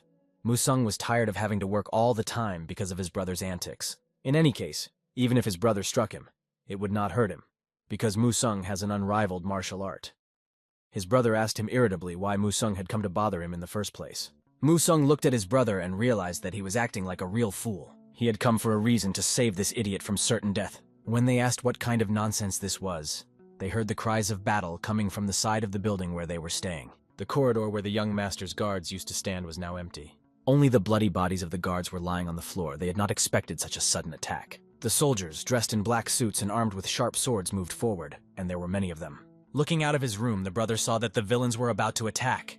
The soldiers pointed their swords at the young man, who looked out and said that they had been sent here by his younger brother. Realizing that these villains were going to kill him without disclosing any details, the brother realized that things were bad. The young master could think of nothing better than to stand there and watch a sword-wielding warrior rush toward him. The ninja warrior who was running at him with his sword drawn clearly had no intention of being nice. All the while he was shouting, "Die, you rascal!" And just as the blade touched the young master's clothes, Mu Song stopped the enemy's sword with lightning speed, saving his brother from certain death. Using a fist technique, he threw the attacker aside, causing him to fly a great distance, receiving a crushing blow. The warriors behind him saw Mu Song appear out of nowhere and realized that they had not expected such a turn of events. My brother at that moment opened his mouth in surprise, unable to say or understand anything. He was not even able to answer Mu Song's question whether he was really his younger brother. Mu Song turned to the soldiers, clearly furious that they dared to attack the two sons of the Mu Song family. Looking at them, he gripped his sword even tighter, and although he could have praised their courage, his gaze remained cold. Pointing the sword at his enemies, he reminded them of their foolishness, for only he could beat his brother. With a smile on his face, he joked, addressing not only the soldiers but also his defenseless brother, who stood there not knowing what to do. The battle did not last long, and the formidable ninjas were already lying on the floor, having gone to uncharted lands forever. Their leader had been defeated and was holding his head, realizing that this was his end. Mu Song approached him, sarcastically asking him how he was doing, because this sight was pathetic and was proof that they should not have come here, even if the three great clans in Hebei are considered the best. But they chose the wrong enemy, and Mu Song strikes the scoundrel's jaw with his fist. He emphasizes that the Blood Tears clan was created by Peng Dehyuk, right? After all, Peng Dehyuk is the very villain who must suffer a just reckoning. With the leader of the assassins in his hands, Mu Song heard his brother behind him muttering something and decided to ask him if he was surprised. Of course, his level of surprise knew no bounds, because he was one of those who could stab someone in the back with a smile on his face, and this man was exactly that. The ninja who was in the hands of the young master asked why Mu Song decided to come here. Mu Song replied that it would have been better if the ninja had shut up and just answered a simple question by stabbing him in the liver. Mu Song realized that it would have been better to just finish off this scoundrel at that moment. Remembering his past life, he realized that these people were the ones who had tried to kill him before. The ninja continued to insist that now Mu Song would definitely die at their hands, because the entire Blood Tears clan would come after him. Mu Song looked into the eyes of the killer until the very last moment, but did not have time to finish him off. After all, the assassin had deliberately killed himself, using the poison he had in his mouth to prevent him from revealing any more secrets. Mu Song threw his soulless body aside and walked forward. He told his brother that there would be no more ambushes and that they should return home. When his brother asked him to explain everything in more detail, Mu Song did not answer. The brother was interested in why Mu Song was here and why Peng Dehyuk was trying to kill him. Mu Song realized that there was little evidence yet, but he believed that they were being framed to get rid of them both in one fell swoop. His brother tried to justify himself by saying that no matter how much he loved Musung, he had no intention of killing him. And that was why Musung saved him, because he understood that. The brothers started shouting in the whole courtyard that the Blood Tears clan and those behind them were complete scoundrels, and that they would get rid of them with their own hands. But Musong, seeing this performance, told his brother to stop standing out, because they needed to be on the lookout. Musung firmly stated that he would take care of everything himself, to which his brother reacted with indignation, not believing that his younger brother would dare to say such words. He asked what Musung was going to accomplish on his own. Musung confidently replied that no one said he would act alone, because only murderers should deal with murderers. He went to one of the walls of their fortress, where a girl he knew who was a professional assassin was already waiting for him. Gawal, as agreed, came to the meeting. Sitting on the roof of one of the houses, she asked about the third master and was told that he was safe. They approached the Blood Tears clan estate and, looking at the huge buildings, realized that the scale was amazing. After a detailed inspection of the territory, Gawal concluded that these scoundrels had set many traps outside, and an ordinary martial artist would die as soon as he approached them. And of course they were already surrounded by warriors on all sides. The heavenly chosen assassins flawlessly fulfill their tasks, and they appear out of the darkness in front of the young master. They show their respect by greeting him with honor and devotion. Musung is not yet used to such courtesy from these people, but when he looks at his soldiers, he realizes that they are ready for any scenario. He focuses his gaze on the top of the building and realizes that the night will begin sooner than they think. Blood will be shed this night, and the assassins will face their enemies.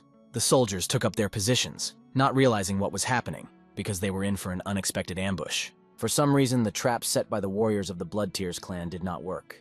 A warrior named Sanhel from the Blood Tears clan realizes that things are bad. Not only had the strangers entered their building, but they had appeared so unexpectedly. The warriors quickly launched an attack, taking the enemies by surprise and starting to tear them apart. The battle did not last long, and soon the soldiers saw their comrades fallen. It was almost impossible to figure out who was who in this chaos. The battle unfolded so rapidly that it was difficult to realize the tragedy of the situation. One of the warriors of the Bloody Tears clan survived the blow, looked around and saw that mountains of bodies were already covering the ground. He called out to his comrades, urging them to fight like they had in training, but their voices were no longer heard.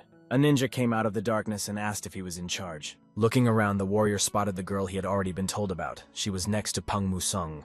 She turned out to be an assassin, but he did not expect to meet her on his territory.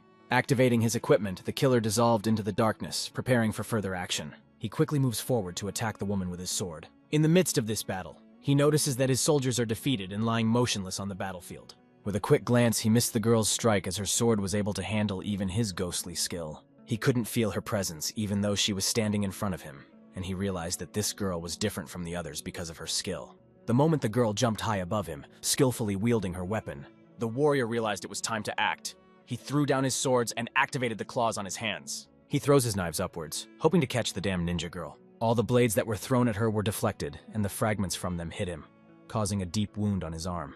The leader of these murderers realizes that it was a fierce battle, and although he is wounded, the battle was really difficult. He's overcome with curiosity. Who are they and why did they come here? The girl didn't want to talk much, so she pulls out balls that look like bombs from her pocket. Without introducing herself, she throws these balls in the direction of the killer, and thick smoke fills the room. The warrior from the Blood Tears clan closes his eyes against the choking smoke, but he hears the sound in his head that these attackers are the chosen assassins of heaven. When he finally opens his eyes, he sees only the last movements before his death. The girl, having dealt him a fatal blow, passes by and destroys him, saying that they are reapers who will lead the Bloodstar clan to destruction. They have invaded their master's territory, and now it is their duty to get even with them. The remaining warriors see the smoke clearing and realize that these enemies are superior in every way. At the same time, the celestial assassins put them in imminent danger. Seeing that their leader had been killed, Sanhel was overthrown and lay on the ground. The ninjas, realizing their desperate situation, could not think of anything better than to run away from the squad of celestial assassins. Young Master Musong was in the center of this squad, and although he expected difficulties, he did not think that the difference between the squads would be so great.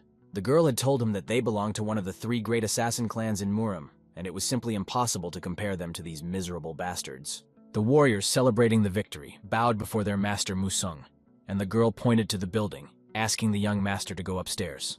On that day, the heavenly selected assassins completely destroyed the Blood Tears clan, forever ruining and erasing their history. The head of the Blood Tears clan, Yahello, quickly heard the news that they had been attacked by the heavenly chosen warriors. He could not understand why they suddenly attacked and began to destroy them. The fact is that when Sangheol was killed in battle, the report went directly to the clan head, and their people saw it with their own eyes. They mobilized all the forces of the clan, but it was only a matter of time before these enemies got to them. The head of the clan became very nervous, and when he got up from the throne, his heart was trembling with fear. The deputy tried to help him somehow, but the fear in the clan head's eyes did not disappear. What is Peng Muson's connection to these murderers? He wondered. They couldn't believe it was happening again. The clan leader could not accept that such a fate could befall them, but the deputy did not understand what again meant. He asked about it, and then the head told him a story. 30 years ago, when his name was Sibhelm, he was trying to expand his influence. They had disagreements with the heavenly chosen assassins and the Hebei clan. Because of this, they were defeated and their formations were disbanded. And all this happened in one day. The realization that the same day could happen again today did not give the clan leader any peace of mind. He realized that if they had not retreated that day, the clan would still be known to everyone. When he heard this, his deputy suggested that they flee, because even though the paths were blocked, they could break through. However, if they kill even one of these killers, they will be pursued to the grave. This way of the king of killers leaves only one way to survive. The heavenly chosen band of killers was doing a great job with the mission they came here for. Their army of assassins fought so fiercely that it even amazed the master. The girl suggested that perhaps they should act more quietly and offered to tell the warriors about it. But the master had something else in mind, because he realized that the matter was coming to an end and decided to step aside. The girl noted that it was very dangerous to go alone, but he turned, looked her in the eye and asked if she was even aware of who she was talking to, because there was no danger to him. She realized this and respected the young master's wishes. He went forward, approached the stairs, and began to climb them. Suddenly, arrows began to fly incredibly fast in his direction. He didn't even look at the arrows, he just felt them coming. With his sword, he cut the wall of arrows in half, leaving them no chance. Walking on, our hero inadvertently steps on a trap. Huge iron blocks start falling on top of him, right on his head, but he skillfully cuts them with his sword, showing that his weapon is far from a toy. The blocks fall under his feet, but he continues walking as if nothing had happened. After he stepped on a few more traps, knives started flying at his back. But this also did not cause him any serious injuries. He repels all attacks with ease. Monsoon moves forward, noticing that traps are set at every step, and how they pass them remains a mystery. When he reaches the wall, he realizes that this is the place he was trying to get to. He knocked out the wall and the fragments flew in different directions. The head of the clan had been waiting for him for a long time, and when they saw that someone had broken into their domain, they only noticed his shadow. Without thinking twice, they realized that the master had come to take their lives. The young master approached the head of the Bloody Tears clan, not intending to introduce himself, as he was already known. The Blood Tears clan chief knew exactly who this young man was, and why he had come to him.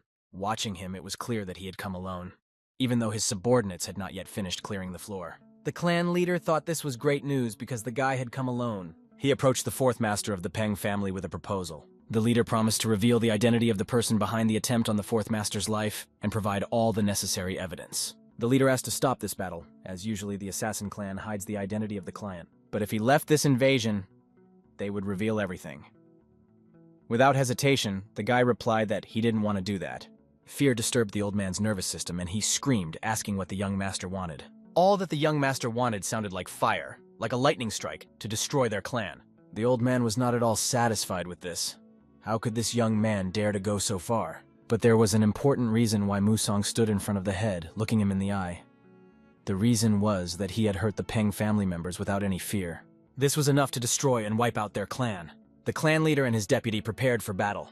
They were afraid of the chosen celestial assassins, but what was their unity? But fighting him personally was worth it.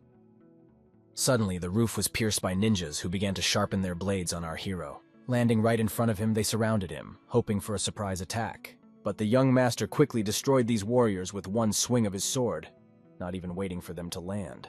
Some of them, despite the loss of their comrades, still kept their blades ready, despite their diminished strength. But the moment they approached Musong, their actions suddenly stopped. Musong felt the excitement of this duel, catching all the daggers with his hand, knowing full well that the attack would be unexpected. With the hand he used to catch the daggers, he began to break them apart, scattering the pieces with ease. The clan leader and his henchmen, looking at this, realized that the situation is completely out of control. After Musong had dealt with all the scoundrels in front of him, he stuck his sword into the floor. With his bare hands, he slowly approached the bastards, asking if they were such great masters and called themselves the best in all of Hebei. Why were they such losers? While kneading his hands, the guy emphasized that maybe they deserved to be destroyed. And if he was wrong, let them say at least one word against it. Kavarin, having coped with the task perfectly, walked across the floor, which was now covered with the blood of her enemies. She approached the young master, who had by now finished his work and put his swords on the floor. He sat on the throne, all red as if he had fainted. But when she approached, he opened his eyes because he was tired of pretending to be asleep. She paid her respects to her master and apologized for keeping him waiting, but told him that they had gotten rid of all the members of the Bloodtears clan. Stretching after his nap, the young master was pleased, for it was a job well done. It was clear that all the enemies had been defeated, and the only question left was what to do with the large amount of money and other valuables found in the warehouse. However, the books were written in a mysterious language, and it would take time to decipher them. The young owner briefly replied that this was fine and instructed Gawal to complete all the cleaning and dealing with these issues. However, that was not all. When they went down to the basement, they found the children who were being trained to become assassins. All of these children were exhausted and had probably been kidnapped for this purpose. Musong, standing by the throne, felt no pity for this clan of miserable bastards and said that he would meet the children himself. As he walked forward, all of his enemies could be seen in the background, scattered on the floor like garbage. As he walked forward and looked back at this chaos, the young master turned to Peng Jihak, asking him about the meaning of his life. Holding all his hatred in his hand, he carried out his revenge for them. Suddenly, a huge explosion rang out throughout the building. The young master had blown a huge hole in the wall of the building, symbolizing the end of the Bloodtears clan. Looking ahead at the moonlit night, he vowed that the next person he would deal with would be Peng Dehek. As the Bloodtears clan left, they set fire to everything around them to burn this ominous place to the ground. After the young master visited the basement, he noticed the poor unfortunate children who were there. The children were scared and did not expect anyone to come to rescue them. They thought it was another test or some new task for them. Gawal noticed that these children had been kidnapped, and it was obvious that they had already participated in real battles. The young master approached one of the boys, and he automatically began to beg for mercy. The children were so frightened and devoid of hope for the future that, looking at them, Musung realized that he had once been the same.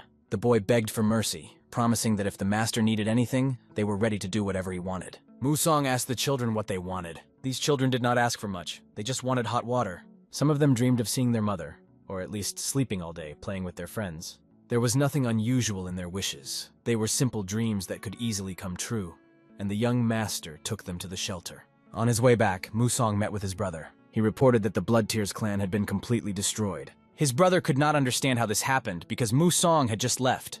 But Musong quickly shut him up and asked him to keep his voice down, explaining that he shouldn't make too much noise because it was getting late. He said it was time to go back and asked why his brother was still in the building. Musong, covered in stains that looked like ketchup, was serious, and his brother couldn't believe he had to argue with such a madman. But he still wondered how it had happened, even if the murder had been ordered by Peng Dai-hyuk. They still needed proof. Musong pulled out a book of commission records, and if they could decipher the text, that would be enough. It sounded good enough, but there was one thing left. Musong suggested that his brother do the cleaning. When asked what it was all about, Musong told his brother not to pretend he didn't understand, and said that he would not become the head of the family after he tried to prove his competence. Musong did not plan to drag his brother into this struggle. He believed that once he got rid of the eldest heir, everything else would be much easier. Therefore, he offered his brother to work under him. The younger brother, impressed by his elder brother's cunning, wished him to think carefully about the offer. After that, Musong left the office, leaving his brother alone with his thoughts about this decision. His brother, who had always fought for leadership, felt for the first time that this moment might be his last chance. He couldn't accept the fact that he had to submit to his younger brother, but he knew it was better to be on the winning side. A few days later, Peng's family received shocking news. The head of the family was told that the assassination attempt on Peng So-hyun had failed, and the Bloodtears clan was destroyed in just one day. The Fist King, Ongahu, was simply shocked by this news and was angry about it. No one could even imagine where the commission book could have disappeared, and it remained a mystery. The servant who brought the news felt that the energy of the chapter was so powerful that he could barely breathe. In such a state, the chapter could have said goodbye to his life, and it seemed that this was the work of high-ranking assassins who had cleaned up all traces so thoroughly that they left no evidence. The only thing that remained was the disappearance of the orphans who had been raised in the Bloodtears clan. Gahu was shocked that the orphans had disappeared. However, the servant continued that unfortunately, they did not know what happened to the children, but that they were reportedly sent to the Peng family's children's yard. Hearing this, Gahu was filled with incredible rage. He realized that he had underestimated his brother, and now he realized that he should have destroyed him immediately. If Peng Dehek's crimes became known to the whole world, all his efforts would be in vain. Realizing this, Gahu began to adjust his energy, going downstairs and accepting that it was time to act. He ordered his servant to gather the Moran clan. Upon hearing this, the servant realized that things had gone too far and they needed to put the plan into action immediately. Their family had decided to become the most powerful in Hebei, and now they had to get down to business with all seriousness. Our hero's swordsmen trained even at night in the rain, honing their skills. Half a month had passed since the destruction of the Blood Tears clan. Life was going on as usual, but there was one but. The decoding of the secret language is almost complete, and soon they will have irrefutable proof in their hands. Peng De-hyuk had probably already made a move, but nothing was known about it yet. Musung felt that something was wrong, and he found it hard to believe that his brother would stay away. He realized that his brother could not give up so easily. Soon a young messenger came running to the master. This messenger brought urgent news and said that he was summoned to the pavilion. He had to leave immediately, because such calls and news do not come just like that. Arriving at the pavilion, he went inside and saw all the representatives. The atmosphere was tense and far from the best. Apologizing for his tardiness, he took his seat. Upon entering, he immediately noticed his brother staring at him. They exchanged glances, and his brother's jealousy was felt even through the silence as he muttered to himself, staring maniacally at Musung, as if to hint that now they couldn't even hold a meeting without him. Chairman Jiang Ho began his speech by reminding everyone that everyone knows about the three great families, including the Peng family, and the Moran clan, who are called wolves in the world of the seas. However, a few days ago they began to perform strange actions, as if combing the territory of the Peng family. The Hingren serves as the border between them and the Moran clan, the head said, unfolding the map. They left the battlefield in a hurry, and the head asked people to check the situation, as he did not know how urgent the issue was. However, he noted that the Moran clan was provoking them, and now they needed to use this opportunity to deal with the situation.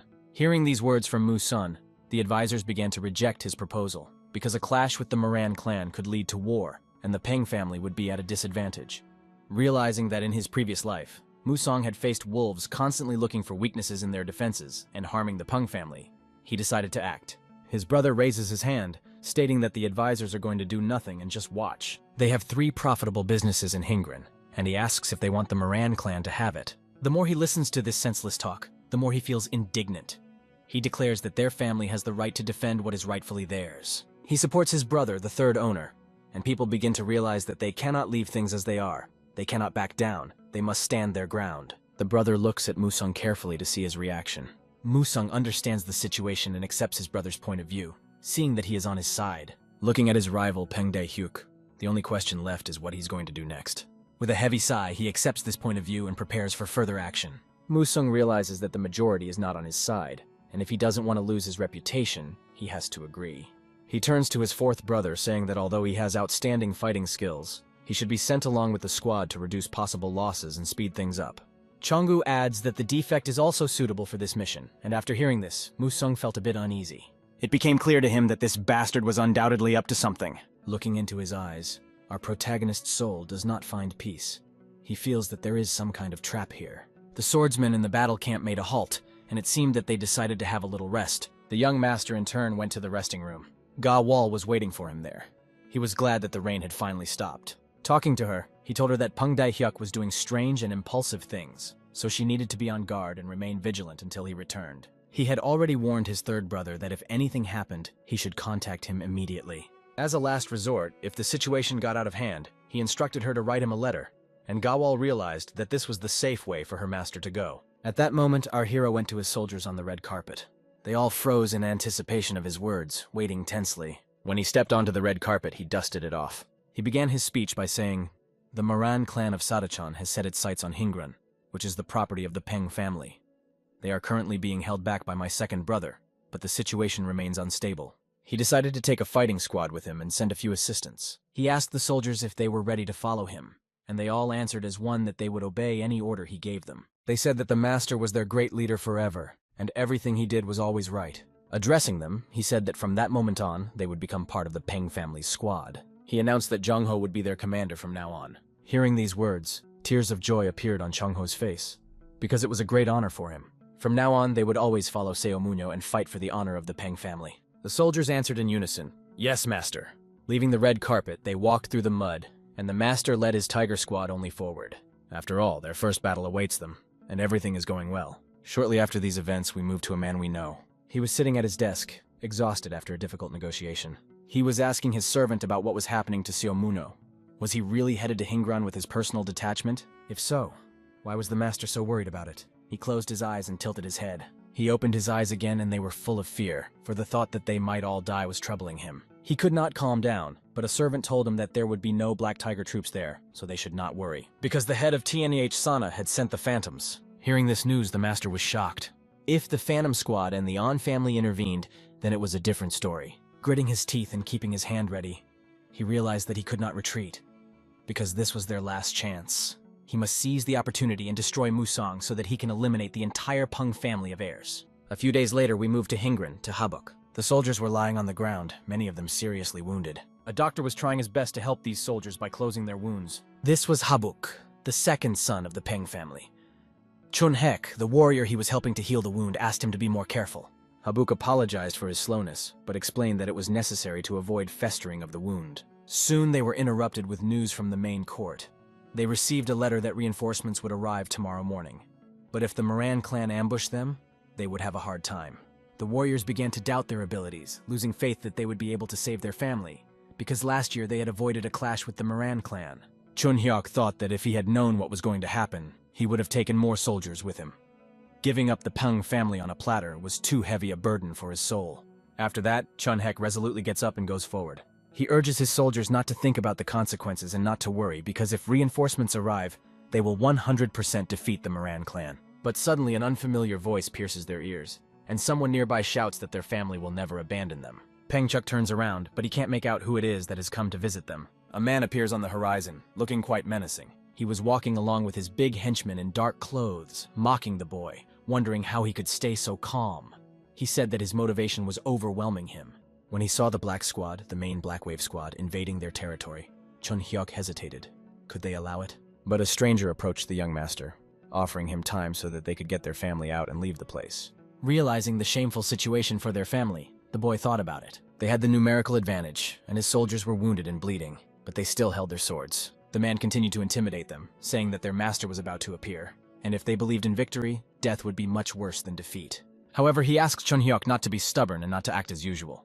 Power begins to fill Chun Hyuk, and he cannot stand this kind of neglect. Reaching for his sword, he decides to show the enemy what the Peng family is all about. He will always act according to the laws and rules of his family, not backing down. The representative of the Dark Squad has already warned him that if he does not listen, they will destroy them. And if he accepts this challenge, it will be a fight to the death. At the moment when they are attacked by a huge number of troops, the second master of the Peng family orders everyone to be brave and hold the line. The first warrior who dared to attack him receives a slashing blow to discourage him from being so confident. Chun Hyuk's skill was impressive, but even he could make a mistake. Looking ahead, he wonders how to prevent his squad from suffering heavy losses. Taking his sword forward, Chun Hek began to strike at the enemies of the 7th Squad, demonstrating his determination. The enemies noticed how incredible the sword power of the second son of the Peng family was. Known for his heavy blows, he surprised them by how quickly and skillfully he maneuvered such a heavy sword. Looking at his performance, they realized that he was indeed a strong young man. But today his strength might not be enough. As he was cutting down one enemy, another snuck up behind him and struck him. The wound was quite serious, hitting him right in the side. The battle began to lose control, and it seemed that everything was heading for defeat. However, the owner did not give up. He continued to move forward, despite the pain and losses. As he crouched down on the ground and held onto his sword, he saw a villain from the Black Squad flying at him. Although he dodged a strong blow and dropped his sword, he remained alive, ready to continue the fight. The rascal who was close to Chun Hyuk started laughing, full of arrogance. He was sure that he was about to finish off one of the Peng family members, despite his high position. And then, like a bolt from the blue, Musang bursts into the battle, his aura filling every cell of the battlefield. The warriors did not immediately realize who this man was, who suddenly burst into their battle and began to skillfully maneuver among them. The second master noticed with one eye that the atmosphere had changed dramatically, but did not immediately realize what had happened. However, when he sensed his brother's aura, he realized that it was Musang, and he did. Musang saw how the rascal had invaded Peng's territory and even dared to be rude to his older brother. Reinforcements arrived very quickly, and this was a big surprise for the enemies. Musang was confident that now that they had stuck their heads in the trap, the Peng family's Tiger Squad would take that head from them. He ordered his squad to attack. The battle began, and all the villains who invaded their territory were crushed. The swordsmen ruthlessly slaughtered the Dark Squad, leaving them no chance to hold their ground or continue the attack. Their commander, watching the defeat of his Dark Squad, is at a loss to understand who this mysterious warrior is who has ruined their plans. The warrior, introducing himself as a member of the Peng Tiger family's special squad, expresses his desire to see if this opponent can prove worthy of his sword. As the main force of the Peng family holding the sword on his shoulder, Monsoon confidently approaches his opponent, ready to strike. Staring at Monsoon, the commander of the Dark Squad finally realizes that he is facing none other than the leader of the swordsmen. This is the very perfect blade of the tiger, whose warriors fight with the fury of real predators, taking the lives of everyone who stands in their way.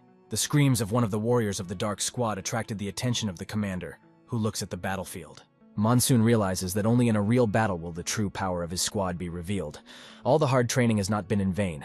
It has paid off at this moment. One of the members of the Dark Squad suggests that the perfect tiger blade begin negotiations in an attempt to avoid further bloodshed. He warns that their master will arrive soon, and if they kill him, it will not bring any benefits. If they seek to start a war with the Moran clan, it could have disastrous consequences. But the young master has no desire to negotiate with him. He is sure that he will only talk to his main enemy, and despite the chance, plans to destroy him without mercy. Pushing off the ground with incredible force, he creates cracks in it, showing his strength and determination. The young master decisively rejects the doubts in the mind of the commander of the Dark Squad, activating the technique, Royal March of the Mountain, which threatens to completely destroy the enemy. Where the monsoon rushed through, a path of mud and broken stones remained, testifying to its relentless power. The young master was sure that he had let his guard down and thought that the soldiers of the Dark Squad would be able to take advantage of his weakness. But he was wrong. Their tricks were in vain.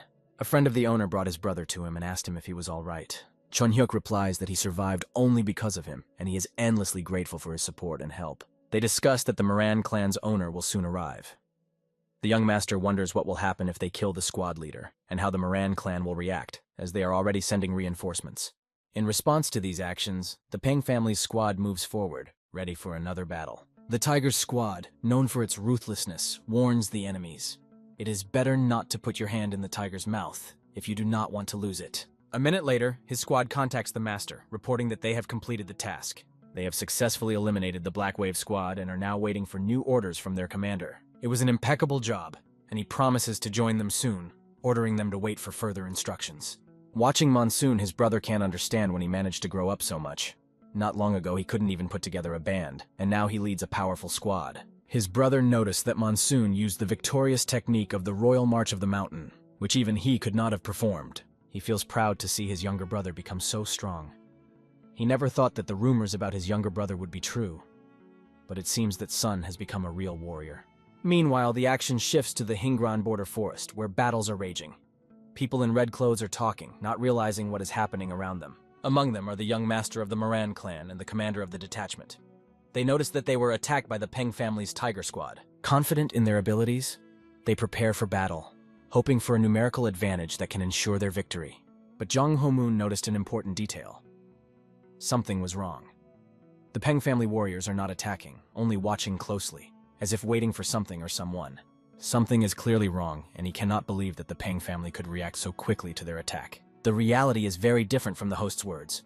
He thought that now would be the best time to capture the Peng family, but events are not developing as expected. Seeing how confident the Peng soldiers are, Jung Ho-moon can't believe that such a chance could be lost because of the overly hasty actions his father pushed for. Although the soldiers of the Tiger Squad were outnumbered by the Marin family's army, they held their ground with unbending determination. The Moran warriors wanted to quickly finish off these renegades, but the Peng family waited patiently for their enemies to make the first move, preparing for battle. Finally, Jung Ho-mun could not stand the long tension and ordered his soldiers to attack.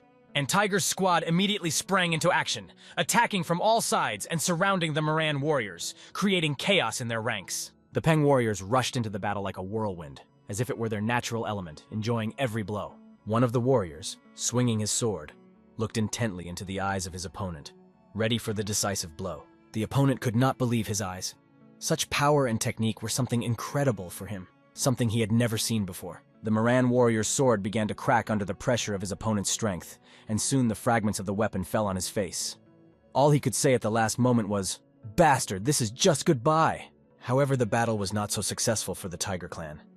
Suddenly, someone stabbed the master in the back, but his fellow soldier managed to cover him, losing his arm to save his master from certain death. The scoundrel who dared to stab him in the back was immediately punished, as Tiger's squad acted in concert as a single unit. They fought with all their might, and although they were outnumbered, their unity and determination gave them the upper hand. As one of the warriors rolled over with the trappers who had arrived in time, he apologized for being late, recognizing the importance of every second in battle. Master Chehan began to assemble the entire Tiger Squad, preparing for a decisive offensive. Despite their numerical superiority, they decided to attack the Moran warriors, regardless of their losses. "Bid farewell to your heads!" the master shouted, and these words made the Moran warriors nervous, feeling the approach of inevitable defeat. Fear gripped their souls, and they could not understand how it happened so quickly and inevitably. Some of them even began to retreat, and at that moment one of the masters rushed to their aid, promising to return soon. The heir to the Moran clan was left alone, not realizing what was happening around him. But as soon as his assistant left him, the sword of Master Monsoon was at his throat, turning his fear into terror. Monsoon approached him with all courtesy, holding the knife to his neck, showing that fate was now in his hands. After greeting him, he sarcastically asked how he was doing. The Moran clan leader almost fainted from shock, because he hadn't even heard this scoundrel approach him. However, this young man, our hero, tells him that he is Peng Monsoon, a famous name that causes awe and horror. He is the fourth son of the Peng family of Hebe, the very perfect blade that is the stuff of legend. Monsoon whispers in the ear of the Moran clan's heir, offering him a choice. Either he will lose his head after using it, or he can earn a chance to survive. And of course, John Ho Moon decides that the chance to survive is much better than certain death. Soon, Tiger's squad wins, and Moran's warriors find themselves in a real hell. Master Monsoon, looking at this, asks his captive if he came here only to listen to the orders of the assistant chairman. Perhaps he had been bribed by the On family, and he sincerely believed that he was contributing to his family's well-being. The owner pulls out the log of transactions with the On family and hands it to the assistant chairman, allowing him to hold this incriminating document. When asked why he gave it to him, the guy had only one condition. Soman decided to announce this condition to him. If he met it, he could survive. The condition was to never encroach on the Peng family's land again. He was sure that the young master would understand what he was talking about. If the prisoner understood everything correctly, then they can come to an agreement at this stage. Thus, our master releases the representative and heir to the Moran clan, allowing him to escape with important facts about his unit. The warriors plunge their swords into the ground, symbolizing the end of this fierce battle. It was a grand and stunning victory for them, which they celebrated with joy and triumph. They had managed to defend Hingren, and the soldiers shouted, "Hurrah!" incessantly to celebrate the victory. Monsoon and his brother were watching this, and his brother hugged him, saying that he was a real good man, and that everything had been possible only because of his efforts. Monsoon looked at his brother and replied that it was a joint achievement. Thanks to their determination, the Moran clan will no longer dare to encroach on the Peng family's property. When the head of their clan finds out about the On family's plot, infighting will begin among them, further weakening their strength. Their warm conversation was suddenly interrupted by an eagle bringing an important message. Opening the letter, the young master began to read it carefully, becoming more and more anxious with each line. When he learned the contents of the letter, he was furious, feeling the situation spinning out of control. He told his brother, Chung Hung, that he had to return home immediately because a great disaster had occurred. The scoundrel Peng Dehek had started a rebellion in their land, and now the family was in danger. Soon a group of people came to the main entrance of Peng's house carrying torches, creating a tense atmosphere. They had no idea why they had been called up in the middle of the night and could not even imagine what awaited them. Some of those present only prayed that it was not related to the war. Soon the organizer of this unexpected gathering appeared before them. He thanked everyone for responding to the unexpected call. It was the young master who was going to tell them important information. He said that the Peng family was in unprecedented decline, and that the clan's unofficial head, the third master, together with his accomplice Peng Monsoon, were plotting a coup. The warriors still couldn't understand what he was saying, but Dehak continued to explain his brother's treachery. The results of their investigation confirmed their suspicions, providing irrefutable evidence, emphasizing that there was no time for detailed explanations. If they don't believe his words, Dehek is ready to show them living proof of his case. He pulls a small sign out of his pocket and orders the soldiers to look at it carefully. In his hands was a token that indicated plans to eliminate the head of the family, as if his fate had already been sealed. Dehek holds up the token, saying that his father realized the seriousness of the situation, and instructed him to restore order in the Peng family. The warriors, believing his deceptive words, bowed their heads in front of him as a sign of loyalty. They assured him that they were at his disposal and would carry out all his orders. Looking at these warriors, Dehek feels this sight gives him strength and confidence. Meanwhile, Gal Wall is watching all this closely from the roof of one of the houses. She realizes that things are going very badly. Things have gone too far, and even the head of the family, who was in his study, was puzzled because he was not expecting guests. However, someone suddenly knocks on the door, and this causes him to be surprised. It was already late for visitors, and he wasn't expecting anyone. However, a girl entered his room, and her appearance was not accidental. She bowed her head to the master, and he recognized her. It was Galval. Apologizing for intruding at such a time, she asked him to listen. She told him that the young master, Piet Dehek, had rebelled against the family. He had taken advantage of the weakened vigilance and seized power in the family, now planning a crime against him, as well as the fourth and third masters. The soldiers are on their way, and he needs to escape immediately, otherwise he will be killed. The master, reflecting on the situation, realizes how bad it is, although he suspected but could not predict when it would happen. 2 of his sons have left, and the head of the family will not last long because there is no time for reflection. However, he could not allow the Peng family to be taken over. He had to act and protect the position of the head of the family. The girl said that the fourth and second heirs were already on their way back, and he just needed to hold out until they returned. She advised him to go to the base, where he would be protected by a combat team. Having accepted this information, he said goodbye to the head of the family, making a decision to act. Everything pointed to the fact that Dehek was a real scoundrel. What he was doing was unacceptable in their family and would be severely punished. The head of the Northern Tiger Squad did not understand what was happening. When he asked why they were locked in a room, he was not answered. The explanation was not enough, and the situation remained tense, so it was decided to wait until things stabilized. They ordered them to stay put to avoid anything stupid, but when they saw the badge, the North Tiger Squad decided to support the rebels. This angered the men, who did not understand how they could have been misled. The scoundrel had managed to deceive everyone, and now everything was going according to his plan. All that remained was to take control of the last point. A servant came to report to the young master that the building of the hand-to-hand unit was empty, because the deputy had disappeared. It looked as if Galval had gotten ahead of them, and the master wondered how they could have let this happen. He asked if they hadn't heard his orders, according to which they were to detain her and not let her escape. If the plan failed, he would have to act faster than expected. However, the servant heard that Galwal was still alive and suggested that he go to the head of the family, where he could gather a group and a third master. Dehek hoped that his father, the head of the family, was sleeping soundly, because a difficult battle was expected ahead. He moved forward with his warriors, and everything went according to plan. He doesn't remember seeing this Jaren squad before, and this may be their first appearance. Dehek hopes that there will be no more problems, and that everything should be over by tonight. By dawn, the Peng family should be in his hands, and he will become their new head. The young master's horses were riding so fast that they kicked up dust in the forest, leaving only dust behind.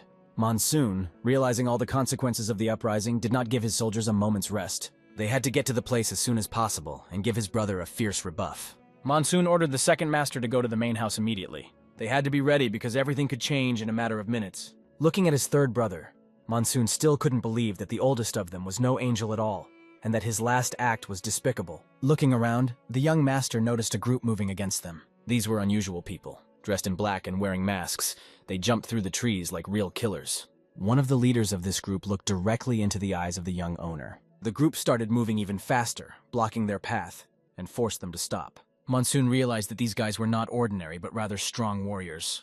Each of them had the technique of the On family, even though he had never met them before in his life. He warned his squad that these warriors were extremely dangerous and ordered them to be careful. When Monsoon asked them who they were and why they decided to interfere with them, he asked them to move away and not to disturb the Peng family. The masked soldiers exchanged glances, saying that they had come to interfere with them. Their leader said that the situation had gotten out of hand, and now the Peng family members had to face them. Monsoon, without thinking twice, realized that this was not going to end easily and asked who they were, drawing his sword. However, these warriors were not verbose. They decided to attack and quickly end everything so that they could go back to their home. The warriors with a fiery aura attacked the young master ruthlessly. His sword met the blow of one of the warriors, but when their hands and swords touched, huge sparks flashed, and his opponent remained unharmed. Only one question remained in Monsoon's mind. Did these scoundrels really belong to the On family? But even his master's sword could not stop these warriors. Moreover, they were skillful with throwing weapons, which made them even more dangerous. Their attacks were so effective that they began to destroy the swordsmen from Tiger's squad. The warriors took them by surprise, because the family members were not used to fighting such agile and elusive opponents. The second master shouted to his warriors to get down from their horses immediately and fight back against these villains. They would be stronger in an equal fight, and they should have attacked the enemy in a crowd.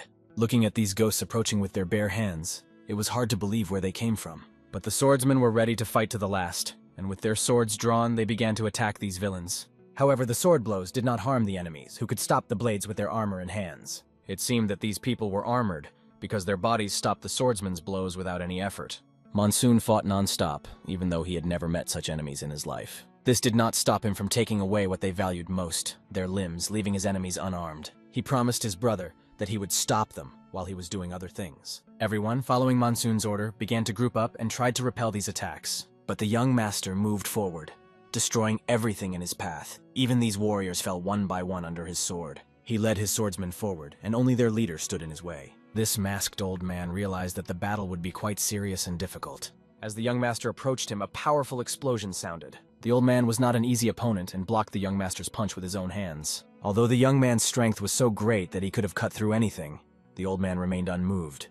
In addition, Monsoon used another technique that began to create clones of his attacks from all directions. The old man noticed that the young man he was fighting now was not just a random warrior.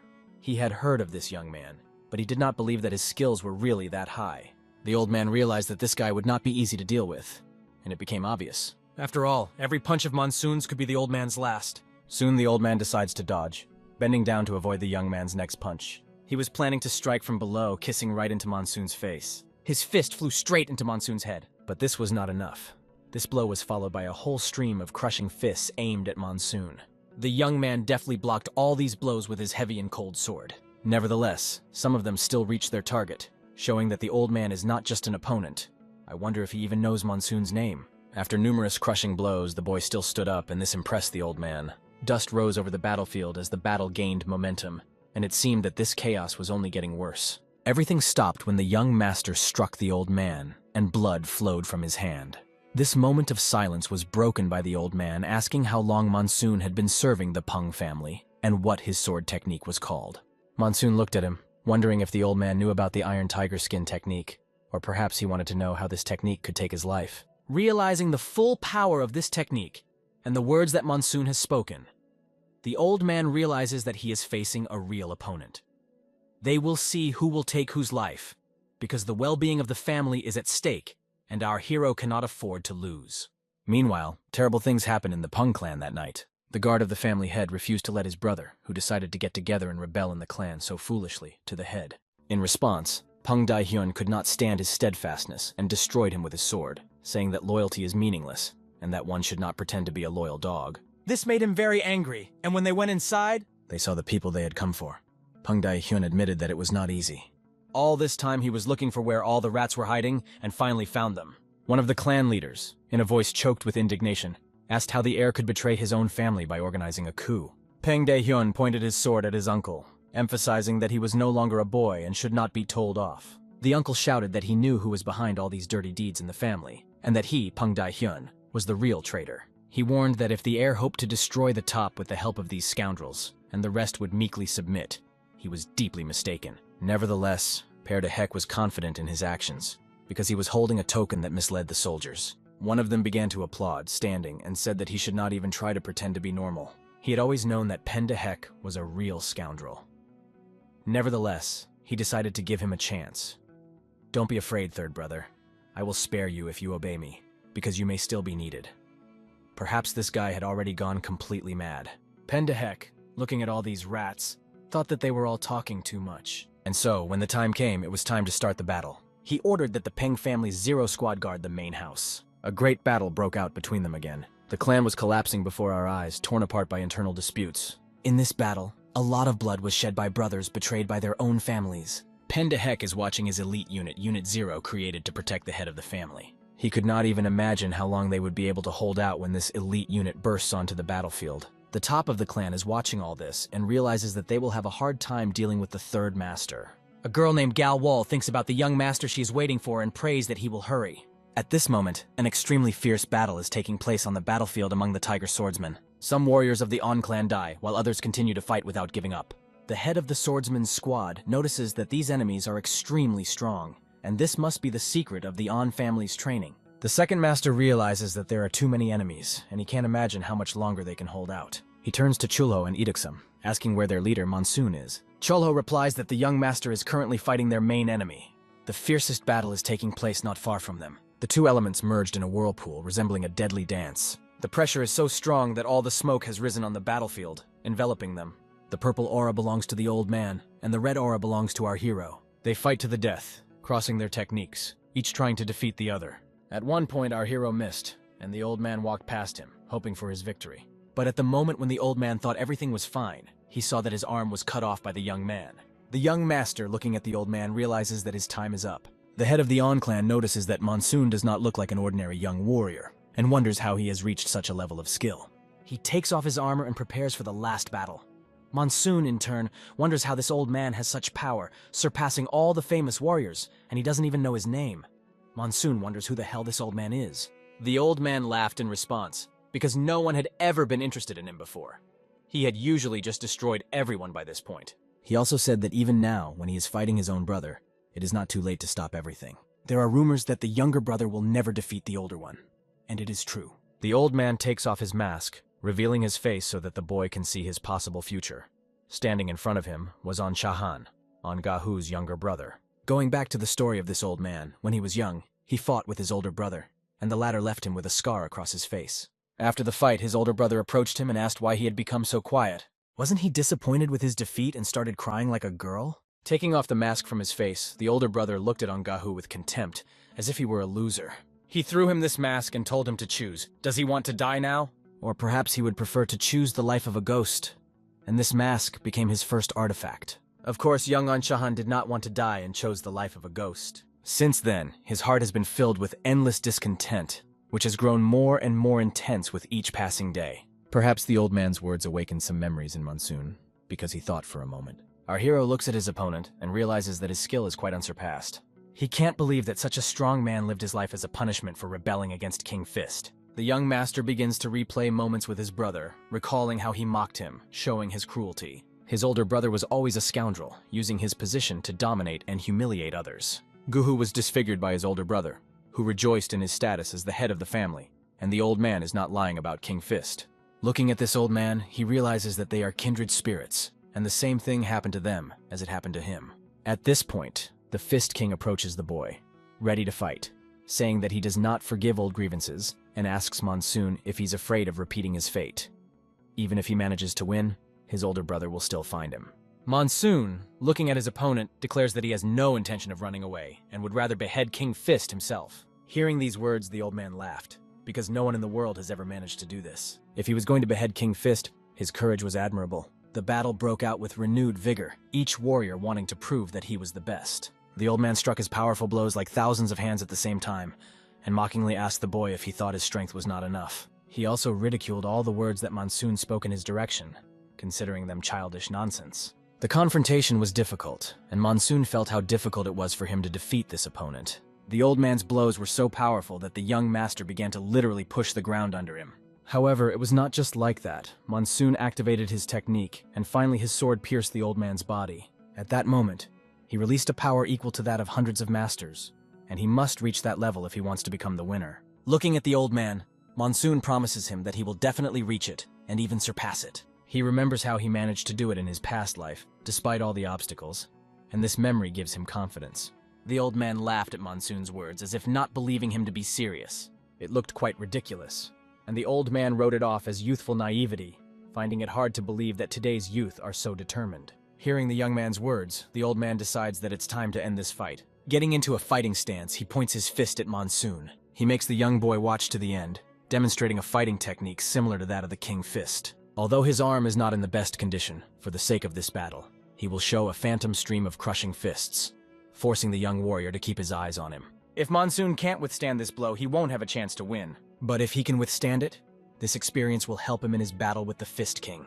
At this point, the old man is filled with boundless energy, and his arms seem to swell with power, as if on steroids. His aura and energy descend on Monsoon like a dragon, sending a stream of hundreds of ghostly fists at him. Realizing the impending danger, the young master activates the Wall of Souls sword technique, and heavenly energy begins to fill his sword like lightning, ready to repel the attack. He becomes an incarnation of a god, a tiger master, absorbing all this heavenly energy. Filled with it, he is ready to accept any challenge and withstand any blow. After this strike, it will become clear who emerged victorious and who died. The smoke gradually dissipated after the impact, and a huge cloud rose over the mountains. Blood remained on the ground, and someone was constantly staining the green grass with it. It was an old man who had been defeated. He was at the end of his journey. Looking at the young man, he realized that perhaps this boy could surpass him and defeat the Fist King. At this point, his mask begins to crumble. And finally, the old man experiences this feeling of liberation from the burden of the past. He looks at the fragments of the mask and realizes that he's finally free. His vital energy leaves him, and the old man goes where he has to go.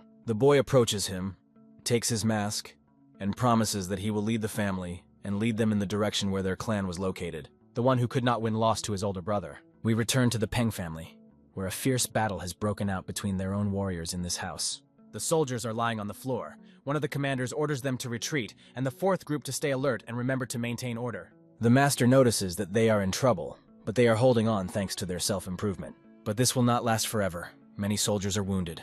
Many of them need urgent medical care. The enemy's army is growing. They are continuously advancing, not even allowing them to rest. Penda Heck is standing next to his advisor and did not expect the unit to hold out for so long. Pendahek begins to worry that they are losing more and more men and need to end this battle as soon as possible. He asks where the damned ghost troops are because they should have been here long ago. The voice of the young Nadezhda pierces their ears. They pay attention to it, go inside, but the ghost squad's cry is not heard. Everyone holds their breath, and for a moment, all the fighting is quiet. Young Monsoon-san walks out, holding the sword and mask of the head of the ghost squad. At that moment, no one could believe it. It could only mean one thing. He had defeated the strongest warrior. One of the brothers who was waiting for him even started to joke that Monsoon was always late. Although the boy is confident, he goes to his traitorous brother, bypassing his warriors, who do not even resist. He comes close to Pendahek, who looks at Monsoon with hatred, not understanding how he could do this. Monsoon looks at his brother and realizes that he can no longer talk to him. He throws the mask of the head of the fist fight and the ghost squad to the ground. The ghost he has been waiting for is now dead forever. Monsoon looks at his brother Pendahek with hatred and prepares to put an end to his treacherous act. Holding his sword on his shoulder, Sun calmly walks past his brother's guards, who are watching him closely but not even trying to counteract his actions. Counselor Pendahek looks thoughtfully at the mask of the leader of the ghost squad, wondering if Monsoon has really surpassed the human. This may indicate that his level of skill far exceeds each of them. But how did he manage to achieve such a result? Coming closer to his brother, dropping the mask of the leader of the ghost squad, the young master begins to tell him that they have left many guards at the entrance, and it will be extremely difficult to break through. The Peng family's squad will arrive soon, and he asks his brother Dehek to surrender and be punished. Dehek, on the other hand, is furious at these words. His ambitions and goals do not end there, and he is not going to give up, because no one can resist the owner of the family head's token. Raising the token up, the guy orders his soldiers to arrest the culprit of the last fourth heir, or simply kill him, as it will even be easier for his soldiers. Monsoon, in turn, realizes that the people have obeyed him only because of the token of the head of the family. Looking back, he doesn't want to kill the members of the Peng family because they are extremely important people. And during their internal struggle, the clan leader could not stand it and got out of bed. This shocking news hit everyone in the room, leaving them stunned. Even our hero, with his jaw wide open, could not believe his eyes, as he had never expected such a turn of events. The head walked over to his chair and, breathing heavily, sat down in it, watching everything that was happening around him. He was trying his best to contain his indignation, but his eyes showed that he was not happy with the situation. The leader's stern gaze swept over everyone in the room like a cold wind that penetrated to the very heart. He turned to all the members of the Peng family, ordering them to stop fighting among themselves. Everyone turned their attention to the master, who had been lying in bed for a long time, and now got up to settle the matter. At this point, Dehek realized that things were going badly. Everyone began to show their respect for the owner, paying him tribute. And it immediately became clear that this could mean only one thing. They had lost. The head of the clan had learned all about Dehek's son, and now he was wondering if he really served the An family. Hearing this, Dehek became even more angry. He clutched the clan leader's sign in his hands and realized that even his own father was putting spokes in his wheels, even at the very end. He asks his father why he didn't stay in bed, hinting that it would have been better not to interfere. With indignation in his eyes, he starts yelling at his father, blaming him for everything. If his father hadn't gotten up, the family wouldn't have been subjected to such terror. Monsoon looks at his brother with a desire to kill him, because he is facing a crazy traitor. This scoundrel declares that the Peng family is doomed, and only he can continue its existence. Monsoon, standing behind his brother, can barely contain his anger, unable to bear his insolence. How can he insult his father like that when he himself betrayed his family out of greed? Dehek, looking at his brother, orders him to shut his mouth, calling him a sucker who does not understand real life. The father, hearing all these arguments, realized who was really who. He saw the real faces of everyone and realized who was who in this family. The head of the clan decided to calm everyone down and said that every member of the family should bend the knee before the head's token, which was now in his hands. And it was at this moment that the warriors noticed that the young master was not holding a real token of the head of the family, but a fake one. It turned out that he had deceived everyone, using their lives to achieve his selfish goals. It was too much for everyone present. He had to answer for all his sins. The counselor realized that the situation was becoming too dangerous, realizing that his master would now be killed. The best decision for him was to run away as fast as possible. He ran as fast as he could, but Gavel noticed him, realizing where he was going, and decided to intercept him. The father orders the warriors of the Pen family to kill the traitors. It was an order that came from the leader of the clan. Everyone understood that this order had to be carried out immediately, because the soldiers who were defending Dehek would not last long. Dehek realizes that there is no way out of the situation, and things are going from bad to worse. Only certain death awaits him and his family, and everything has come to a standstill because of his stupidity. When he sees the swordsmen pointing their blades at him, he realizes that this will be the last thing he sees in his life. As the warriors continued to fight for their master, The battle was approaching its climax. He had already said goodbye to his life and thrown the sign, realizing that his chances of survival were almost zero. When he conceived this plan, he could not even imagine that everything would turn out so tragically. His younger brother, a famous fool in the neighborhood, took everything from him and ruined his life. The warriors of the head of the Peng clan fiercely fought these red bastards, not giving them a single chance. Monsoon had only one question left. Why did his brother choose the An family? Although his mother was from the An family, he was the master of the Peng family. How could he betray them like that? It was all just a cover. The mask behind his brother's soldiers hid the truth. They fought and died for only one purpose. The young master neglected the Peng family, putting only the An family first. He endowed his body with an aura in preparation for the final battle. He gathered all his strength and rushed at his brother, wanting to finish him off once and for all. Realizing this, Monsoon decides that he understands his brother's ambitions and, clutching his sword, decides to put an end to these criminal ties. With one powerful stroke of his sword, he strikes his brother Dehek, who has acted unworthily by betraying his family. Monsoon wanted to cut off the traitor's head, but decided only to cut off his arm, leaving his brother humiliated and defenseless. This is the end of their criminal relationship. The boy looks at his brother Dehek, who is now lying on the ground, missing his arm. Dehek is screaming and crying because he has lost everything he had and now finds himself in a hopeless situation. He will be severely punished, but Monsoon left him alive for a reason. Dehek still has unpaid debts. When it began to dawn, Dehek's counselor ran as fast as he could, trying to leave this dangerous place. Everything did not go according to plan. Everything went wrong. He can't go back, otherwise he will be killed. He is going to hide somewhere near the river. But suddenly he sees Gavel standing right behind him. She coldly remarked that perhaps he had seen her before, and curiously asked why he was running alone in the morning. The counselor yells that Gavel is not worthy of being Pen Musong's informant, and if she had just kept quiet, they would have won. He accuses her of making everything go wrong because of her efforts. How dare she stand in their way? The counselor points his fist at her, trying to hit her. But she is no ordinary girl. She is a first-class swordsman of the clan of the Chosen Celestial Assassins. And when she said that, it was too late to stop. He flew straight at her, not realizing that he was facing a celestial assassin. As a result, his head instantly flew off his shoulders. Gavel not only found him, but also fulfilled her mission. Looking at the waking sunrise, she realizes that they are closer to their fate, which is approaching them at a rapid pace. After the incident, the Peng clan's chief commander gathered all the dignitaries around a table, wanting to make sure everything was under control.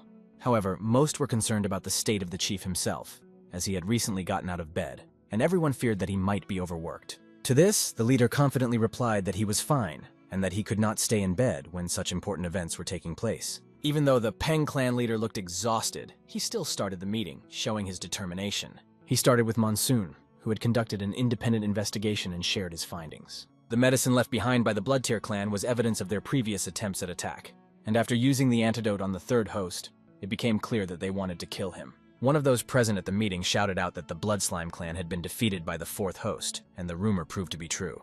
Monsoon also presented the clan's memos, which revealed evidence that the attackers on Hygron were linked to Pektahak. Senior officials carefully studied the memos and realized the full extent of the threat. All the pieces of the puzzle finally came together, and given what had happened, the head decided to make an important decision. He realized that his son Baek Daehyuk and the O family had been misleading them all along, scheming behind their backs. During an audit of expenses, it was discovered that some of the Peng family's property had been illegally transferred to the An family. After this information, the clan head felt a severe headache, realizing that the traitor was right under their noses. Monsoon watched his father and saw how difficult it was for him to make such a difficult decision. Monsoon said that the Peng family was rotten to the core, but they had the opportunity to pull out the cause by the roots and cleanse the clan of this rot. The head asked his son Monsoon what he thought about this and what they should do first. Since his father asked him about the problem that was of paramount importance and significance, Monsoon replied that they should start with the most rotten place. The young master went to the basement where his bound brother, Dehek, was being held. Dehek was tied to the wall. One arm was missing, the other was tied, and the smile on his face had long since disappeared, leaving only pain and hopelessness. When Monsoon got closer, his brother's greedy eyes, full of hatred, met his gaze. Dehek was completely broken and disfigured, but he did not retreat from his goal. He coldly asked why his brother had come to him. Monsoon only looked at him sternly with contempt and disdain, not hiding his feelings. The anger in his soul raged, and he sharply asked how much money Dehek had taken from the family, and how much wealth he had spent on his nefarious plans. At this point, Dehek starts laughing, realizing that his deception has been exposed and all the secrets have been revealed. But laughter will not save him, because the punishment is inevitable and has been chosen for him personally, without the right to pardon. To prevent any future attempts at rebellion, Dehek will lose the ability to fight, because his limbs will be deprived of veins. And if he thinks that's all, he's deeply mistaken. His brother, Dehek, a miserable traitor, will rot behind bars for the rest of his days, and Monsoon will constantly come to him, forcing him to listen to his accusations.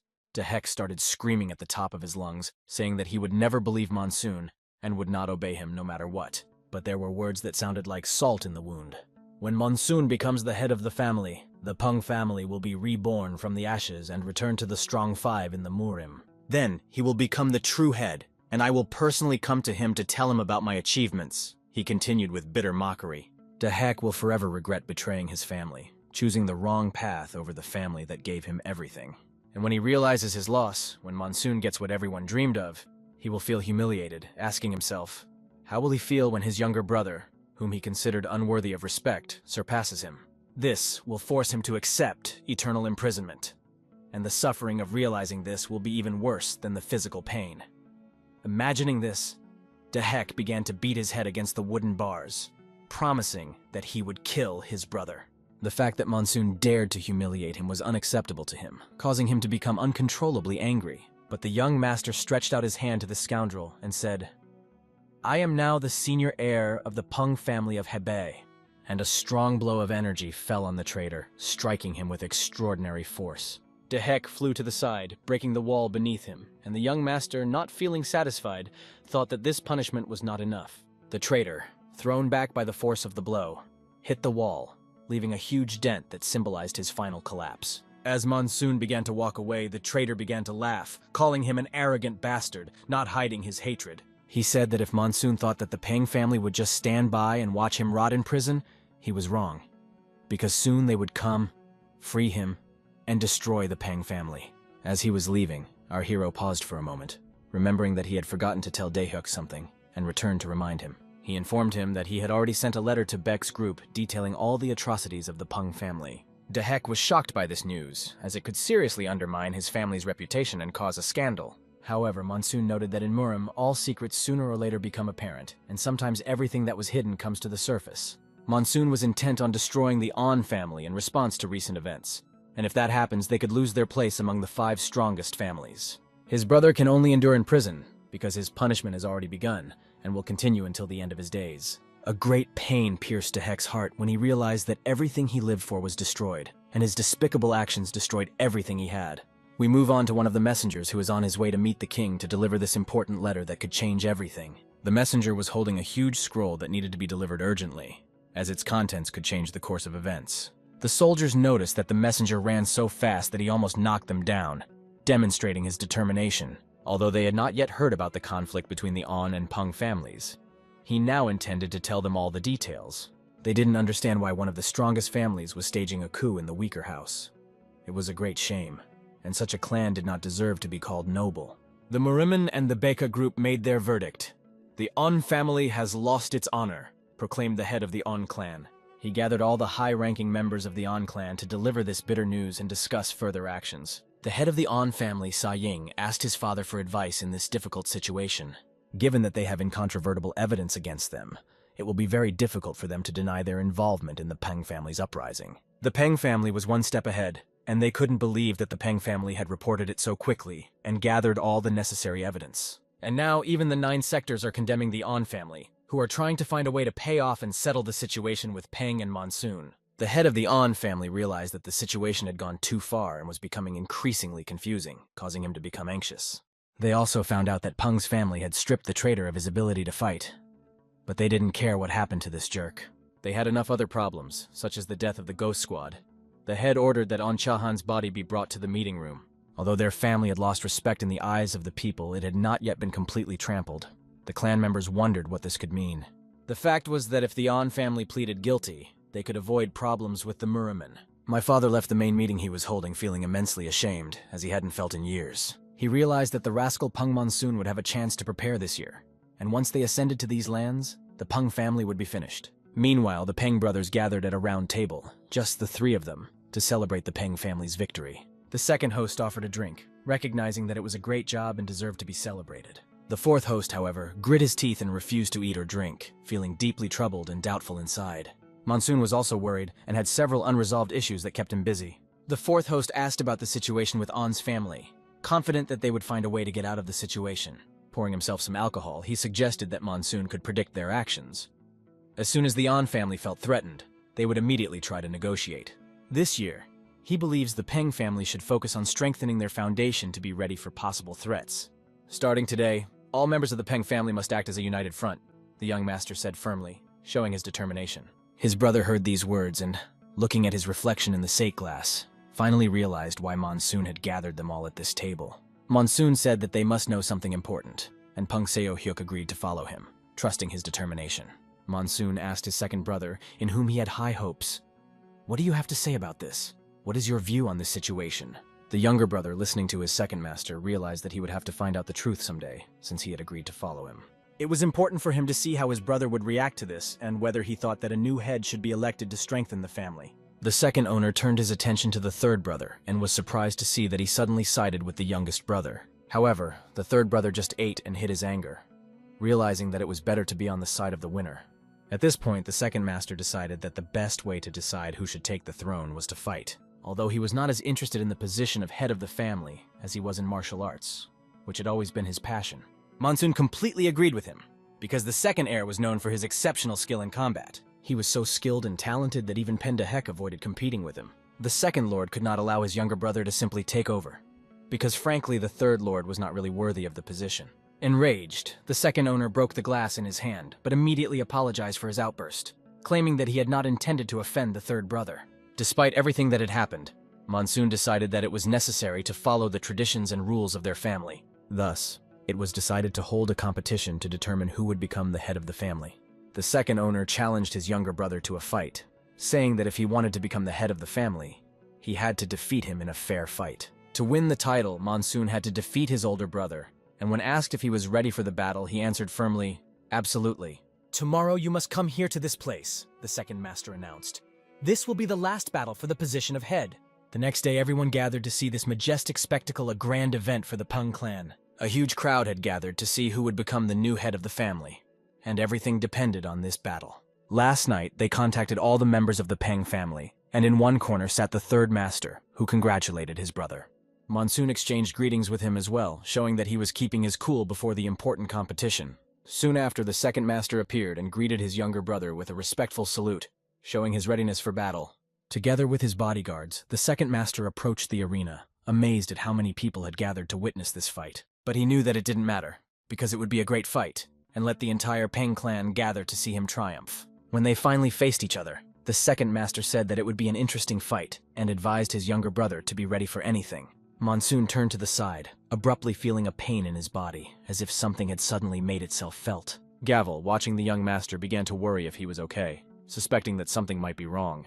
The young man, taking his swords, felt that this day had been coming for too long, and now he was finally ready to show everything he could do. His emotions were on the edge. Joy and excitement overwhelmed him, and he could hardly restrain himself from excessive emotions. Going into the fight, he did not promise everyone that he would return victorious, but his determination was written all over his face. They came face to face, looking into each other's eyes.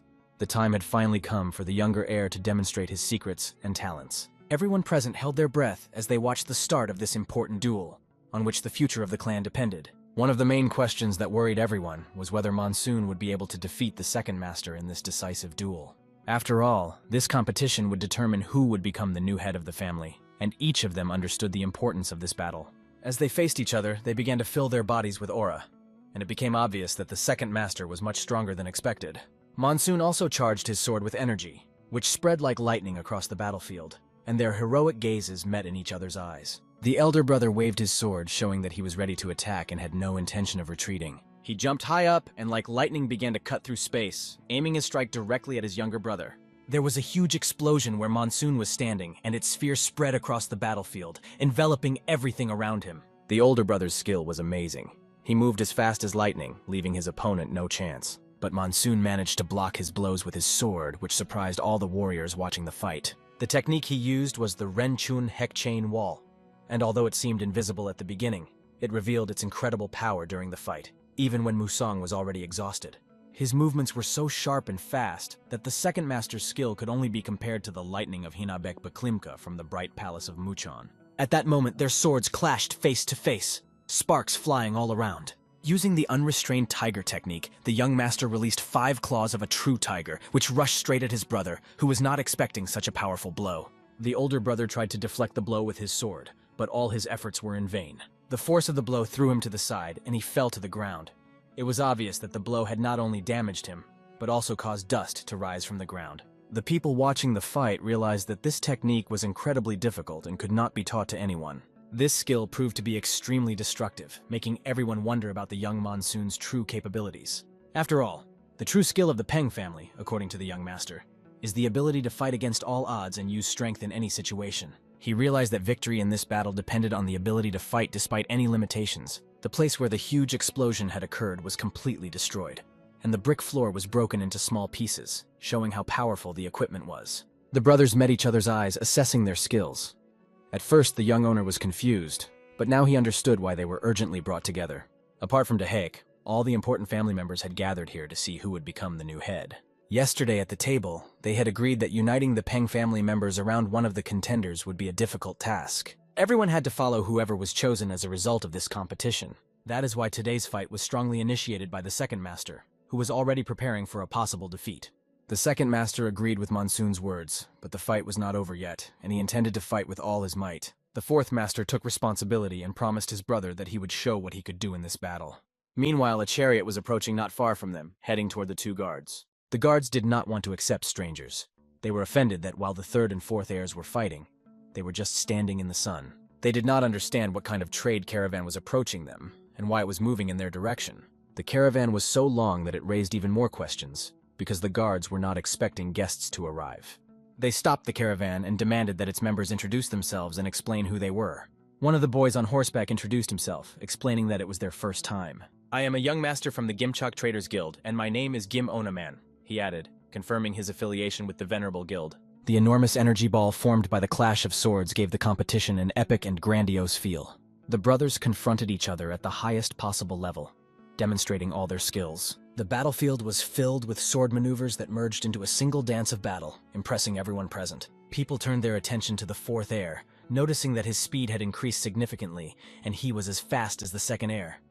His technique resembled the lightness of a feather. His shimmering sword and the iron teeth sword of the Raging Tiger were classic Peng family techniques that aroused the admiration of the onlookers. The warriors could not even believe that one of them was so good at martial arts, demonstrating a skill that was on the verge of perfection. The high-ranking officials realized that these young men had mastered all the techniques of their family, and they were especially impressed by the fourth heir. The second brother landed a powerful blow that caused him to fly to the side, but he quickly regained his position. The distance between them was considerable, but they all continued to demonstrate impeccable skill in combat. It was not just an amazing fight, but a real legendary duel that will go down in the history of the Peng family. The second master had almost exhausted his strength, feeling it gradually leaving him. In contrast, his younger brother seemed completely untired, continuing the fight with the same determination. Monsoon looked at the second heir and realized that this was indeed the most legendary fight of his life. But suddenly, the second master stopped suddenly, declaring that it was enough. He said that he would not pretend anymore, and his fiery aura filled the entire space around him. Swinging his sword, which seemed to cut through everything around him like fire, he showed his true power. Incredible energy surrounded the second master, and he decided that he would end it all now. He gathered all his strength, trying to impress the audience and create an unforgettable sensation.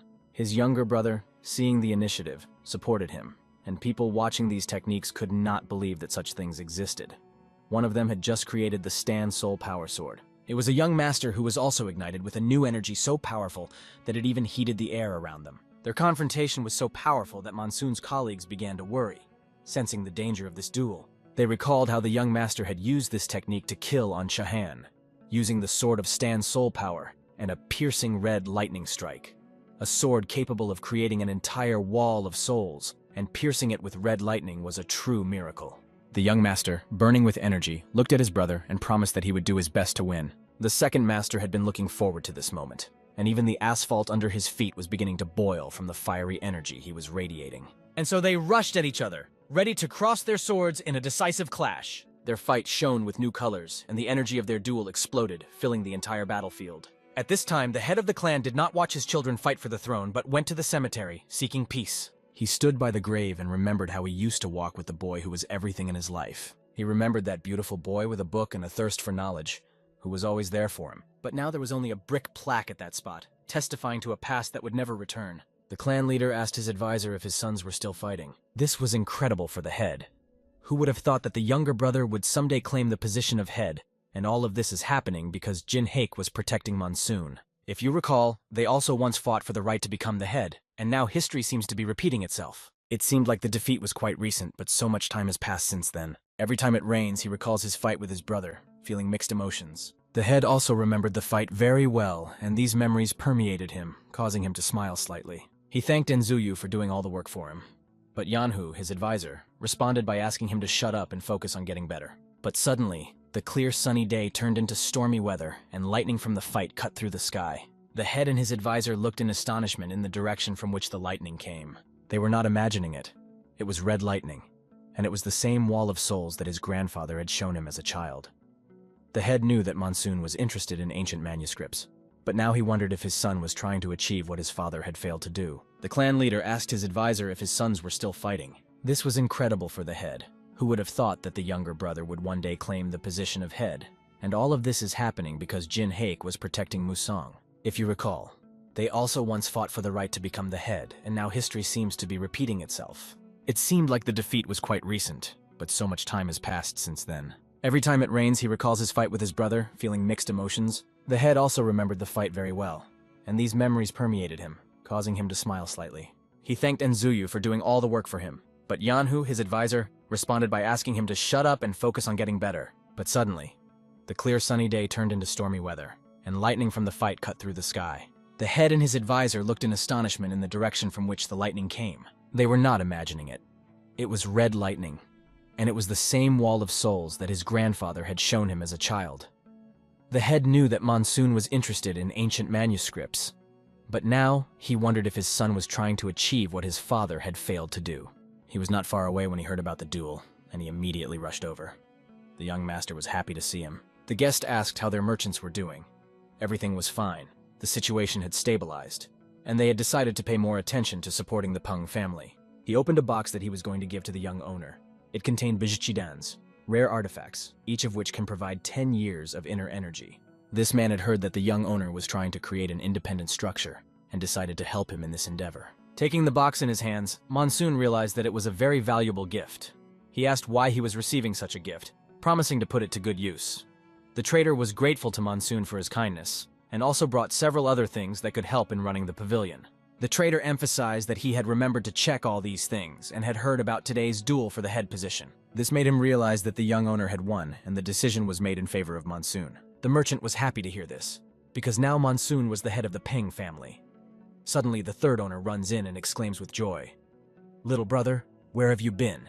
Share your joy with your big brother." He hadn't noticed that the young owner had visitors, but Monsoon decided to introduce them. "This is the young owner of the Kim Jak Trading Group," he introduced the guest. Kim Jak also introduced himself as Yongman from the trading group, and this immediately aroused his brother's interest. The fact is that the An family is in decline now. The influence of the Moran clan has weakened, and they want to take this chance to expand trade in North Hebei. This was a great idea for the merchant, and he could hardly believe that his older brother was interested in trading as well. They should talk about it in more detail. However, the third owner did not want to discuss trading at all, and could not believe that his brother really wanted to do it. Monsoon, noticing his hesitation, whispered in his brother's ear that this was a great opportunity for him to learn something new and expand his horizons. Of course, the young master organized this meeting to discuss all the details. A few days later, the Peng clan raised the tiger flag over their home, symbolizing a new stage in their history. All the warriors gathered to greet the new clan leader and celebrate this solemn moment. It was the head of the clan who stood in front and waited for the new heir who would become the head today. Today, his journey begins, and it was a moment that everyone was looking forward to. Monsoon walked along the high road, passing by all the legions of his army, accepting their tributes in confirmation of his leadership. The boy climbs the stairs to the pedestal, feeling the importance of each step. In his head, he hears words that sound like a bad dream. "Warrior, answer me. Who will be the last survivor?" The words of the demon that haunts him. He recalls his path from the very beginning of his existence to this moment, and how many difficult trials he had to go through. Along the way, he recalls the moment when his father gave him the name Pen, making him part of the family. As he climbs up, the boy realizes that all his efforts were not in vain. The father looks at the young heir, at the boy who was just a child recently, and now will become the head. Is the fourth heir ready to take responsibility for the future of the Peng family? Monsoon promises to lead the family on a true and stable path, vowing to fulfill this duty. He vows to protect the Peng family even in the next life if necessary. The clan leader approves of his promises and hands him a symbol of power, a tadema. The box is held out to the boy, and he receives the tadema directly into his hand, feeling its weight and significance. As part of his inheritance, he is also given the Sword of the Air, a symbol of power and protection. The warriors watch this solemn moment closely, realizing its significance. Musin himself did not expect such a gift from his father, as it was a special honor. The family heirloom, a red bone blade, is a real jewel for their entire family. The head of the clan emphasizes that one should not be surprised. Along with the status of the head, Musin receives this sword. This blade is given to him to protect the Peng clan, as a symbol of responsibility and strength. With its help, it must become a sword that will protect the clan from all enemies. Monsoon felt a lump in his throat and almost burst into tears as he realized the greatness of this honor. His father put his hand on his shoulder, giving him support and confidence. He addresses everyone present, officially announcing Musan as the new head of the Peng family, and this moment will be remembered forever. The brothers accepted him, the warriors supported him, and everyone shouted with one voice, "Glory to the new head!" Feeling the weight of the sword in his hands, Monsoon realized that it had been used by the leaders of the Peng family, and this sword was extremely heavy, just like his new responsibility. Unusually for a young master, he raised this sword up and solemnly declared that from now on he would do his best. His goal is to make their family invincible, to make their clan prosperous, and to make the people in it live well. And this is only the beginning of his journey, not the end. A few days later, Monsoon was walking down one of the book streets to an important meeting. Inside, he was already met by many hosts who wanted him to join the council. Monsoon thanked his uncle for the invitation and expressed his gratitude to everyone for the honor of taking the seat of honor. He began with a report on the state of the army, noting all the key points. Later, he began his conference with the army chiefs, where he addressed important strategic issues. Monsoon asked a lot of smart questions that a head of a family has to solve. His advisor watched the young master and was impressed by his quick wit and ability to react quickly to all situations. Monsoon was able to easily manage both combat and words, setting the right tone for the discussion. The test was passed. He could be trusted with the family. The representative who was responsible for the army report waved his hand, recognizing that Monsoon was going to change the family's fighting traditions. He was amazed that the new head had decided to abandon some of the established practices to adapt the family to modern requirements. "Our family has been pushed out of the top 5 strongest, not only because of the Stand-Soul Sword of Power," said Monsoon. "We need to say goodbye to all the outdated techniques and replace them with ones that are in line with modern progress." The second host asked Musang what techniques he wanted to replace in the family's combat system. Monsoon replied that many Peng family warriors use cold steel, and he plans to remove the restrictions on access to the Yangsogak library, allowing even those without their blood to use all the resources. Even members of the Tan family will be able to use this knowledge depending on their bloodline. "If we don't get rid of this relic of the past, the Peng family will always be inferior to others," concluded Monsoon, emphasizing the need for change. "We need change until the family can cope with the difficulties," continued Monsoon, emphasizing the need for reform. Suddenly, a young man ran into the room, apologizing for interrupting the conversation. He had an urgent message for the clan leader that needed to be delivered immediately. Everyone present began to worry, trying to understand what kind of urgent message could have disrupted their meeting so much. After reading the message, Monsoon became visibly nervous as several armed men in black were seen approaching the meeting place quickly. There were about 60 of them, which meant a possible threat of attack. The men in black were probably from the Demon Squad, which caused even more anxiety among those present. Up until this point, the demon sect hadn't made itself known, and this seemed rather strange, raising suspicions. "The head will take care of everything," they reassured him, but advised him to be careful because it could be a trap. Back to these people who seemed very strange. A group of 3 people walked along the trail, approaching the meeting place, attracting attention with their strangeness. They finally reached Hebei, although there was still a long way to go. The younger boys walking behind the old man complained of fatigue and wanted to find a place to rest and drink. The old man stopped, listened to the wind, and noticed that it seemed they were in for an unexpected encounter. And indeed, the wind whistled, and suddenly soldiers appeared, surrounding them on all sides. The soldiers took the people into a ring, intending to interrogate them and find out their intentions. One of the warriors approached the old man and noticed that he had keen hearing and eyesight for his age. It was the head of the Wind Demon Squad, Ma Ying, who was considered the first and third blade of the Soul Alliance, if he was not mistaken. The old man noticed that the warriors were emanating powerful energy, and he asked curiously who the efforts were directed at. Was it not the Peng family? Ma Ying replied that he wanted to use the old man as a bait to get to Chahong, and that his plans were non-negotiable. "But you don't need to know that," he said, stalling for time and pointing his sword charged with demonic energy at the old man. The old man realized it was a trap. He smiled, comparing the Hebei tigers to dogs, and decided to take off his mask.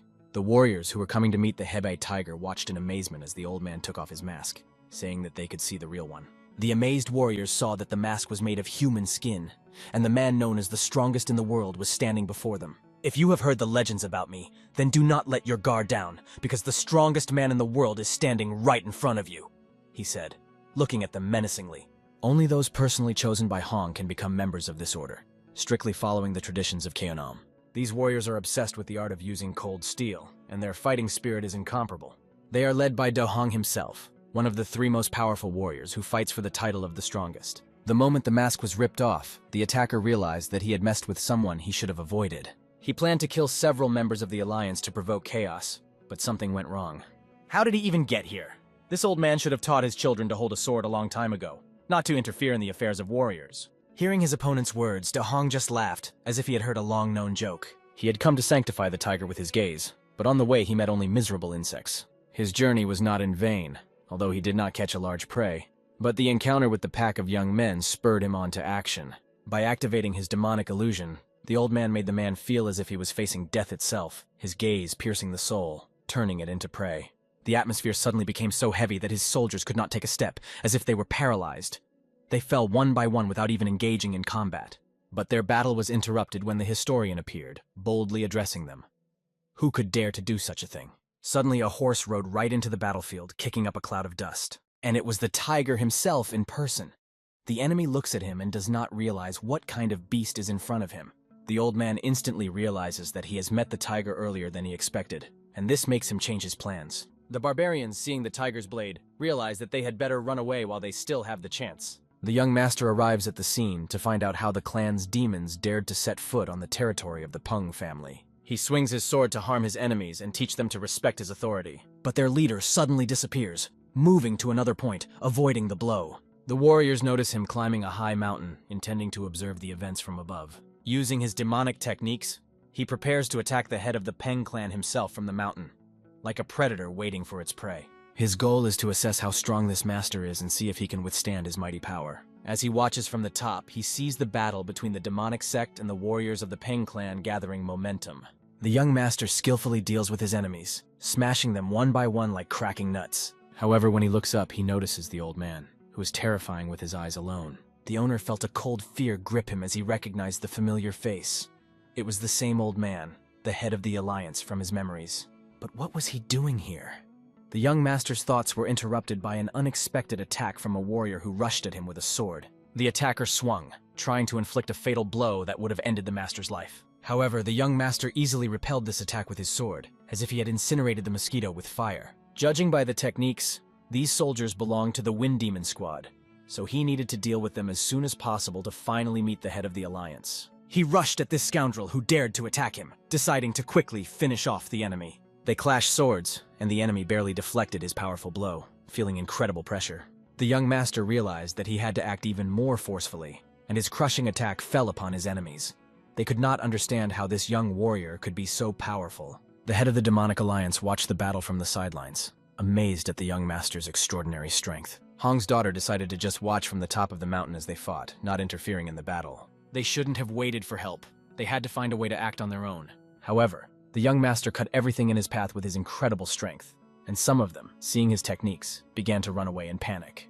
They pushed off the ground and began to retreat immediately, trying to escape. One of them, taking a desperate step, activated 3 gusts of demonic wind, directing an attack at the host. The attack was quite strong, creating a whirlwind around him. But for the clan leader, it was just a game. He managed to create a hurricane with a single sword strike at the point where he directed his power.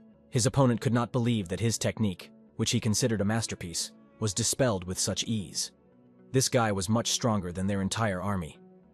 Even the most powerful warriors of the demon clan would not have been able to withstand him, but the young clan leader had destroyed them ruthlessly.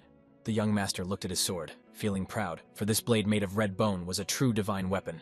It deserved to be called divine, because no one survives a collision with it. Some of the warriors who survived the battle began to run away, realizing that their fate was already sealed. But the guy, quickly maneuvering around the perimeter, ruthlessly destroyed them one by one. He crushed his opponents, literally trampling them into the ground, leaving them no chance of escape. When he caught one of them, he declared that he would not escape, because death had already overtaken him. He wanted to show the servants of the Wind Demon their fatal mistake. He lifted the head of the leader of their group and coldly said that he was already dead. The master had ordered them to surrender, or they would all die, and they had no other choice. The soldiers looked at each other and realized that they had only one way out. They knew what to do in such a situation. These scoundrels activated the self-sacrifice technique, which illuminated everything around them with a purple light, and the young master found himself right in the center of the action. This technique meant that they were all about to explode, causing a huge explosion that could destroy everything around them. The master glanced towards his soldiers to warn them of the danger, because these scoundrels were about to explode and they had to retreat immediately. These traitors staged a mass suicide, which was an extreme form of madness. The head of the alliance was watching and realized that it would soon be over if they exploded. His old ears might not be able to take it. The warriors could not believe that it looked like this. The pinnacle of martial arts, but coming down from the top, Do Hong managed to prevent the explosion. The head of the Peng clan looked up and realized that it was still the same former head of the alliance. The young master then ordered the capture of all these cultists to learn more about their intentions. Soon after, he returned to his main center, pondering the events. He was not alone. He took with him the head of the alliance, who still could not forget these events. He said that the Wall of Souls was not that important, but he was very ashamed of everything that had happened. Yet, watching the head of the alliance, the young master realized that they knew each other. In his past life, the head of the alliance taught him many arts, and that's why he nicknamed him the King of the Sword. It is a great honor for our host to meet Do Hong again in this life. The former head of the Peng clan asked Do Hong what the purpose of his visit was. Was he here to visit his young master? And it turned out that he was, for the old man had not visited them for many years, and much had changed in that time, and the old man himself looked much stronger. The former head of the Peng clan invited the old man to feel at home, to recuperate and rest, and Monsoon would keep him company. Do Hong noticed that they were trying to keep him as a teacher, and he was interested. But having assessed the young man's skills, he realized that he could really use a teacher. Do Hong turned to Monsoon and ordered him to come along with him. The young man was shocked by this order, realizing that the master would teach him again. When he met Master Do Hong face to face, the young master was even a little shy, feeling the greatness of this warrior. The old man, taking up his sword, emphasized that as the head of the Peng clan, he must always be ready for anything. Pulling his sword out of its sheath, the old man decided to have a duel with the young man to test his strength. Without hesitation, Monsoon expressed his desire to attack first, and the old man led him, watching as the nimble boy swiftly rushed to attack. Noticing the spark of determination in Monsoon's eyes, the old man realized that he was looking at a real rebel, full of confidence. Do Hong skillfully dodges the young opponent's blow without losing his cool. He just wants to evaluate the skills of this young man, to find out what secrets he is hiding. Having dodged the first blow, the old man continues to masterfully avoid attacks, as if playing with his opponent. After the third unsuccessful attack by the young man, the old man crouches down, swings his stick, and points it toward the boy, demonstrating his superiority. The boy managed to deflect the unexpected blow of the master, trying to keep his defense, showing his endurance. His reaction was quite good, especially for a young man, but the old man quickly found himself behind him. Suddenly, the old man activates his terrible technique, and the power of his energy fills the fight with unprecedented intensity. The boy sees many blades moving directly toward him. Of course, he expected something like this from Do Hong. Dodging the attack, the young hero maneuvers with incredible agility, deciding to change his tactics since the old man has already figured out his previous techniques. The boy dodges the blows like the wind, twisting the opponent's technique, and filling his sword with energy, he shines like lightning, rushing at the old man. The old man likes such fights because he has always preferred strong opponents to weak ones. The warriors watched the fight from the sidelines, and the head of the alliance was in a great mood, not believing his eyes at how skillfully he fought the guy. Indeed, the head of the alliance skillfully maneuvered, dodging blows and moving like the wind past the young man's attacks. He warned him that he would now strike much faster and spun in the air like a spinning top, preparing for a lightning attack. Having accumulated his energy, the old man mastered his technique, and the sword flew out of the cloud and almost pierced the boy. The force of the blow was so powerful that the boy was thrown to the side as if from an explosion. It was the first time in a long time that he was thrown to the side like that, and he broke all the barriers on his way. The warriors watching this fight could not believe that the training could be so tough. The head of the Peng clan stood up, shook himself off, and noticed that the wall he had crashed into had cracked as if it had been hit by a bomb. He wiped the spittle and blood from his face, deciding that he would attack again despite his wounds. The old man, seeing his persistence and perseverance, was pleased and allowed the boy to attack as long as he had the strength. The boy decided that he would fight until the old man recognized his skills. The head of the alliance, not supporting with words but only with actions, taught in practice, not in theory. He imitated his opponent's martial art to recognize his weaknesses, and directed these shortcomings against him. The warriors, observing the boy, noticed that although he fought desperately, his strength was still insufficient. For his own amusement, the head of the Alliance began to hit the boy on the head every time he made a mistake. The boy knelt down in front of the head of the Alliance because the blow was quite painful. The old man warned him that they would start by punishing every mistake with this kind of retribution. The warriors, seeing the old man about to give another slap to Monsoon, realized that this blow to the forehead is quite severe. They watched as the old man gave him a shulban, and the boy fell over on his back from the force of the blow. From early in the morning, they practiced until late in the evening, starting over again and again. The head of the Alliance, Marim, made the boy repeat everything endlessly, despite his fatigue. Soon the sun began to set, and evening shadows fell on the battlefield. Our hero was lying on the ground, exhausted from the battle, with a big bump on his forehead. An old man asked him if he was okay. The guy was looking at the sunset, and everything was fine. But at that moment, he was immersed in memories of his past life. Suddenly, he disappears from this place and moves to the time when he was a student of the head of the Alliance. Back then, the old man used to beat him almost to death to achieve results and temper his spirit. The old man noticed that the boy was the first to smile after being beaten, and he liked it because he was looking at a real warrior, persistent and strong. Approaching the boy, the old man ordered him to stay where he was, putting his hands on his forehead. Touching with 2 fingers, the old man transferred his energy, which began to fill the young master's body, and he began to use the technique he had seen before. It was the sword of the iron teeth of the rampant tiger, a technique that could heal his wounds. The old man noted that the iron teeth sword of the raging tiger was an imitation of a great warrior's technique. Looking at the young man, the old man assessed him as very mature for his 20 years, but still understood that his path would be difficult. He should not boast, but walk this path steadily, and the old man knew what choice this young man would make. The old man stretches out his hand and hands the boy a tablet, emphasizing that he will have to establish a connection with the sword of the power of the walls of souls. If he fails, the tablet can be exchanged, as the head of the family also mentioned. The boy is grateful for the training, but realizes that this plate shows his affiliation with the Soul Blade Alliance. Having realized the value of this thing, the boy begins to rejoice, realizing that it opens up new prospects for him. He sincerely thanks the head of the Alliance, Muram, for such a generous gift. When the soldiers saw the golden badge, they began to envy the boy, because only a few people in the world managed to get it. They knew that the owner of this golden token could ask for anything, even from the head of the Alliance. The boy, realizing his situation, decides to take advantage of the opportunity and ask for one favor. Having noticed his trick, the old man realizes that he's a real hooligan with intelligence and wit. A few days later, the sign in the yard above the gate of Pendahek's pavilion was removed. The martial arts system that had been perfected was now available to all the squads training the Peng family's abilities. The traditional training path was systematized, and the elders continued their research. Il-Du and Du himself would be the teachers for the next 2 years, honing the martial art with the students. The old man, walking along with the boy, could not believe that this cunning young man had used the token for this very purpose. The boy asked the old man if he would be treated well here. The old man replied that we'll see next time, and he hoped that Monsoon would get fewer bumps when they met again.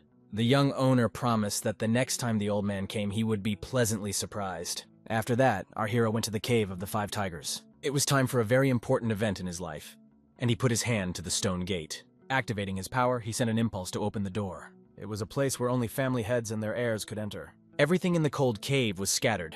Books, including the Old Testament, were lying chaotically, giving the impression of an abandoned place. The owner, who was going his way, passed by this mess without stopping and continued to move forward. The walls of this cave were made entirely of black river stone, which gave the place a sense of gloom and mystery. There were sword marks on the walls, which not every intermediate level master could do.